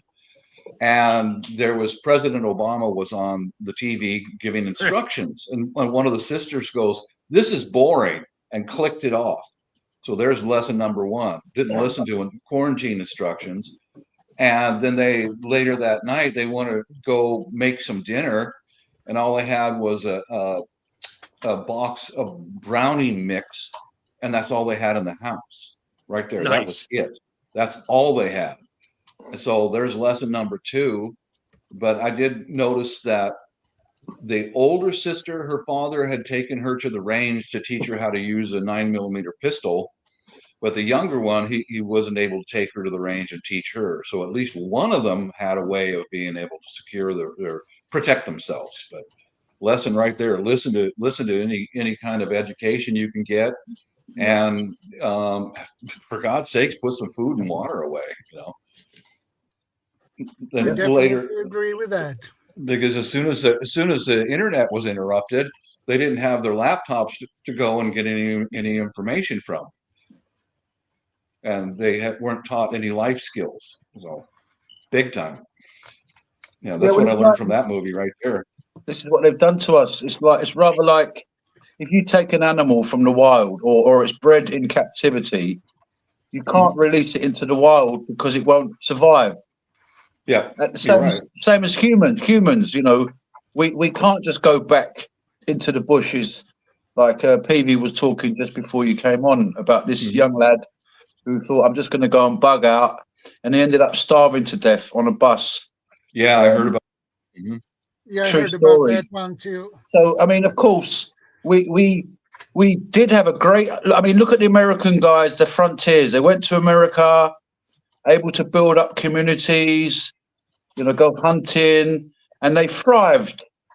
And I mean, we've all experienced that. Greeks, Italians, we all lived off the land, fishing, farming, agriculture. But today we've got fast food, we've got instant technology where people are so lazy to get off the sofa even. I'll just use the remote control. Oh, I'll just use the microwave. I'll just get ready-made food. So, we've lost that ability. I remember my father, if there was like 2 chips on his plate left, he wouldn't throw it in the bin. Yeah. He'd put it in the fridge on a small plate, and next time he had a meal, he would put those couple of chips on his plate. Mm-hmm. You know, a lot of people today, they waste food. People go into restaurants, they don't even eat all the food, they leave it there, some of it.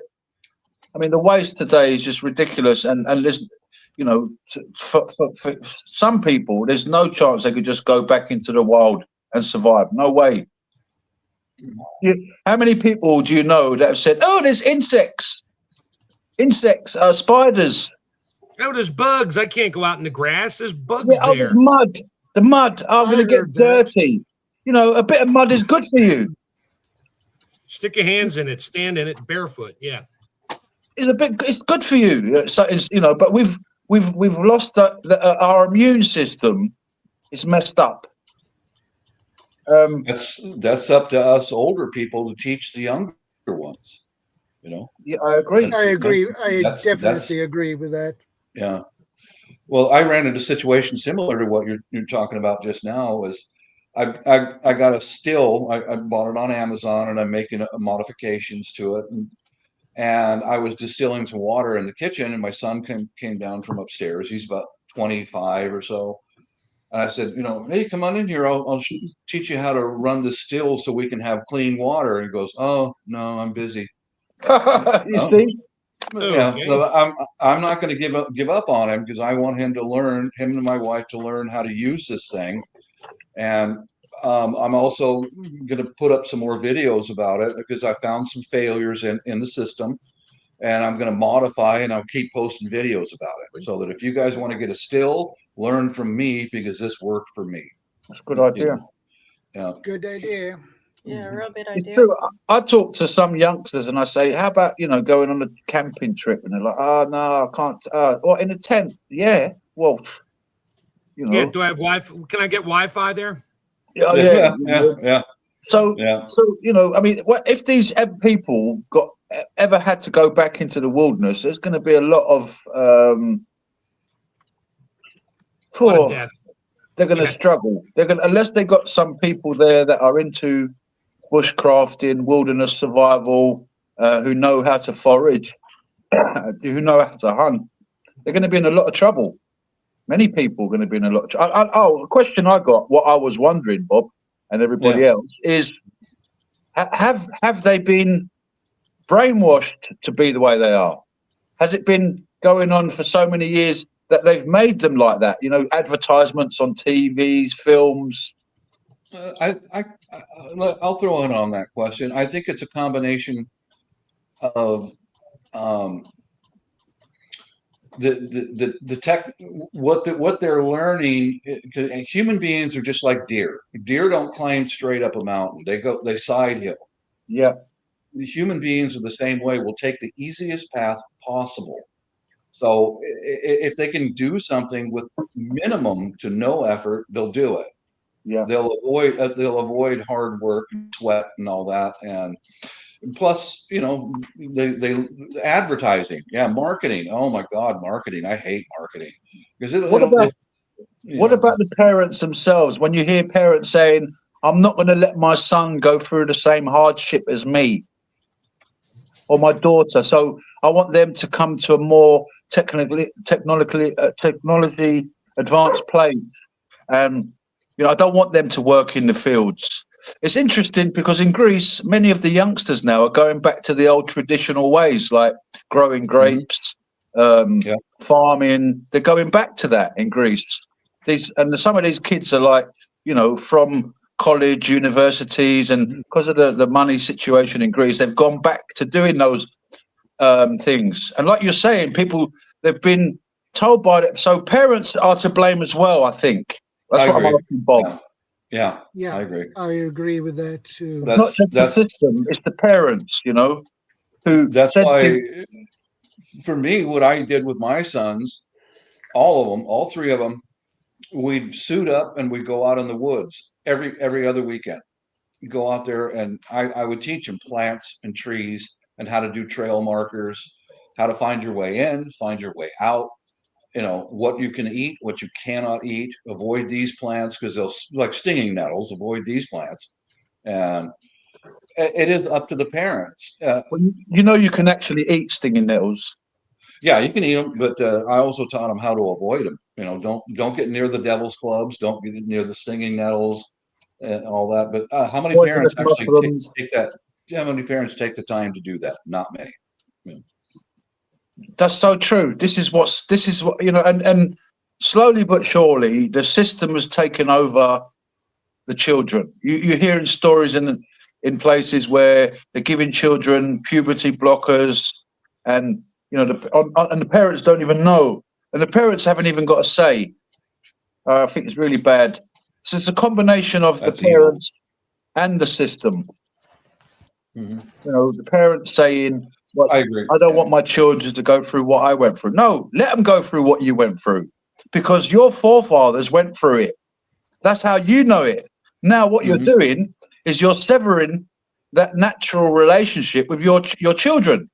I mean, you know, if electric goes down, gas goes, there's no food in the shops, at least you can go out fishing. You've got that knowledge, but they don't have that. Yeah. Yeah, I think we need to make a conscious effort to teach the younger generation. There's a We do. series on YouTube. It's Great Depression Cooking with Clara. It's a older lady. She's long since passed, but her granddaughter, her granddaughter kind of discovered her cooking, and she cooked all the way through to the Depression with very basic things. And she had to, you know, back in the Depression, they had to really use what they had, and they didn't have, you know, very many luxuries.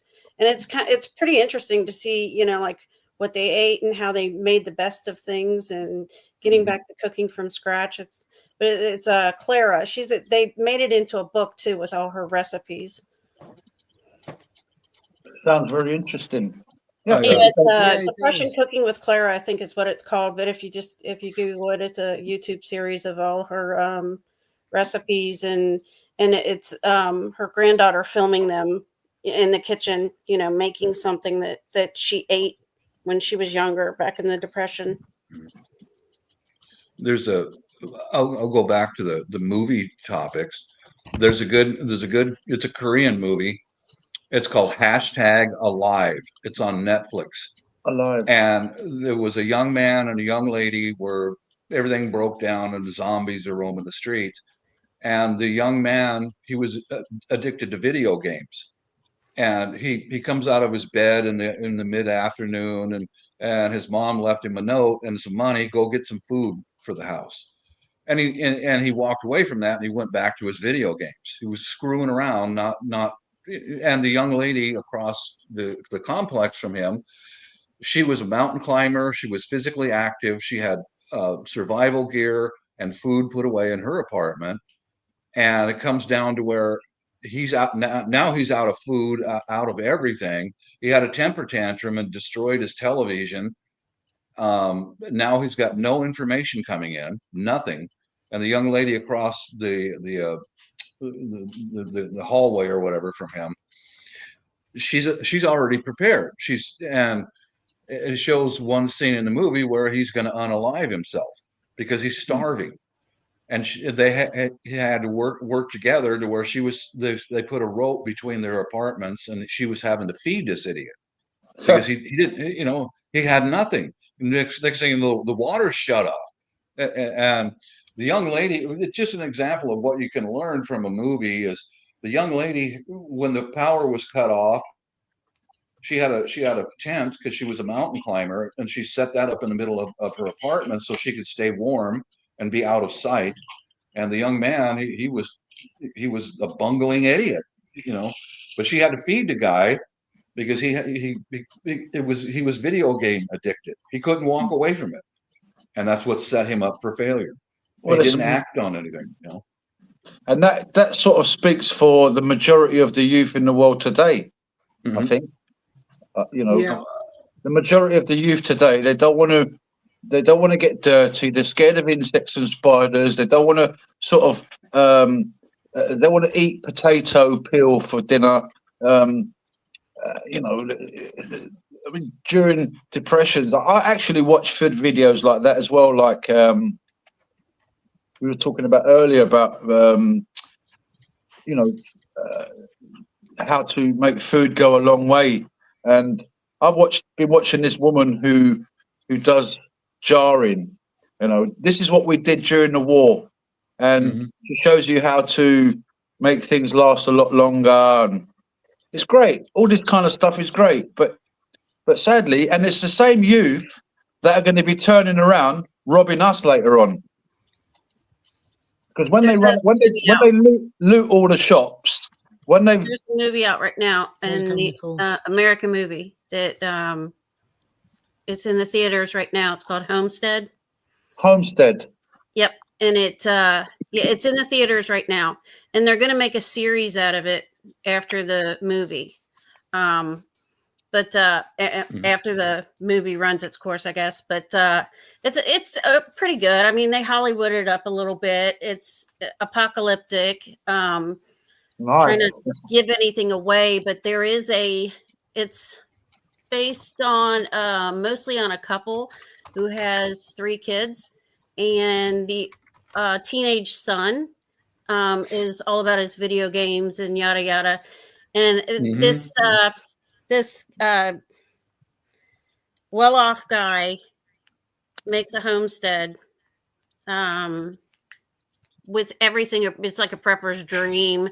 He has everything, and the apocalypse happens, and everybody runs to the homestead. And the teenage son, it's kind of like what you were talking about. He's all about his video games and stuff like that, and he's oblivious to anything that's going on. And very shortly, things happen. He, at the beginning, is just interested in girls, and is there any girls here? And there's a girl that is part of the family that lives there, who was raised totally different than him. She was homeschooled, and she was taught how to garden, and she's teaching him all this stuff, like how to, I don't know. They were cooking different things, and they were growing different things, and she was teaching them how to make bread and this and that. And he was totally, it's enlightening to him that he was so oblivious to everything and was just about his video games. But he gets a rude awakening in this movie. That's kind of like, grows up like real fast. That's kind of like #Alive. It's very similar to that. In fact, addiction will bring you down big time. And I'll give you a spoiler about #Alive is that they were rescued. The young man and the young lady, a pretty young lady, his same age, attractive young lady, very physically fit. And the two of them got through the situation, and they're on the helicopter being rescued. And suddenly his phone came back online. And this guy's got this gorgeous young lady sitting next to him. They went through hell, and he picks up his phone and starts smiling and going on his phone immediately. And ignores this young lady who's just sitting there looking at him like, really? Yeah. It's a good movie to watch. The things not to do. Don't be complacent. We haven't. Sorry, Bob. What about those films, The Purge? I watched The Purge. And it shows all these people coming out and they're killing everybody. And, so what are they doing to the youth of today? Violence, films like Fast and Furious, all these films that are, like you're saying, the youngsters today they don't really know what's going on around them. And they're glamorizing. If you notice in one of those Purge movies, who were the real enemy? Right. Was their neighbors. Mm-hmm. Yes. Yeah. That's a lesson that probably a lot of people didn't pay attention to. But the people who live right next door are the ones who have been eyeballing you for a long time. And not a marauding gang. These are people who know you. And they came in and they greased that whole family, if I remember right. They put them all down because they knew them. They used that against them. Oh, we're saved. Our neighbors are here. Bang! And their neighbors killed them. Yeah, I've got people that ask me about my bug out stuff and my preps, and they say, "Oh, we'll come around your house if anything happens." But I've heard that. Yeah. There's one person I know who keeps asking me strange questions like, do you have this in stock? Do you have that? And I'm like, well, why are you asking me what I've got? So it's like they're working like it's almost like they're planning something for the future. Could be. Yeah. And I'm the wrong. I'm just taking inventory. I'm totally the wrong. So they can just come over to your house and try to take it. Well, I've got an axe on my front room table. So when they come in the house, the first thing they see is an axe. So, and if need be, I will wield it. I will hold the axe up and say, well, if you want your hands chopped off, then go ahead.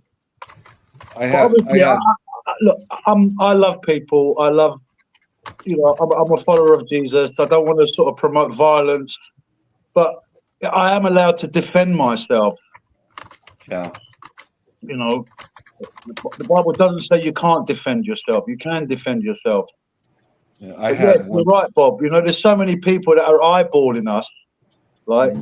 And even people like you said that you might think are safe. Go, girl. And don't forget, these people are telling other people, oh, you know what Bob's got? Oh, you know what Costa's got? Or you know what Shadow's got? I had one situation where a lady that's about my age, what her job is going shopping for other people and making deliveries. And I'd mentioned just a little bit about I do put food and water away. And she says, oh, where do you live? Because I'm coming. And she goes, I'm coming to your house if anything goes wrong. I said, no, you're not, because I'm not going to be there. Same. That's what I say. Yeah. And plus I told her, if you do make it to my house, I'm not letting you in the building and I'm not going to help you. You go shopping for other people all day long. That's what you do. You're in the supermarket 30 times a day. You can, starting right now, pick up a few extra cans of beans and pasta for yourself. Don't depend on me because you're going to be disappointed. Did anybody say Leave the World Behind? That was one that came out recently. Yeah, that was kind of that one. Yeah. Mm-hmm. Mm-hmm. Yeah, it was not the best. Yeah. But it did do technology and your dependence on technology with the cars. Yeah, they were all crashing. They were all crashing into each other as all the Tesla cars were just all going to the same place, and it just started crashing plugging up the road. And plugging up the road. Yeah, and how the guy was out driving around in the country and he had to depend on his GPS because he put nothing to memory. I got lost. Oh, yeah. And now your GPS is cut off and you can't remember how you got there. What the hell's wrong with you, dude? Yeah. I had one of the people I work with who I just met not too long ago. Somebody told him that, I home preserve, I freeze dry and all that. Well, he's like, oh, well, what kind of stuff do you have at your house? I was like, food, just stuff. And he, like everybody else says, it's like, he's like, well, if crap happens, I'm coming to your house. And same thing. I'm like, that's fine. I said, you can come. I said, I won't be there. I said, but just watch out which part of the floor you step on. And he looked at me and I just kind of raised my eyes, like, just watch out where you step, buddy. I will put this right out there. You guys know, if you looked at my channel, I can machine parts, I can weld. And yeah, even if you kill me and you get into the house to rob my food, I take bed frames and I weld them together into cages and boxes. Good luck. If you don't have a way to get to the keys to unlock the locks, which are not out in the open, you can't beat them with a hammer and break them open. Good luck. You're going to be struggling for hours and hours and hours and hours over my dead body to be able to get my stuff. Isn't it very sad, that film where those neighbors knew each other for many, many, many, many, many years? They were like buddies. They were neighbors. Yeah, as soon as SHTF come along, they're drawing guns on each other. Yeah. Well, I would do it with the drunken neighbors that I've got, because I know I would imagine they have absolutely nothing stored up. Oh, the guy that's laying on the floor out of his head. Yeah. Mm-hmm. You showed us a picture of him. Yeah, that's the guy who leaves his tools out everywhere. Yeah, that's the guy. That's the guy. Him and his drunken wife. And I can read we all body pay language. attention. We all pay attention, Bob. We know what you got. No, I'm just kidding. Yeah, well, I'm ready for you. You know, I think I ain't coming. but I ain't coming there. if you were trustable, Bob would let you in. I have no need to go to Bob. No. My wife lived through Civil War, and she said straight out, because one of our neighbors where we used to live says, "Why don't we all pair up and this and that?" And later on, my wife comes home from work. I said, "What do you think about that?" She goes, "No one comes into this house for any reason ever, especially during an emergency." She grew up in that environment, and she said she's seen bloodshed because other people tried that during their own Civil War, and it always ends up in bloodshed. If anybody comes in this house, it's going to be a direct blood relative, like son or daughter. That's what. All right, else. right, okay, Nobody else. Mm-hmm. That's what I kind of meant. That if someone that you trust, like only those type of people, or someone you've been through a war with, for example, like and he saved your life, or you saved his life, and you really trust each other. Because I think it's really sad that society breaks down so bad. Hey, Darren, good to see you, brother. That people just don't want to know each other. I mean, if the system planned this, they've done a great job. Yeah, isolation. Yeah, divide and conquer. That's what they're using. Division. They've divided up people left, right. All this nonsense. Yeah, and that's what's really ruined the world. I mean, but everybody knows that the government is working for these money people. They're not working for us. They never have done. Yeah, that's all a lie. That was just an illusion. Yeah, you got a choice. No, we haven't, because even if the opposite party gets in, they seem to still pass the same policies that the opposition were passing, and you're like, well, hang on. Exactly. Well, hang on. You're supposed to be the opposition, and you was good, but you still got the same agenda. Mm-hmm. So there's an illusion of choice. We've got no choice. And watch out for what they call the othering. That's part of dividing classes and dividing ideological ideas and stuff. The mass media will put out othering. And okay, the people we really have to worry about are the conservative Republicans or whatever. That they're setting you up to devalue your life in front of the public. Yeah, now it's the rogue military. Watch out for the rogue military. Yeah. Is it? Oh shit. That's all part of how Stalin took so much total control over the Soviet Union. Othering. The first people he did that to were the kulaks in Ukraine, who grew all the food. Oh, they're terrible people. We have to take away their food, and they did. Over 6 million people starved to death. Yeah, it's terrible. Well, look what they're doing around the world now. I mean, there's an attack on farmers in England because they're like, there you go. Look at the attack on the farmers in America, where they got this massive flood. Where is it? North Carolina. Yeah. Yeah, North Carolina, Tennessee. Yep. And now there's a company that wants to do lithium mining. Yeah.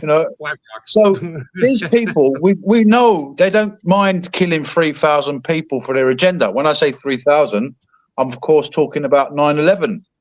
They don't mind killing a few thousand people for their agenda. Nah, we're just cattle. We're dealing with some goyim. Oh, the goyim. Easy there, the buddy. goyim. Oh yeah. Oh, these people are the problem on this planet. Synagogue of Satan. The fake. Those who say they are. I don't want to say the word. No, don't say it. We all know. They're not. In fact, they. What cracks me up is they call you anti-Semitic, and what they're basically doing is they're projecting. They are the ones that are calling others anti-Semitic are the most anti-Semitic people on the planet, because they're usurping the true. They're trying to usurp the real Jews. I said it. Sorry. Yeah. So you're going to get us banned now. sorry. No, we won't. No, it doesn't. No, we won't. So People these worry about people. that. Has anybody mentioned there's one? There's a movie called Into the Forest. Yes. It was back in the 90s. I saw that. I don't think it gets enough attention because it is really good at like the herbal. How these girls manage to, two girls living in a house and kind of in the woods, and they just kind of figure out how to, make it happen and I saw that. use all the herbs and everything. I'll see if that's still on Netflix. It also showed in that movie the different personalities between the two sisters. Yeah. One was looking for resources and trying to keep them fed. The other one was dancing. Yeah. She was blocking it out. Yeah. It really shows the trauma response. Yeah. The difference in trauma response with people. Thanks for a reminder. I'm going to look for that movie. It might be on Tubi or on Netflix. It's got some good lessons to be learned in it also. Because it shows the one gal when their father died, none of them knew how to do any home repairs or maintain anything. But the one was trying to gather resources to keep them fed, while the other one was in the other part of the house ballet dancing, for God's sakes, Right, pouting because she couldn't use the last of the gasoline they needed for the generator to play her music so she could dance. Yes, yeah, that's a good example right there. I'm going to look for that movie. Let's see if it's still on Netflix or whatever. Yeah, and she was interested in boys and things, and the other one is trying to, have them survive. Hey, I'm going to bail here, Darren. I got to run to the store and get a bunch of stuff done before it gets too dark out. Take care, Chef. Okay, no problem, Mark. Nice seeing you all again. I'll see you next week. All right, take care, Chef. Yeah, will do. God bless. God bless. Take care. Take care out there. Anybody say I Am Legend? Yeah. Yeah, I watched that movie. A good one. Times. Vanessa says the arts are important, creativity is important. Well, yeah, if we're in the SHTF situation, we've collected all the wood, we've got a nice fire going, we've managed to find some food, we're all sitting around the fire, someone pulls out a guitar. I think that's important as well, like music and arts and create, Yeah, the arts and creativity and stuff is important, but in that movie, I think, like the point Bob was making is that she does it in lieu of the survival things that she needs to be doing. You needed things as an escape, but you need to be able to balance. But I think she was doing it to escape responsibilities, as opposed to just having to take a break to regroup. There is a lot of lessons to be learned on some of the movies, but you gotta watch the movie more than once, because they'll teach you a few lessons, but it's very subtle. Yeah, like Viral, when the two sisters are sitting there on the couch and the president is giving instructions for the protocol for this disaster. Oh, this is boring. Click, and it only lasted a second. No, don't turn it off. Don't turn it off. But that only lasted a split second. Same with when they went to the pantry. The pantry was empty, except for a mix of brownie mix. That's all they had to eat. But that only lasted a couple of seconds during the movie. But eventually, when I get my still all set up to really be autonomous, so I can turn on the heat and walk away from it, I will get my son and my wife over there and go, this is how you're going to be able to purify your own water right here at home. The series, The Colony, there's a movie called The Colony, but there's also a TV series they did that was more like a reality show kind of thing, of where they placed all these people in a simulated post-apocalyptic type situation, and they had good series. I enjoyed that. How to survive. There's some stuff in there, of having to scrounge for stuff and use what you got, and I've watched all those. Those are loaded in different channels. Those are still on YouTube. Yeah, I watched The you can still Colony watch as those. well. The movie. Hmm. The movie is Yeah, different than, look for the series. Yeah, watch for the series, Shadow. Yeah. I think you'll enjoy them. The Colony series or TV show. Yeah, I think you'll enjoy those. If I can find Well, it. it should be on YouTube, Yeah, but you want to make sure there's you get the different TV channels. show, not the Yeah. series, not the movie, because I think the Colony, the movie, isn't that about like a viral outbreak or something, as opposed to this is more like a reality show where they take about a dozen different people from different walks of life and they put them in a simulated, situation, and they have to figure out how to Excellent survive. series. How they had to gather resources and fight to keep it. Yeah. The movie is about humans have built climate modification towers to control Earth's warming climate due to climate change. The problem is the towers, however, inadvertently caused a new ice age by 2045. So sounds good, but it's a different one than and they have to live in underground bunkers to escape the extreme cold. And that one is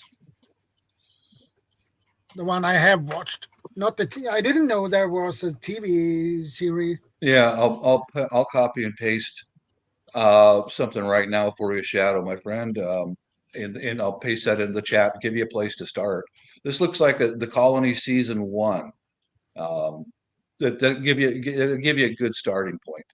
But I think you'll enjoy it. It's very educational. But there we go. Copy and paste right there in the side chat. I hope that'll come up. It should. Yeah, here it is. Yeah, there it is. There it is. Yeah, excellent series. Excellent. It showed. It was saying that it would showed how difficult it is to gather resources, how you got to fight off marauders attacking your home base and marauders when you're trying to gather canned food and tools and all that. Great series. I really enjoyed it. I just read a book called The Long Road to Survival. It's a prepper series book. It's Lee Bradford is the author's name. He has, I think, 4 books in that series. Yep, I haven't read those. Yeah, it's oh, you have? No, I haven't. Lee Bradford's his name. Okay.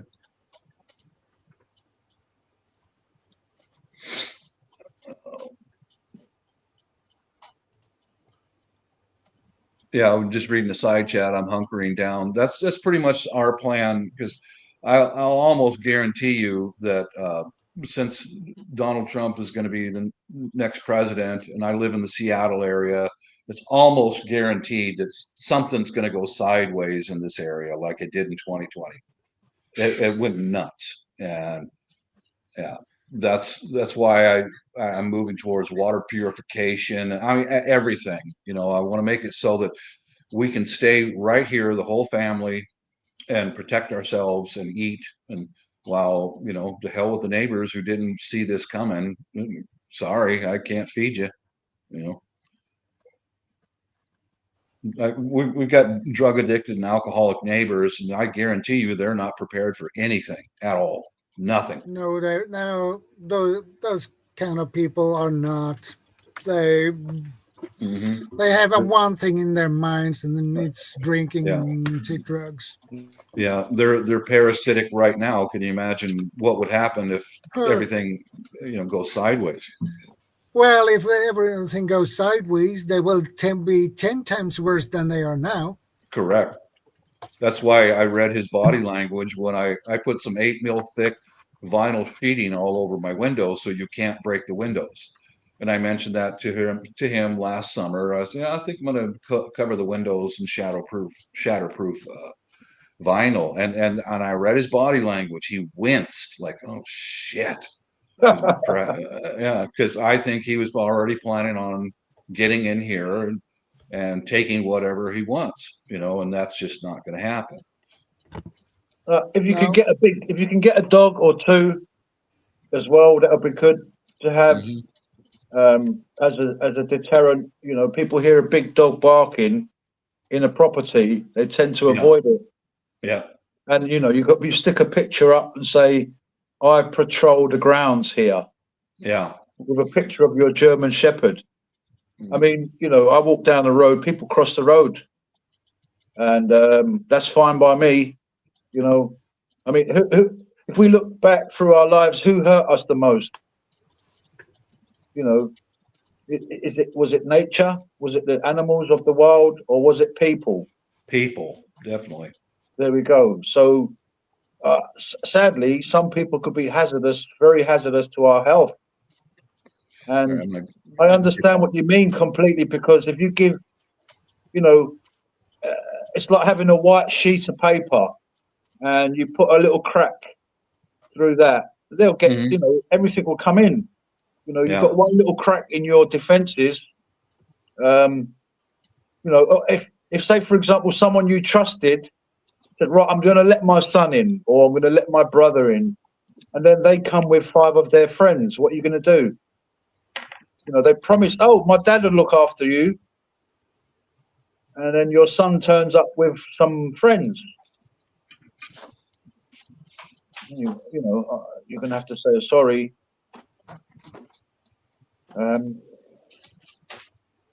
One of the things that they addressed in that new movie Homestead was that they had a lot of people. They had probably 200 people on the compound, but they had a lot of people at the gate wanting to come in, and they were saying, "Oh, you know me, you know, I, you know, your kid went to school with my kid, or I live down the street, or whatever."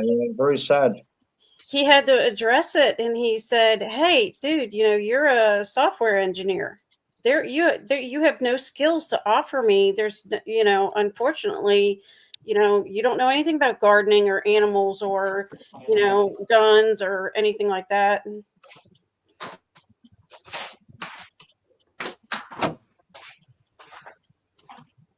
Yeah. Good point. Very sad. They've done a good job on us. They've divided us up so much that no one trusts anybody. No one trusts the government. Oh, wasn't it Obama that said, we're going to do a job on these people where we're going to get them to lose trust in us? It's like they're purposely doing it. Yeah. You know, so people don't trust the government. People don't trust their neighbors. People don't trust anybody anymore. It's really sad to see that breakdown of society. And this is perfect. This is perfect for the elites, because that's how they rule. You know, they divide and conquer, and you know, politician gets paid off, or if the politician don't pay, if he doesn't play the game, he gets bumped off, unalived. This world is the corruption is just like mind-boggling. See, I take those. I take that. I notice it, I see it, and then I work hard to counteract it. Yes. To defend against it, to protect the family. You know, I don't just ignore it. I see what they're doing, and then I work towards resolving that in my home, because that's all we can really do is control what goes on in your home. That's all we can really do. Vanessa's got there. Will you bug out leaving your disabled ones behind? I've got a friend who's got spina bifida and he can't walk properly, and I've been helping him get into preparedness, and also I'm in the process of helping him to move out of a city to a more rural place. And will you bug out leaving your disabled ones behind? Well, if I can help them, I will help them. You know, it'd be a hard choice, wouldn't it? Well, I mean, yeah, it's a hard choice. Mm-hmm. But I think like this, I don't leave anyone behind. Yeah, what about the motto? We don't leave no one behind, you know, the army motto. Don't leave no one. Here's my views on that. Okay, if it's a family member, you're not going to get left behind. But if I can't help someone else, if it's going to slow down or impede the success of my family, sorry, bud. That's just a harsh reality, you know.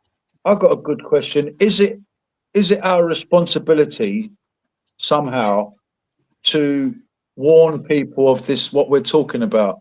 Is it our response? Well, is the blood going to be on our hands? I mean, if we don't do, like, we're doing videos about survival, we do videos about gear, we do videos about whatever to do with the survival stuff, SHTF. I mean, for us to have our eyes open, does that mean we have to help others, warn others? Are we going to be held accountable if we don't? Or I don't know what you guys think about. You can only lead the horse to the water. You can't make them drink. Can't make them drink. That's a fact. Yeah. I think we have somewhat of an obligation to make them aware. Yes. But people still have free will to do whatever they but feel. We've done our bit. We've told them. We've done our bit, whether they took it in or not. We've said, look, I do. Whenever I meet someone, I say, look, when you go shopping, just buy an extra couple of bits every week. Stick them in the cupboard, forget about it. And every time you go shopping, do the same. You'll be surprised in 6 months, those little bits every week accumulate. Yes, and then you'll have a nice little prep, as a beginning. And I think well, that's why I do videos. That's why I do videos, to give people ideas, to help people get prepared. So I've done what I could. Like you said, you could take the horse to the water, but you can't make him drink. And like you said, Bob, you told that lady, look, you go shopping every week. Why don't you put some bits on the side? Or maybe she's doing it now, Bob. Maybe she's actually doing it. I mean, when you see her next time, did you say to ask her, did you actually get a few extra bits? Well, I think what we're doing along that line, we're doing that right now. We're putting information out that this is just the bare necessities. Start there. I think we're doing our part right now. But I did discover one of my neighbors at a fire pit out in the road. We have a fire pit once in a while, and they already had a plan for tsunami or for disaster, their escape route. They mentioned it, I didn't, and I went, that's the family right there. That's the one family and ours. I didn't mention that. I don't tell my neighbors that I've got food and stuff stored away. I don't tell them a thing. But bingo, that's the family I can count on right there. The rest of them, I don't know what they're going to do. Yeah, a lot of people are going to be so shocked as well. A lot of people are in denial at the moment. It's amazing how they can't see the bigger picture. They're like, there's wars going on, natural disasters, and some people seem to be in a bubble that it's not going to hit me. It's not going to come near me. And I say to people, it's going on in Ukraine. Look, there used to be modern cities. So in certain places, all the mod coms, all the latest cars, the internet, the latest technology. But look at it now; it's all crumbled down. One thing here in the States, we're a little bit unique is over the last 4 years, we've got. I've heard different numbers of 8 to 13 million people coming here from all over the world. We don't know who they are. That's a real threat to your safety, because some of these people grew up like in poverty-stricken El Salvador, different in Pakistan and India. These people know how to survive. They know they came here ruthless. Some of them are fucking ruthless. They'll take you out if they have to, and that's a real threat that we have. What they are is opportunists. They see that where they come from. They don't see stuff lying around, or they don't see as much stuff where they come from, and then they come to somewhere like America or somewhere like England, and all of a sudden they see lead in cemeteries, copper. They do. So they start stealing. In England, we've got people stealing lead from churches. Same here. Copper, like for wherever they find it. Graveyard robbery, steel, like really old steel that's worth a lot of money. Fencing, gates, what have you. I mean, even they're stealing. Like when Trump said they're eating the cats and dogs, you hear many stories. I've seen videos where someone's cooking a cat. So have I. And a woman comes up to him and says, "What are you doing?" He says, "I have to eat." Yeah, but that's someone's pet animal. I mean, They don't poor care. old I'm lady, hungry. poor old lady at home. She's thinking, "Where's my little cat?" You know, there's stories over here in the UK. They're taking the swans, they're taking the ducks. I mean, in England, the swans are protected by the crown, supposedly. But yes, like you said, they come from these countries where they've got nothing, where they play with bits of cardboard if they find a bit as a toy. So, of course, when they come to a place that is so-called civilization, they're like, wow, look at all the opportunities. They see people with the latest phones, so they steal phones. They see people with the latest this. I mean, in fact, what's the whole point of everybody paying their taxes and mortgages for this to happen? I mean, the government is a total cop-out. They've let everybody down. They've ruined the country. Yep. You know. Well, yeah, and I learned from those lessons, and I prepare against it. You know, Yes. because I you know, my wife grew up in poverty, and she is the greatest teacher I've ever met. She taught me so much about how to stay alive, and so did her dad. Her dad sat me down many times when we were overseas. This is how I got my family through this. Pay attention, Bob. Yeah. But Valuable lessons. Extremely valuable. Yeah. Because I'm not making a point or anything, but I'm just saying that here in the U.S. now we've got millions and millions and millions of these people who are in our own neighborhoods, and they can be freaking ruthless. Well, and cool. A lot of people who don't got their head buried in the sand don't see it. The lefties, let them in. It doesn't matter if they're rapists, murderers, killers, thieves. We give them a chance. Give them a chance. Yes, Mr. Lefty. Until they rape your daughter, until they steal your stuff. How many stories have we heard of people helping them and then being killed by them? I've got one of those guys on my block also. Oh no, you know, because I informed him that somebody climbed over the back fence and tried to rob the Mexican's house. Oh no, the crime is here now. He's a teacher. And I said, crime is here now. Where the fuck have you been? Dude, it's always been here and it's getting worse. Oh, this is a conversation I had with this lefty. I call him a bitch, but and he said, I suppose I should get a gun. And I raised my eyebrows like, you have a wife and 2 small children, and you don't have any kind of a weapon to protect your family? Then he went on and said, oh, well, these other neighbors said we could seek shelter in their house. And I said inside my head, you are a pussy. Don't come near my place. I've got no mercy for you because you're looking for a handout. And then another family is alcoholics and drug addicts. So these are the people I'm going to have to really watch out for. They're going to get a run away from my front door. You had your chance, you know. How many stories do we? It's called Survivor Man. It's Les Stroud. Les Stroud, I'm familiar with him. I watched his series. There's some controversial stuff with Les Stroud that, you know, but one thing that he does stress is the mindset of surviving. That you know, you have to have that survival mindset of, you know, and thinking ahead and planning ahead, and it's a total mindset, because if you don't have that, then it doesn't matter what you have. You're not going to make it. You can have all the equipment in the world, but if you don't have the mindset, you will not make it anyway. So I'm glad you brought him up. I learned a valuable lesson from him. One of his episodes, he was in Canada and he was gathering up wood to keep warm at night.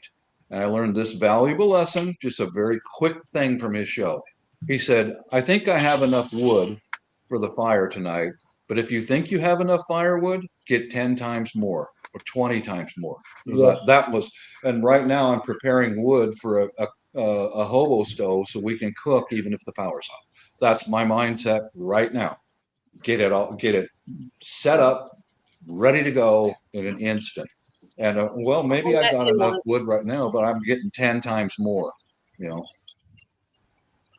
One hint that he, you know, because I asked him, you know, tell me something, you know, tell me something I don't know.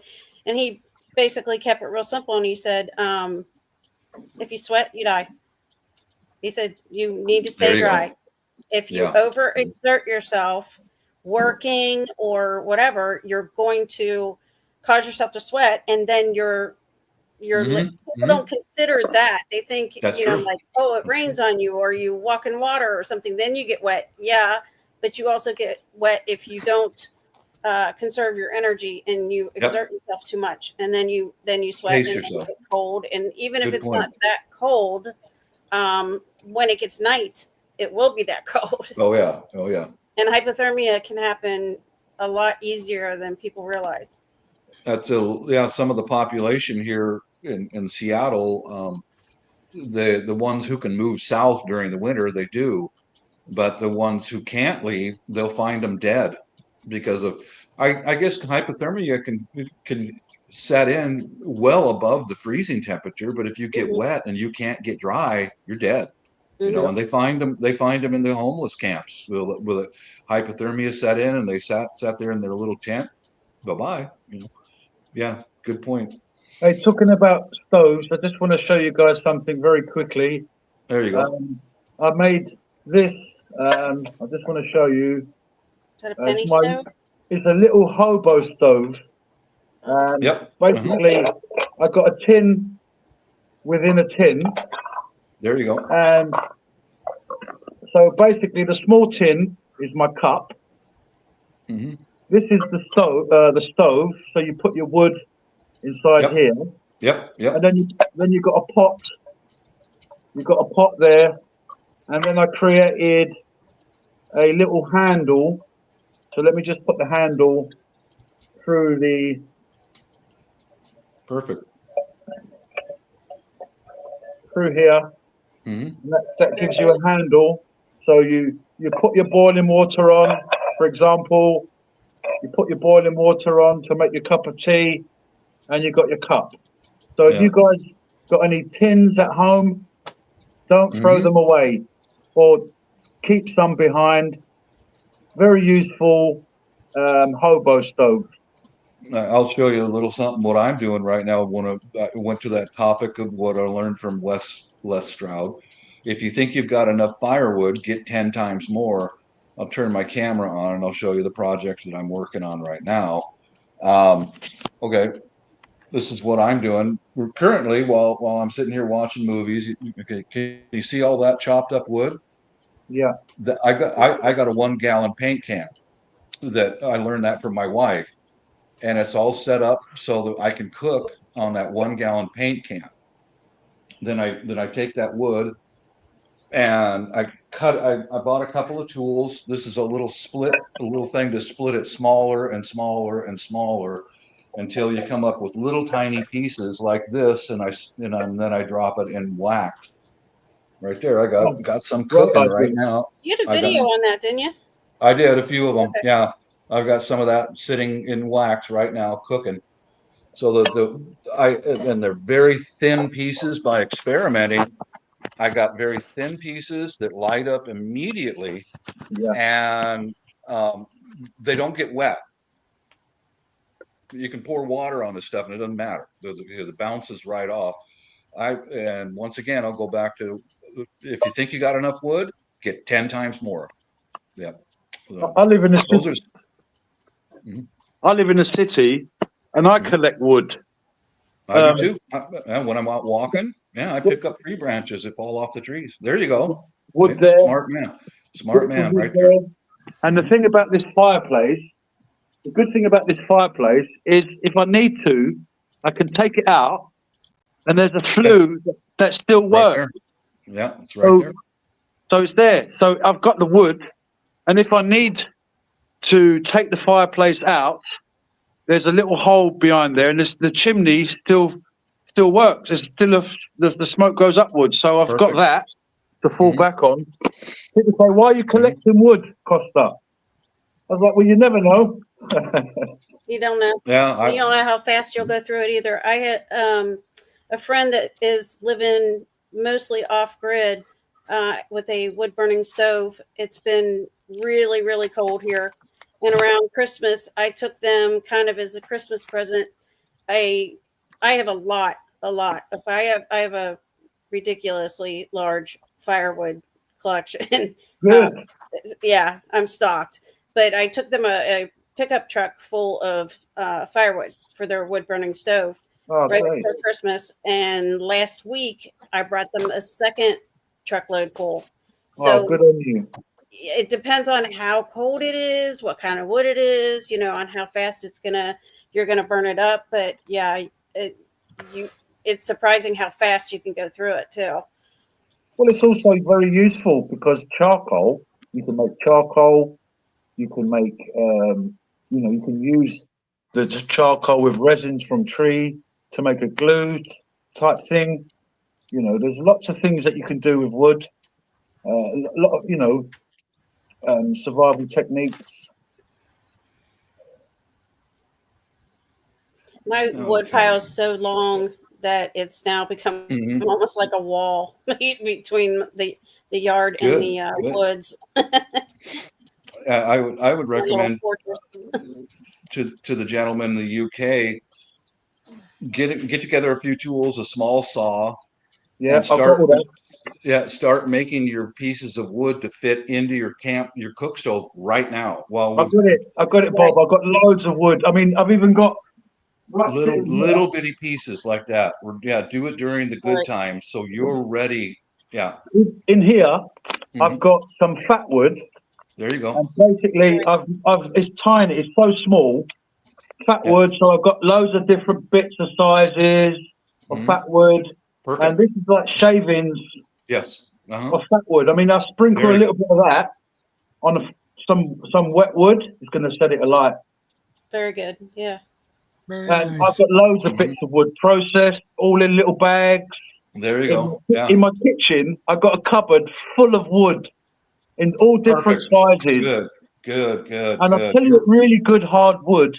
If you guys are looking for really hard wood, you're going to be shocked how hard olive tree wood is. I don't know what it's called, what the wood is actually. I know it's from an olive tree, but it's incredibly strong. And it's so heavy. One little branch, you pick it up and you think, wow, this is, for example, this little piece here. It's only like, what, 2 foot, 1.5 feet? But it's so heavy and it's so dense. Yep. Olive wood. So if you can get yourself some olive wood, and I'm in the process of making, I was trying to think, how can I make some type of farming tool? And olive wood, I got this, and I was thinking, well, maybe I can use that to sort of go into the ground. And so primitive, but useful. So if you want to get some hardwood, get yourself olive. Yeah. Tree. Here in the States, we've got hickory, and like I've got cherry wood right now, and I'm split it up. And here's 2 of the tools I want to show you that I've got to split wood. Yeah. This is called a shingle throw. I've got a video about it on my channel, and I split the wood in tiny pieces, and then to make them even smaller, right over here, I've got this one that I mounted onto a branch with a wooden mallet, and I just sit here at nighttime watching movies, and I put little bits of wood on there and just make it smaller and smaller. There's a couple of tools you guys could gather up yourselves. And good idea. Got it all on Amazon. If I can do this stuff, you guys can do it too. Including the wooden mallet, I got that on Amazon, so I don't bang up the cutting edge on this little splitter. Yeah. Good for you. I'm glad to see you've got stuff put away already. And I'm in the city. Yeah. And people are thinking I'm crazy. Like, what are you doing collecting wood? Those are the same people who couldn't even find fat wood if they had to. They wouldn't be able to. They don't even know what it is. They don't even know what it is. Yeah. No. You see, exactly, all this kind of stuff is lost, sadly, because of this technology, because of the games, mobile phones, stupid movies. They seem to think that we are nuts if we mention prepping. If you mention the old way, they think we are nuts with foil hats, tinfoil hats on our heads. That's part of the thing that I mentioned a while ago called the othering. The mass media making us the lunatics, the nuts. And whenever they make a television show about it, they show these people who are a little bit on the edge. Yeah, the extreme. The other, that's part of the othering. Oh, don't pay attention to those people. They're the other people. They're the ones you don't want to be around because they're crazy. Yeah, I do feel like it's gotten better about stockpiling food. Not so much everything else, but having a backstock of food doesn't seem to be as crazy as it used to be. A couple days ago, I had somebody come out and they were doing an appraisal on the house, and I didn't think the guy was going to have to go back in my stock room. I didn't anticipate that, but he needed to get some sort of information that was on a large sticker that was in this closet on the wall. Okay. And it was has to be the walk-in closet where I had all my canning jars and everything. So I walked him through the room where I have all the supplies and everything. And we just kind of looked at him and said, we're preppers. And he didn't balk at it. He just said, oh, well, that's a good thing. He said, there's nothing wrong with that. You know, so I thought, okay, seeing canning jars doesn't freak people out anymore. But, you know, it's not like I said, hey, here's my my tools. You know, let me show you all of my bang bang stuff. You know, he would have freaked out at that. But yeah. Yeah. So it's not as taboo to have a little bit of a backstock of he probably was still thinking I was crazy because I had too much, but yeah, Huga, have you noticed how the mass media wants to make us out to be lunatics? Yeah. And that's that upsets me. Yeah, but this is part of the plan for a long time where they getting us to come away from this survival. I mean, people used to prep. It was a way of life for us. You know, prepping was a way of life for every culture. The Greeks used to work all summer preparing for winter. Most of the other Mediterranean countries did the same. People in America, they hunt and gather things during the summer because they know it's going to be a harsh winter. Sweden, people in Sweden, you know, people all around the world used to, you know, work through seasons and collect for winter, and then do things in winter for summer and whatever. And you know, people were doing this for centuries. I mean, we people know. I agree. They knew how to, you know, because government. I'm sorry to interrupt you, but the reason why they're doing that is because they want us all to be government dependent. Yes. Government will take care of you. In the United States, yes. Yeah. You'll be fine as long as you're not one of the others. Then the others won't give you resources. What does the government mean by "we will take care of you"? Yeah, that's what they mean. That's BS, in my opinion. Yeah, but I'm saying, does it actually mean when they say something, these people, it's like double speak. So when they say something, it's like they mean the opposite, really. So when they say we're going to take care of you, what you know, is that a private joke? Are they saying, yeah, we're going to take care of you, all right? You know, put you on the front line, give you some virus, you know, give you crappy water, give you crappy instant rubbish food. You know, yeah, we'll take care of you. And here in the States, FEMA, that's what they say. They say they're there to they're not going to help you in the short term. You can apply for assistance, apply for a loan to rebuild through FEMA, or FEMA's are unless you're one of the others. Huga, have you noticed the subtlety? Unless you're one of the others, if you're a straight white male, well, I'm sorry, we don't have resources for you. Yeah. You wonder how many people had in those fires, the thousands of people that were evacuated in the California fires. How many of them do you think had go bags that they could, because they had to get out right now? How many of them had a bag ready to go that they could grab and that was useful? Maybe 10% if you're lucky. Yeah, I agree. Maybe 10%. 5 to 10%. And the thing is, the Indians, they never lived there, because they knew that was a place that had fires and volcanic the earthquakes they have in that area, and many fires. So the native Indians never lived there. So yet the modern people, they all live there, or on the hills, and in these places.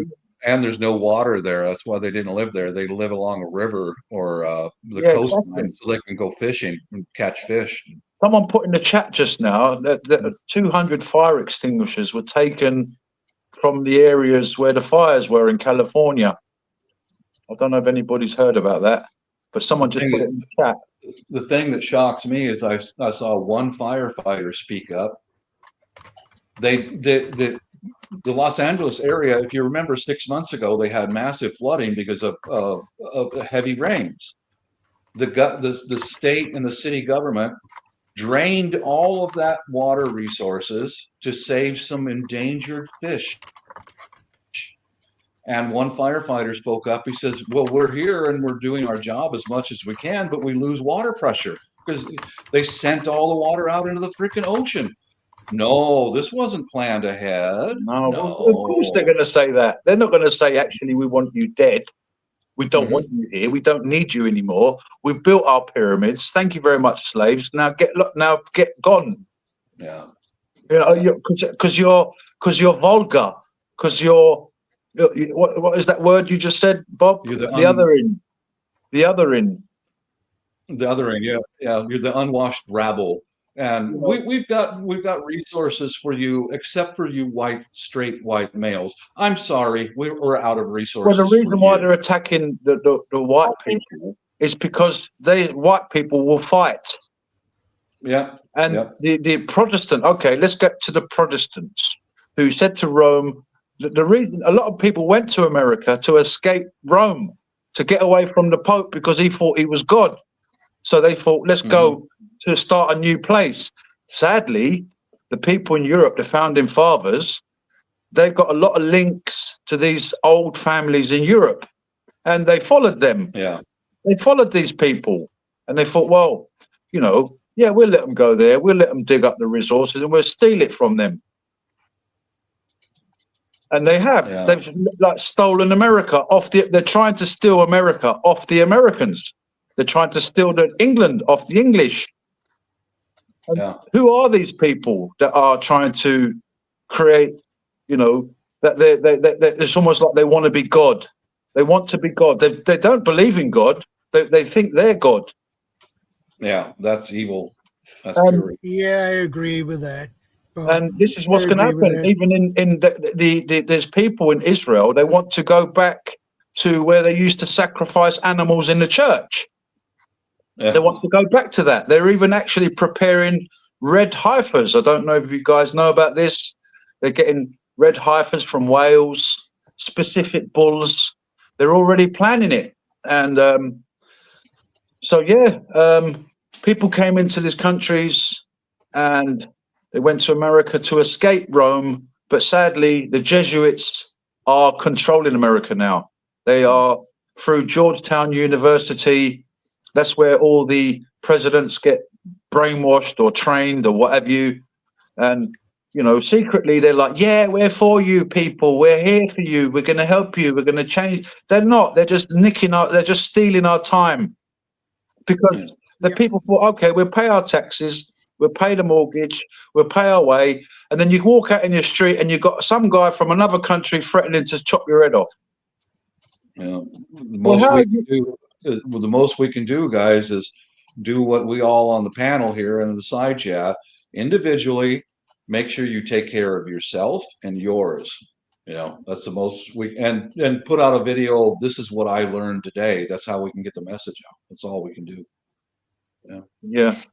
We'll just do our bit as preppers, and because there's a reason why we're all here on Shadow Show. We're talking about these subjects. There's a reason, and if we're not gonna, you know, pass it on as our forefathers passed on knowledge to us, like you said, your father-in-law sat you down and said, "Listen, Bob."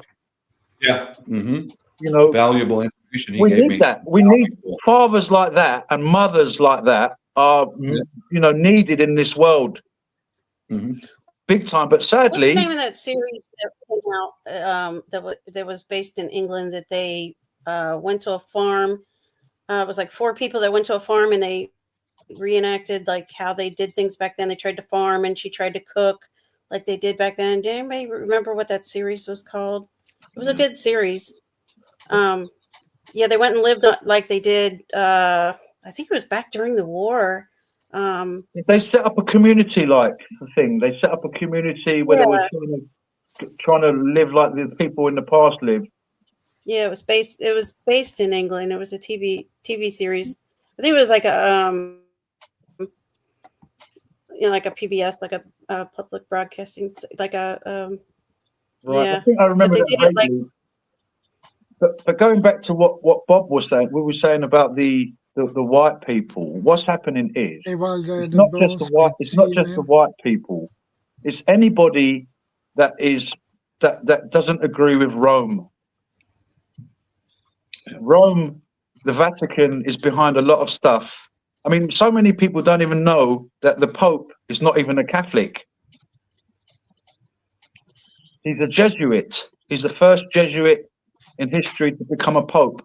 So basically, yes, the Protestant, if you can bring down Protestants in England, which is the top of where the resistance is, if you like, it will topple in the rest of the world. That's their plan.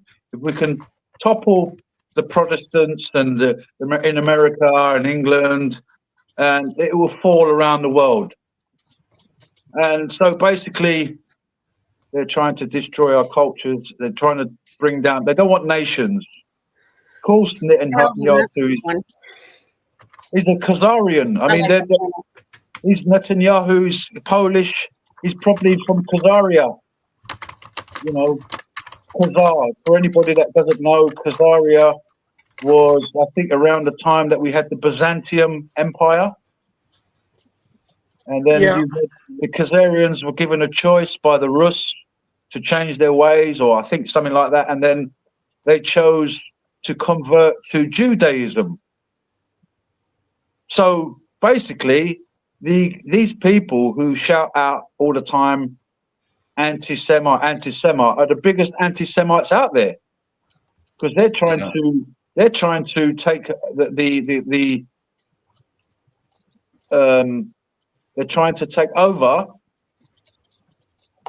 their thing. The Jewish. It's really sad what's going on. But yeah, we have to. I'm going to bounce out of here, guys. But just take care of you and your own, and get the message out. What systems and tools that works for you. That's the most we can really do. I mean, the other stuff that you were just mentioning, I'm not devaluating it, but there's nothing I can do to change that. But what I can do to take care of me and my own, that's what I focus on. Things that are out of my control, I put that over here. But I focus in on, like right now, I'm getting wood together to cook and make sure my family eats well. So, and I come here because I think you will all agree that I am far more handsome than Shadow is, and I want to show that. All right, I'm gonna go get showered and shaved, and loaf of bread and coffee with those cute little baristas. So, have a nice evening, Bob. Peace out, everybody. God bless. See you next week. Take care, Bob.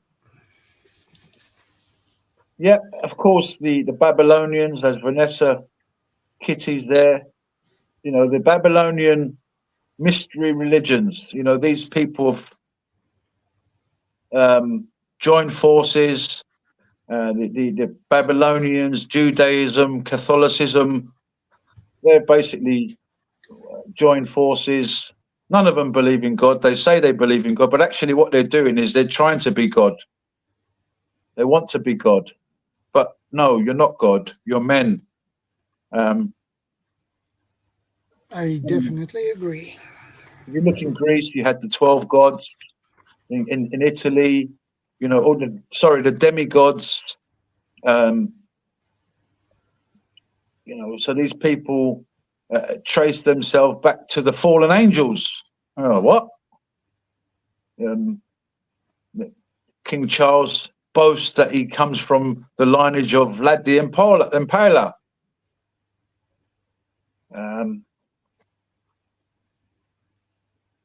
Nicole, are you related to the Mexican boxer, Andy Ruiz? I have no idea. You never know. Nicole Ruiz there. Anyway, yes, it's good to know, like you're saying, CB, that the learning about how people lived and survived is very, very important these days. No point in reinventing the wheel. You know, somebody already figured it out. You know. Well, it was used for centuries. I mean, you know, Be smart everybody enough. prepped. Everybody prepped. You know, people You know, prepped. if we're You smart farm. enough to listen to them, if we're smart enough to take their lessons and pay attention to this stuff, yeah. But the thing is, the system doesn't want us to survive. Like Bob said, they want us to depend on them. We don't want you to survive. Why? Why don't you want people to know how to survive? Because they don't want us alive. That's why. If you go back 80 years here in Sweden, people prep. They stocked up, bought extra food to have. And why? Because they had to. Yes. But when if we move forward a couple of years, 70s, 80s, that began to disappear. Because why? Because we did and don't need to prep. Because no reason for it. We have the refrigerators, we have the fridges, freezers, whatever. So we don't need to stock up that much. And people get lazy. We lost that mindset. And now we need to begin to think about it again because this uncertain world we are living in now and uncertain times. And besides, the government here says every healthy person, individual should prepare, have enough food and water and etc. extra, because the government here says we will not help you. You have to manage by your own. Honesty, I like that. Yeah. I wish we were more like that. Those who will get the help is those who need it most. The sick, the elders, and disabled, yeah. Those will get the help first. The rest of us who are healthy enough, we have to manage. We are on our own. Practical and honest, yeah. I wish Thank we you, had Chef more Tech. of that. I like what Chef Tech said there. He said, to real love survival, I would pay to hang out with you for a week. You know something, Chef Tech? You don't have to pay anything. If you get a flight here, you can hang out with me for nothing. And not only that, you know, we can exchange WhatsApp numbers and we can talk like that. If anybody out there wants to, you know, we should all do that as well. Keep in touch, you know, during the week as well, not just every Saturday. It's a good idea, you know, because like we can have refreshers. And do you remember what we was talking about last week? And what was that film or what was that technique that Bob was talking about? What was that survival skill that Shadow was talking about? I'm not doing wash on, wash off, by the way. Karate Kid. Anyway. Well, wax on, wax off, you mean? Wax on, wax off. Yeah. And even learning how to fight is not a bad idea. Not only learn how to prep, but learn how to take care of yourself. You know, learn how to use a walking stick as a self-defense tool. Not only learn how to survive and forage and what have you, but also learn how to. I'm not condoning violence. I'm not saying be violent. No, because that's the problem with the world today. Sadly, violence. Yeah, sadly, you know, I agree with that. It's got to the point now where, you know, children killing each other. You know, we you know, how did it get to this point? You know, so what Shadow was saying there as well, going back to the prepping side of Sweden and stuff, and everybody's prepping, they've basically now, like you said, they kind of blocked it. You know, they're labeling us as nut jobs because, you know, it doesn't sell. It's not helping the corporations. Corporations want you to buy their latest technology. Clothing manufacturers, they want you to buy the fashion and all this rubbish that we don't need. I mean, imagine if we got run out of our house and all we got on is our £200 Gucci shoes, our flashy silk shirt, you know, and you can't get back into your house. You know, you've got on, you know, Gucci shirt. You know, you're not prepared. So I say to people, don't get caught up in the fashion. You know, buy outdoor clothing, buy decent boots, decent shoes, and if you do get caught out, at least you've got your first line of defense, which is your clothing. But, you know, people today, they want to follow fashion. They want to follow the latest technology. They want, you know, the easiest food possible to make food, you know, the easiest way to, you know, they don't want to cook. They don't want to sort of, it's really sad, really.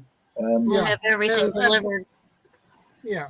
And if you go back 80 years again, they didn't call it prepping. They call it common sense. Yeah. A way of life. Yeah. Where did the common sense, where is the common sense these days? It's gone, basically. Because now we have all these modern technologies and we will do just fine. Everything will be just fine. People, if something breaks, they take care of it. The plumbers take care if you get a water leak. But when everything goes south, better. You don't have that. Yeah. Critical thinking isn't going to get any better. Problem solving, critical thinking, it's not going to get any better because the more AI develops, the less critical thinking we have to do. We just ask the computers and they figure it out. We don't have to, you know, figure out a problem. They will figure it all out and reason it all out for us. Yeah. So that's not going to get any better. Back in the 70s, 80s, before the cell phones, you could remember a lot of phone numbers in your head. Yes. But these days, when you have everything in this one, you forget that ability to memorize all those numbers. Because it's easy to, okay, we type the person's phone number in and save it, done. And then you choose the name and call that person up. And well, they said that cursive has. We used to have little phone books. We used to have little diaries. Yeah. You know, I've still got the old phone book with my numbers, just in case my phone something happens. Yeah, that is a good idea. Yeah, I've got all my numbers in here.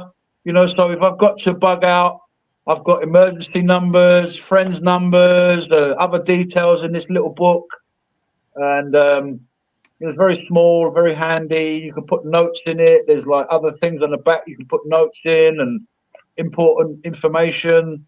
Bank, you know, people don't, you know, they put all their banking details on the phone. People go to supermarket, they go doot with the phone. You got on the bus, doot. You got on the train, doot. You know, so what they're doing is they're giving you the technology. Here you go, hold it. So first we can hold it. Wow, look at this. Look. I can play games on my phone. Anyway, then they put it on you. You wear it. You got the glasses. You got the watch, right? So now from holding it, you're wearing it, and then from wearing it, they want to put it in you. Mm-hmm. And this is where Musk comes in with this Neuralink. So I don't trust that guy. I'm sorry. He's weird. I think he's got some fantastic ideas, but I don't trust him. And you know, and then you got these guys. They play the good cop, bad cop. You know, so we think, oh, this guy's for us. This politician's for us. No, they're not. They're not. They're making you believe that they're for you. If they were really for you, you know, a lot more would have got done. But they don't want anything to get done. Well, they say kids these days, they can't write in cursive, like they can't sign their name. But I saw a thing the other day that said even handwriting at all, any handwriting is kind of going out. These kids can't, there'll be a time where they can't even handwrite at all to be able to take any notes or anything. And then what are they going to do? You can't write anything down, they don't have the, kids are losing the actual fine motor skills required in your hands and your fingers to be able to do handwriting, because they're not learning that in schools as much anymore. It's not anymore. Yeah. As occupational therapists, we deal with that a lot, that kids have they have less large motor skills, which affects their fine motor skills, because they're not playing outside and doing all the physical things that we used to do. But then they also don't have the fine motor skills in their hands, because all they do is play video games. And it doesn't take anything to just hit a button on a video game. You're not really using your fingers. You're not really using those fine motor skills like you would if you were trying to write with a pen or something like that. Oh, they're messing with all sorts. Writing. They're also messing with things like our immune system. The kids used to go out and play in the mud. And, a little bit of dirt is not so bad. But, they want you to be like so hygienically. I'm not sure. I'm not a doctor, but would you say you did you just say you work with children? It's like physical therapy. Right. So do you think there's more children today with ADHD? Is it called ADHD? They're identifying a lot more of that neurotypical or neurodivergent type stuff with kids. Yeah, I don't know that it's there's some dietary, GMOs, everything, all the different stuff that we're putting in foods these days. But I think they're just identifying that more than they used to, that people are individuals and not everybody's the same. We all learned exactly the same, regardless of who you are. They said, this is how we teach, and hopefully you learn that way. But everybody's different. Everybody learns different. Yeah.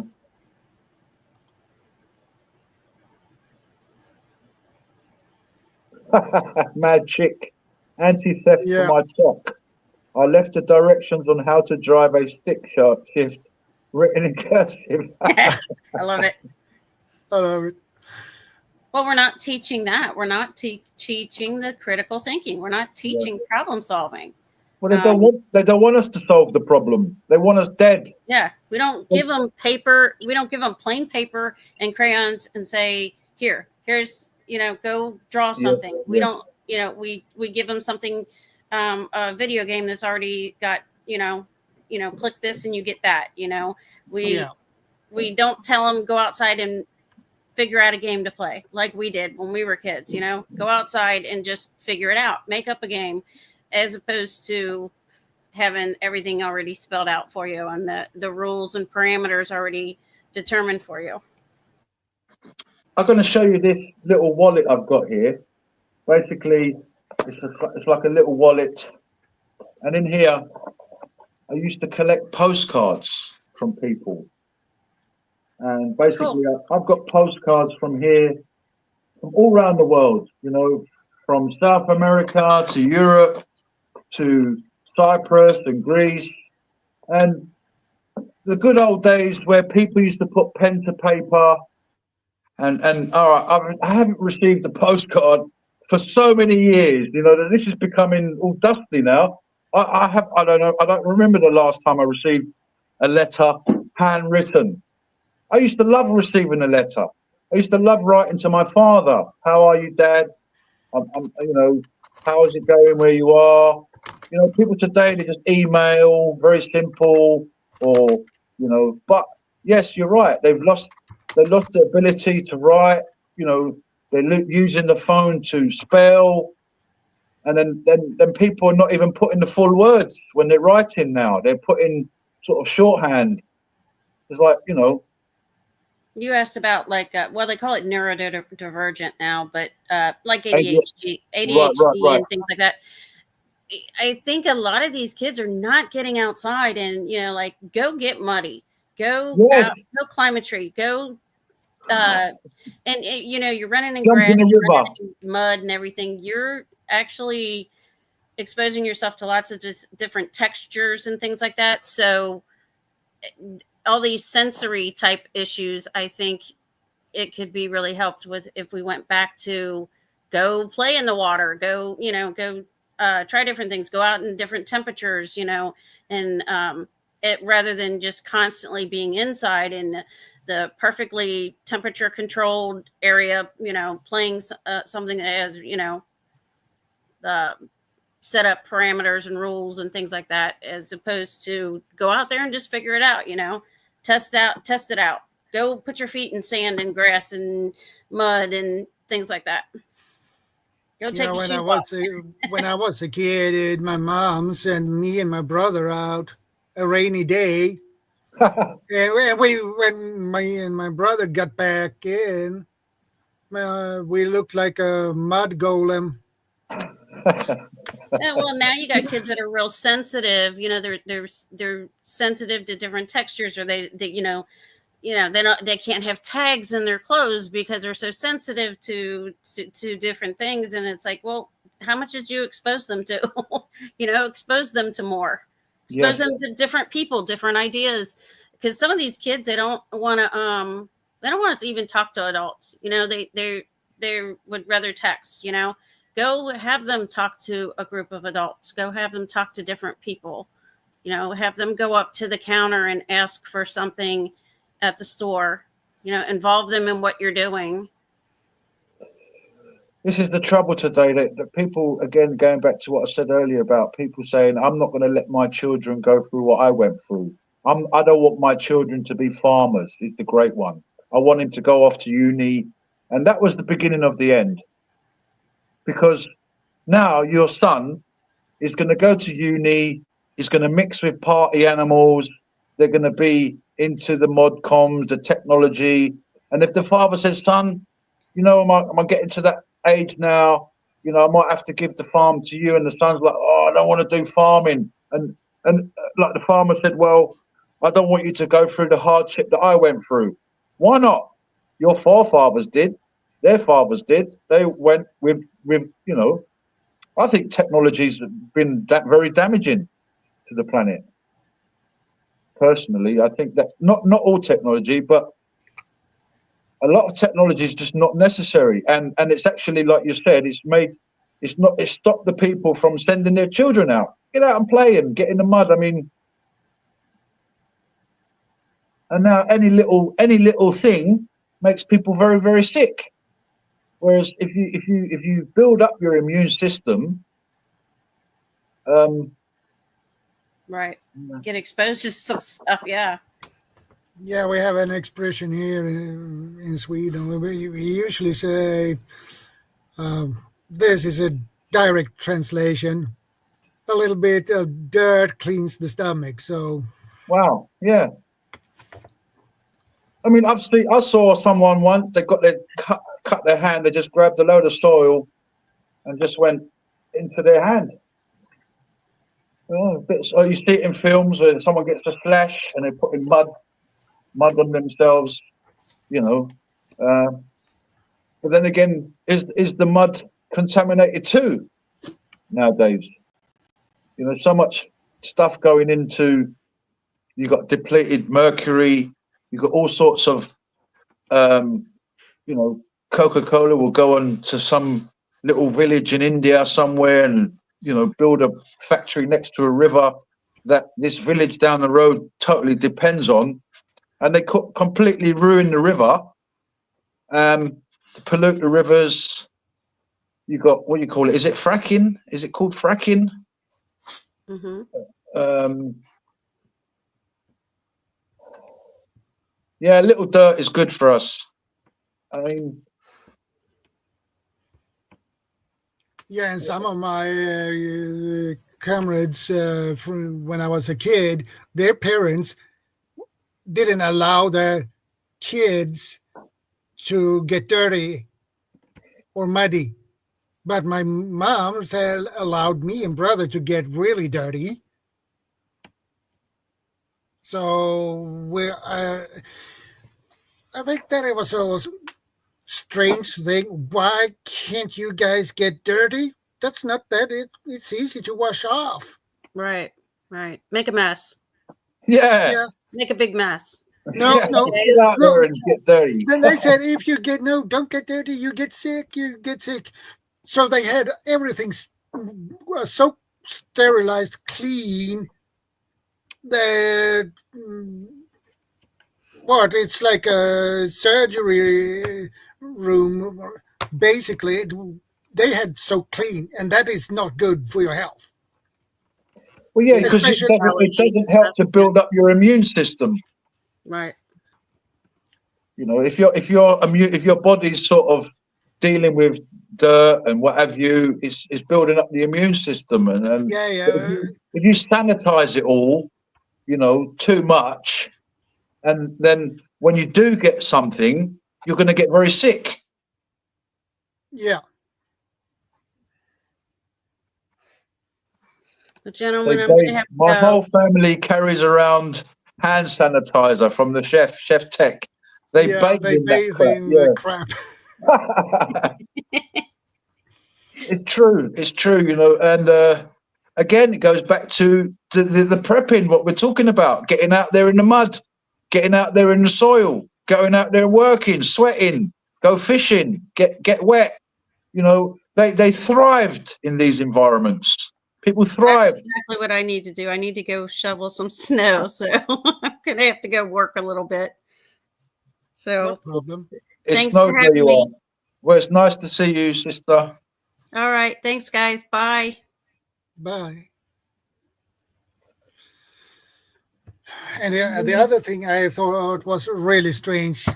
One of my friends when I was a kid, me and my brother, we had a Mora knife, a real Mora knife. Do you know what one of my friends used to carve with? A kitchen knife. You have kitchen utensil knife you use for food. That was all he could use to carve something. And I said, don't you get a real knife? No, I'm not allowed. And I was 5 years old, and I got my own Mora knife. Wow. Yeah, my brother got one when he turned 5. So I used an axe when I was 5, 6 years old. No, the other of my friends, no, they couldn't use, was not allowed to use it. It was too dangerous.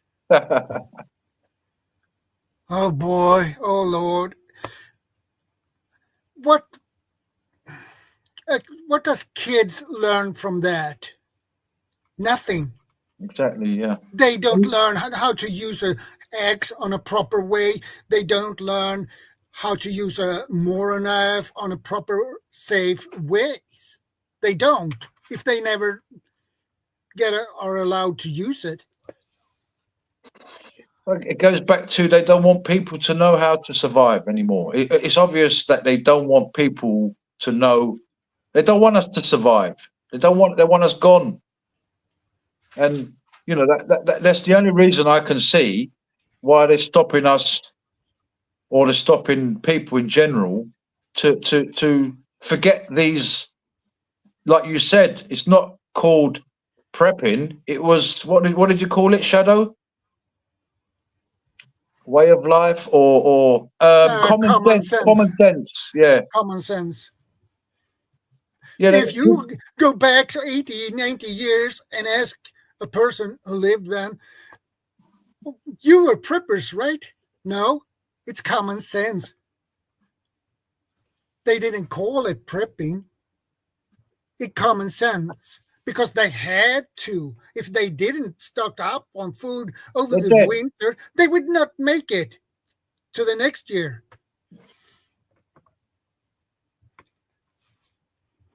Yeah. Yeah, they don't want that. They don't want that anymore. They want us to, like we was talking about earlier, they want us to depend on them for everything. But that's a danger, because then if we all say, okay, we'll depend on you, what if they turn around and say, we're only joking, we lied. I mean, do you trust the government? No. Common sense. Where is common sense today? There's very, very good. It's gone. The common sense is gone, basically, in my opinion. Just like common law. Common law's gone. How many people actually know common law? Many people have forgotten that. They've died off. Yeah. The people that knew about how to go and stand against these kangaroo courts, where are they? They got old. They died. The youngsters don't want to know this stuff. Why haven't we got youngsters that know common law? Yeah, I agree. They don't know common law. They don't know common sense. So this is how these elites take advantage of us, because people don't know their rights. They don't know, and not only that, they're scared. They're scared to stand up because you might get Julian Assange arrested. You might get Snowden. You might get, they'll deal with you, Oh, right. If you don't shut up, Tommy Robinson, shut up, Tommy Robinson, or we'll stick you in prison. So what is the message? We don't want you to tell the truth. What do you mean? Huh? Like, people in England, the UK are getting arrested for preaching. Wow. I mean, if he goes out telling the youth today, go and take cocaine, go and drink, go and womanize, go and party, everybody be, yeah, let's do that. You mentioned, let's pray to God, let's love each other, arrest that person. It's madness. Yeah, it's madness. Absolute madness. And then we're talking about zombies. The zombies are already here. Sadly, the zombies are already here. They're not necessarily like that. But they are in their mind. In their mind, yeah. Sadly, they are because they can't spell, they can't write, they don't know where they're going. They bath in sanitizer. They don't play in the mud. Yeah, but the thing is, if telling the truth is breaking the law, then that's crazy. Yeah. It's like Swedish asking me a direction. Where is this place? And I say, it's down the road, turn right. Right, you're getting arrested because you told him the direction. Yeah. What? It's just gone stupid. Common sense. You're right. It's just got. What have we got then? What have they replaced common sense with? Stupidity. So the people have been stupefied. And then they call us mad. They call preppers mad. They call people crazy. But their stupidity is cool. So being stupid is cool, But being truthful could land you in prison. That's just like terrible. Yeah, it is. I agree. We say, yes, someone said there in the chat, food, forest, permaculture. I try not to get wrapped up with the BS of this world. Sadly, we in the system, we can't think that, it's only going on outside and it's not going to affect us. It will affect you. It will affect us. It's going to affect you. Even though you might think, well, I'm cut off from the world. Unless you've cut off and you're in the forest off grid, but if you're with society, it's going to affect you. You walk down the road, someone pulls a machete on you. Well, I don't get involved with the BS of the world, but look, it's coming to me. It's following me now. It's chasing me down the road. I better get right into some mountain top. And if I see, I'm going to go tiger style. What we need is to go tiger style. Any sight of a human, get out of there. Yeah. Any sight of humans, get away. But yeah, it's true. It's not. But you're right there. Don't get too wrapped up with the BS of this world. That's also very true. Don't let it go in your mind. And this also impoverishing people. You're poor. You're poor. You're poor. Hang on. It's not about money, materialism, what I got. It's about, like you said, common sense. We gather things up in the summer. People were poor without money for centuries, but they had their farm, they got their stuff, and they were living. They didn't need money, really.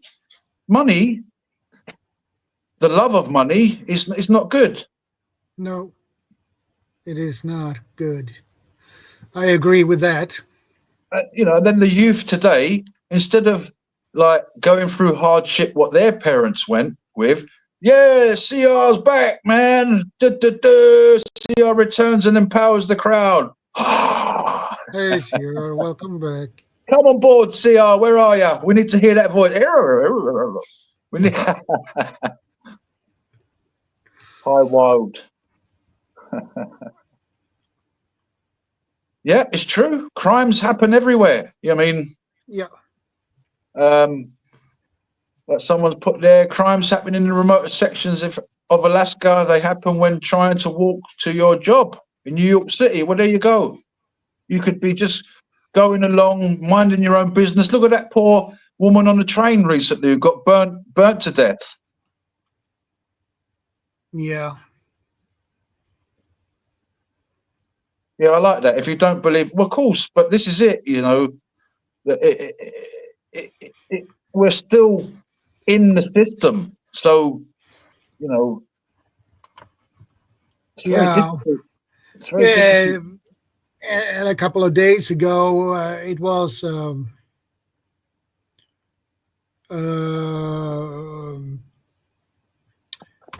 woman. She was in her 60s, and she worked on a Ica Maxi grocery store. And it was a guy in his 20s who went into that grocery store, and he was acting pretty nervous and not on a normal way. So that guy stabbed that woman to death, that employee to death. So that was not very fun. That is really sad. Yeah, we get caught up in stuff that's not our business. I mean, I said to someone, what if I'm not left or right? I'm getting caught up in all you lot's crap. I walk down the road and there's protesters on the left, protesters on the right. What if I'm not with any of you? Yeah. Why are you involving me with your left-right nonsense? Yeah, but yeah, it's best to like Food Forest says, don't allow all that to hurt us. But sadly, if you've got heart and you've got compassion, and then you start seeing these stories about women getting burnt alive, women getting stabbed, of course it hurts. If you're human, it hurts. I can't just ignore it. Someone getting burnt to death. It breaks my heart as a I feel sad as someone from this planet. I agree with you. I agree. And this is what they want. They want us to lose that compassion. They want us to not have feelings for one another. They don't want us, they don't want us to look after each other. People back in the past, no doubt in Sweden and in places like Greece, people went out fishing together. Men went on the fishing boats and they used the net, and you got the whole community around holding a net. How many cultures have we seen do this? With a big net, you've got some members of the community holding a net. They're all fishing. They're all going to eat together. In Sweden, you guys do whales. Is it in Sweden? The whole town will go out and catch a whale. and the whole village will eat. They'll have oil. They'll have bones to make sledges. And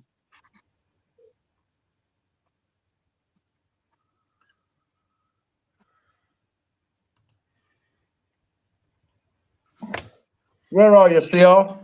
Come on. When I say stuff happens that when you dig cave, there is a reason why we teach earthlings to dig foxhole. Keep calm and carry on. That's how we, in a nutshell. I just found out actually that there are cave systems in the UK that go from England right the way to Scotland, which I found was really that's cool. It's very cool. I heard, I don't know, I heard that there's like cave systems from Mexico going into America. Yeah, going. Oh, who's seen the film Descent? Anybody seen the film Descent, where some ladies go down into a cave and they want to, go and Mark. discover. Hey. They want to go. They went into a cave and they wanted to discover the latest cave system, and then they found these creatures under there. I mean, there's tunnels everywhere. There literally is. They've been there there are. for a very long time. Yes, and I mean they're discovering cities, like underground cities all over the place. Yeah, they're saying it, and they're saying, "Oh, it was dug with, dinosaur bones or something." Yeah, okay, sure. Yeah, exactly. I mean, and then you see the carving, and they cannot replicate it today. They can't. No. They can't build it. They just can't do it. And not only that, structures built from the top down into solid rock. Some of this rock is stronger than granite. Yeah. And they're like, well, how did they do that? And you make one mistake and the whole project's done. I think this place was in India or somewhere like that. And this guy was showing this sort of temple. And it was amazing. The carving, they had, it seemed like elephants. They had a row of elephants carved out of the rock. And it seemed that There's the elephants stuff all were over the world like that. They find in places under the sea like that. Next to Japan, they found these like rocks, stones, perfectly carved and what have you. Yes, what is being eroded is our rights. Well, that started happening from the day that the founding fathers, sadly, sorry to say, they never let you get away. They never let them get away. They chased after you. They went to America because people protested and said, "You're not God. You are not God. We're following Jesus. We believe in God. We don't know about you." But sadly, he's chased after them. Did we ever have rights? Or was that an illusion? Did you think you had rights? Okay, I won't incite a riot. How we say is when in the future it is too hot above the ground, then bloody hell go underground. Fire and the sun can cook you nice and cool. Try not to incite a riot. As long as there's no flood coming at you, then you're just going to drown in your cave. But yeah. I was just about to say that. Be careful with caves because, what about those children in, was it Thailand, where they went like for a trip into some caves? Excuse me. And then it flooded and they got trapped in this cave system and these special forces couldn't get them. And it took 2 English cavers to go and rescue them. So yeah, anybody out there, be careful. If when we say go into caves, just be very careful. And know you're underground. Yes, and it's a different environment completely. Yeah, you need the right gear, right equipment. You need a helmet, gloves, thick gloves, preferably, good boots, good overall, and a headlamp and good ropes. Ropes. You First may aid need kit. you may need air. What do you call it? It's diving kit, diving stuff. Yeah. You know, and not only that, how are you going through a hole that is just about a little bit bigger than yourself? I mean, how many of us, you know, you've seen films where people going through cave systems and then someone starts panicking. He's panicking, you know, and he's going to mess up everybody else because he's in the middle and there's people behind him trying to get through and then there's people in front that are trying to go and, you know. Yeah, if you see that film, Descent, it was a good film about trying to survive, trying to get out of a cave system. There was also a film with Sylvester Stallone. I can't remember what it was called, where they were in some Cliffhanger. Not Cliffhanger. It was the one where they were in a tunnel, and the tunnel got blocked, and then it started to become flooded, and then. There's been a whole bunch of movies like that, like in the New York subway system, the Lincoln Tunnel. Lots of movies about getting stuck in a flooded tunnel. Yes, and then they're having to try and find a way out of this tunnel. They're trying to survive. I mean, like, we talk about get home bags, bug out bags. All right, if you're in a tunnel and you've got a bag in your boot, you know, other people, you know, that will help you if you're ever stuck in a tunnel. I'm just saying, you know, people do carry everyday carry. They got water, a bit of food, maybe a torch. I mean, imagine you're stuck in a tunnel. You've got no water, no extra clothing. When the pole shift happens, don't be in a cave. You have 4 hours before the wave of great flood hits you. You need a hot air balloon. You know what? That's a good idea. I was saying to Peavy, the hot air balloon would be great. You know, even parking a boat on a mountain. People say to me, "What are you talking about?" I say, "Yeah, park a boat on a mountain." Because who's ever seen the film 2012? Oh yeah. When those four giant arc ships were like in a mountain and then the water came up and yeah. Yeah, I think I have. And all the elites, 2012, yeah. 2012, and the elites got a little special phone call. It's ready now, sir. Right, they're in a boxing match. This elite guy, multi-billionaire, what have you, and he gets a little phone call. It's now, sir. So come on, kids, let's go. It's time. And they've all got this pre-arranged meeting spots, and you know, the rest of the people, you're not getting that phone call. We're not getting that. No one's going to phone you up, chef. They're not going to phone us, chef. We're in trouble. You know, we're still at the boxing match. Yeah, we're still at bread and circuses. That's it. Yeah, you know, we don't know anything, but yet these elite, they got the heads up. You know, they got all the there's a solar flare happening.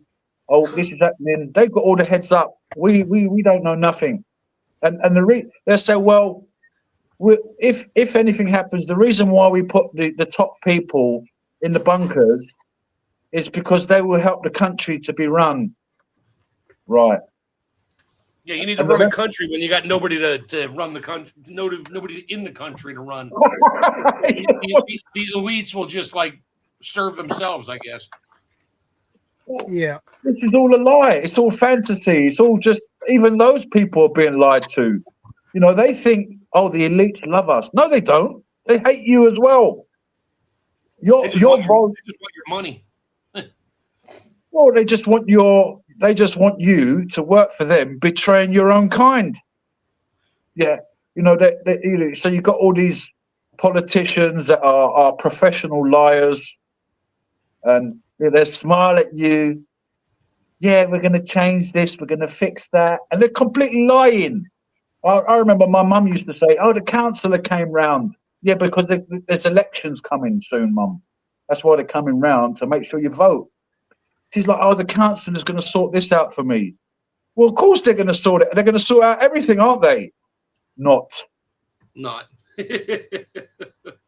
You know, they're going to sort everything out, aren't they? I mean, they couldn't sort out. I mean, they're jokers. I mean, look at Boris Johnson, for example.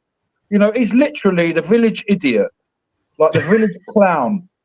And they sit back and go, ha ha, look how stupid these people are. Look, we put this muppet as their prime minister and they accepted it. So they're laughing at us. They call us stupid cattle. And it's so sad. I feel embarrassed. Be the Earth Warrior. Yeah, that's how we. Yeah, well, I don't mind being back in the Stone Age because I pretty much still live like a Stone Age person in some ways. You know, I barely know how to use my phone. I don't even hardly take it with me. I just leave it at home. The only reason I got a phone is to do YouTube channel, get internet. I don't use it. I've got dictionaries. There's nothing wrong with a dictionary. I've got dictionaries I can read. I've got books. You know, this is what's missing and this is what someone mentioned earlier. Who mentioned the film Equilibrium? You know, no more books, no more art, no more music, you know. Yeah. And so that's what they're doing. My local library round the corner was closed down.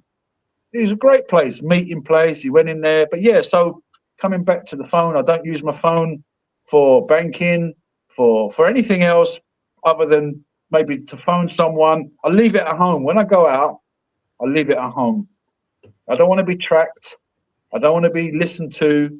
I just leave it at home. When I come home, if it's an important message, someone to say, yeah, Costa, got an important blah, blah, blah for you. Okay, fair enough. Back in the day, people just had a phone at home and an answer machine. And that's what you need. Unless you was a banker or someone selling coffee or you're buying and selling stuff, you know, people used to call people with phones like yuppies because there was a time when hardly anybody had a phone. It was like doctors or rich people. Yeah, they all had beepers. They had Bleepers. Pages. Yes. Yeah. You know, and we didn't need it because we had a phone at home, but they've made the people think that you are important. Well, yeah, because I'm buying your products. You know, why? We gotta be all connected. Everybody's connected. Yeah, all these little flash words, like you know, look, you know, you don't have to get a dictionary. Look, it's on your phone, like you know, do everything on your phone. But like I said earlier, eventually they're going to want to put this in you. So they give it to you, hold, then you wear it, and then they put it in you.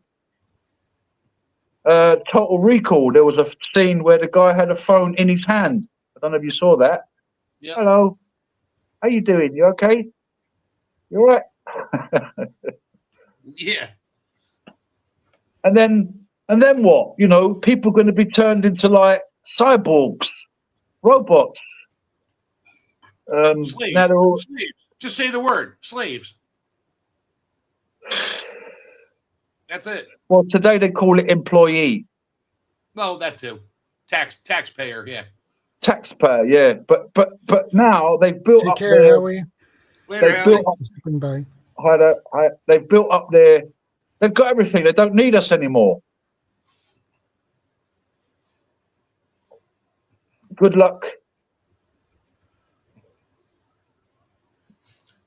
This is going to be one of the longest running live streams you've done, Jaron. And now I got to bail again because my wife's just home. Yeah. So on that note as well, I'm going to go as well.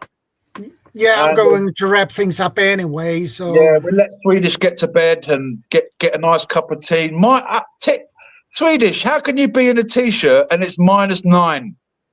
He has a warm house and a wood stove. God.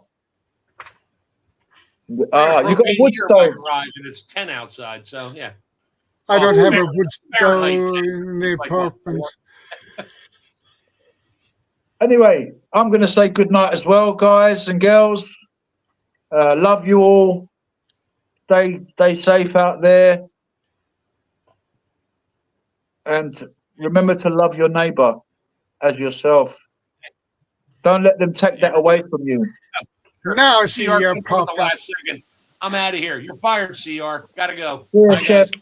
Take care, Chef. Later, I'm Mario. just going to say a Take care, quick hello. Mark. I'm going to stay on for 5 minutes with CR. Is that all right, CR? Of course. Good. Hey, your gloves the other day, The only CR, reason I was decided to brilliant. come because the That only was well reason is cool. because this guy asked. Your gloves the other day was well cool, CR. Well, I gotta bring this whole back together, like I usually do at the end. I never throw socks away. Like if they got holes in them, like I try and fix them, and then if they get so worn out, I use them for like maybe polishing my shoes, or still material. Yeah, exactly, right? Because like it's just like using it like a rake, because you're not just gonna get it dirty with something anyways, so you might as well just use something that instead of buying something new for it. Like, yeah, I get it. It makes sense, recycle it, upcycle it. Even if I'm throwing something away, I think, well, hang on, before I throw this away, can I save something? Can I get some elastic from it? Can I get a pocket from it? Can I get a zip from it? Can I make a pouch from it? And even then, I thought, well, sometimes you do painting and decorating, so don't throw the old T-shirt away. Don't throw that. You could wear that when you're painting and decorating. You've got some clothes that you can still use. And Exactly. and because today there was a time when material wasn't so easily available. It's only because of mass production that material like this is available, like everywhere, like every single place. Yes, I saw this place on a YouTube video, and I was shocked. I can't remember which country it was in, but Chile, there were piles and piles Chile, of material, Chile, India, somewhere like that, and it was just like it was like a a rubbish big dump. mountain. No, Yes, that's probably Chile. That's probably Chile. Then there is this place in Chile. Chile that That yes, sounds that's that sounds more like it. Piles and yeah, piles of material. I was like, wow. yeah. At this moment, someone could use a jumper. He might be freezing to death on the planet. Over here, there's piles of it. Anyway, see, I stayed on for a couple of minutes just to say hello to you, my friend. But I'm going to get off now and leave you to do the night. But mind you, I think Swedish is going to go off soon as well. I don't know. Yeah, I'm going to wrap things up anyway because it's almost 1 a.m. in the morning. Yes.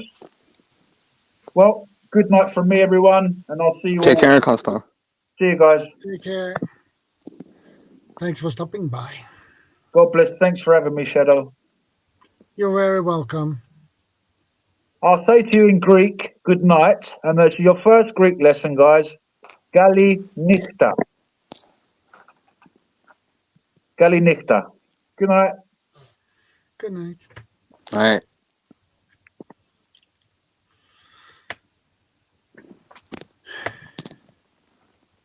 Yes, here. I thought you should pop up earlier. I'll explain later. But what I will say, remember, it's since it's a movie thing, I guess I could relate it in. Remember, it's not who you are, but it's what you do that defines you in this world. That's a movie quote, by the way. I've been waiting to say it for a while. Hold on one sec. Okay. Okay, I can hold on.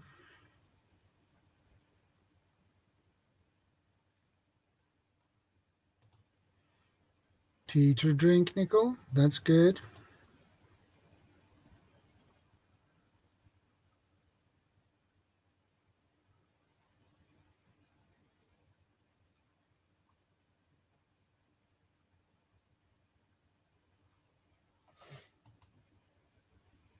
Corn dogs and chips.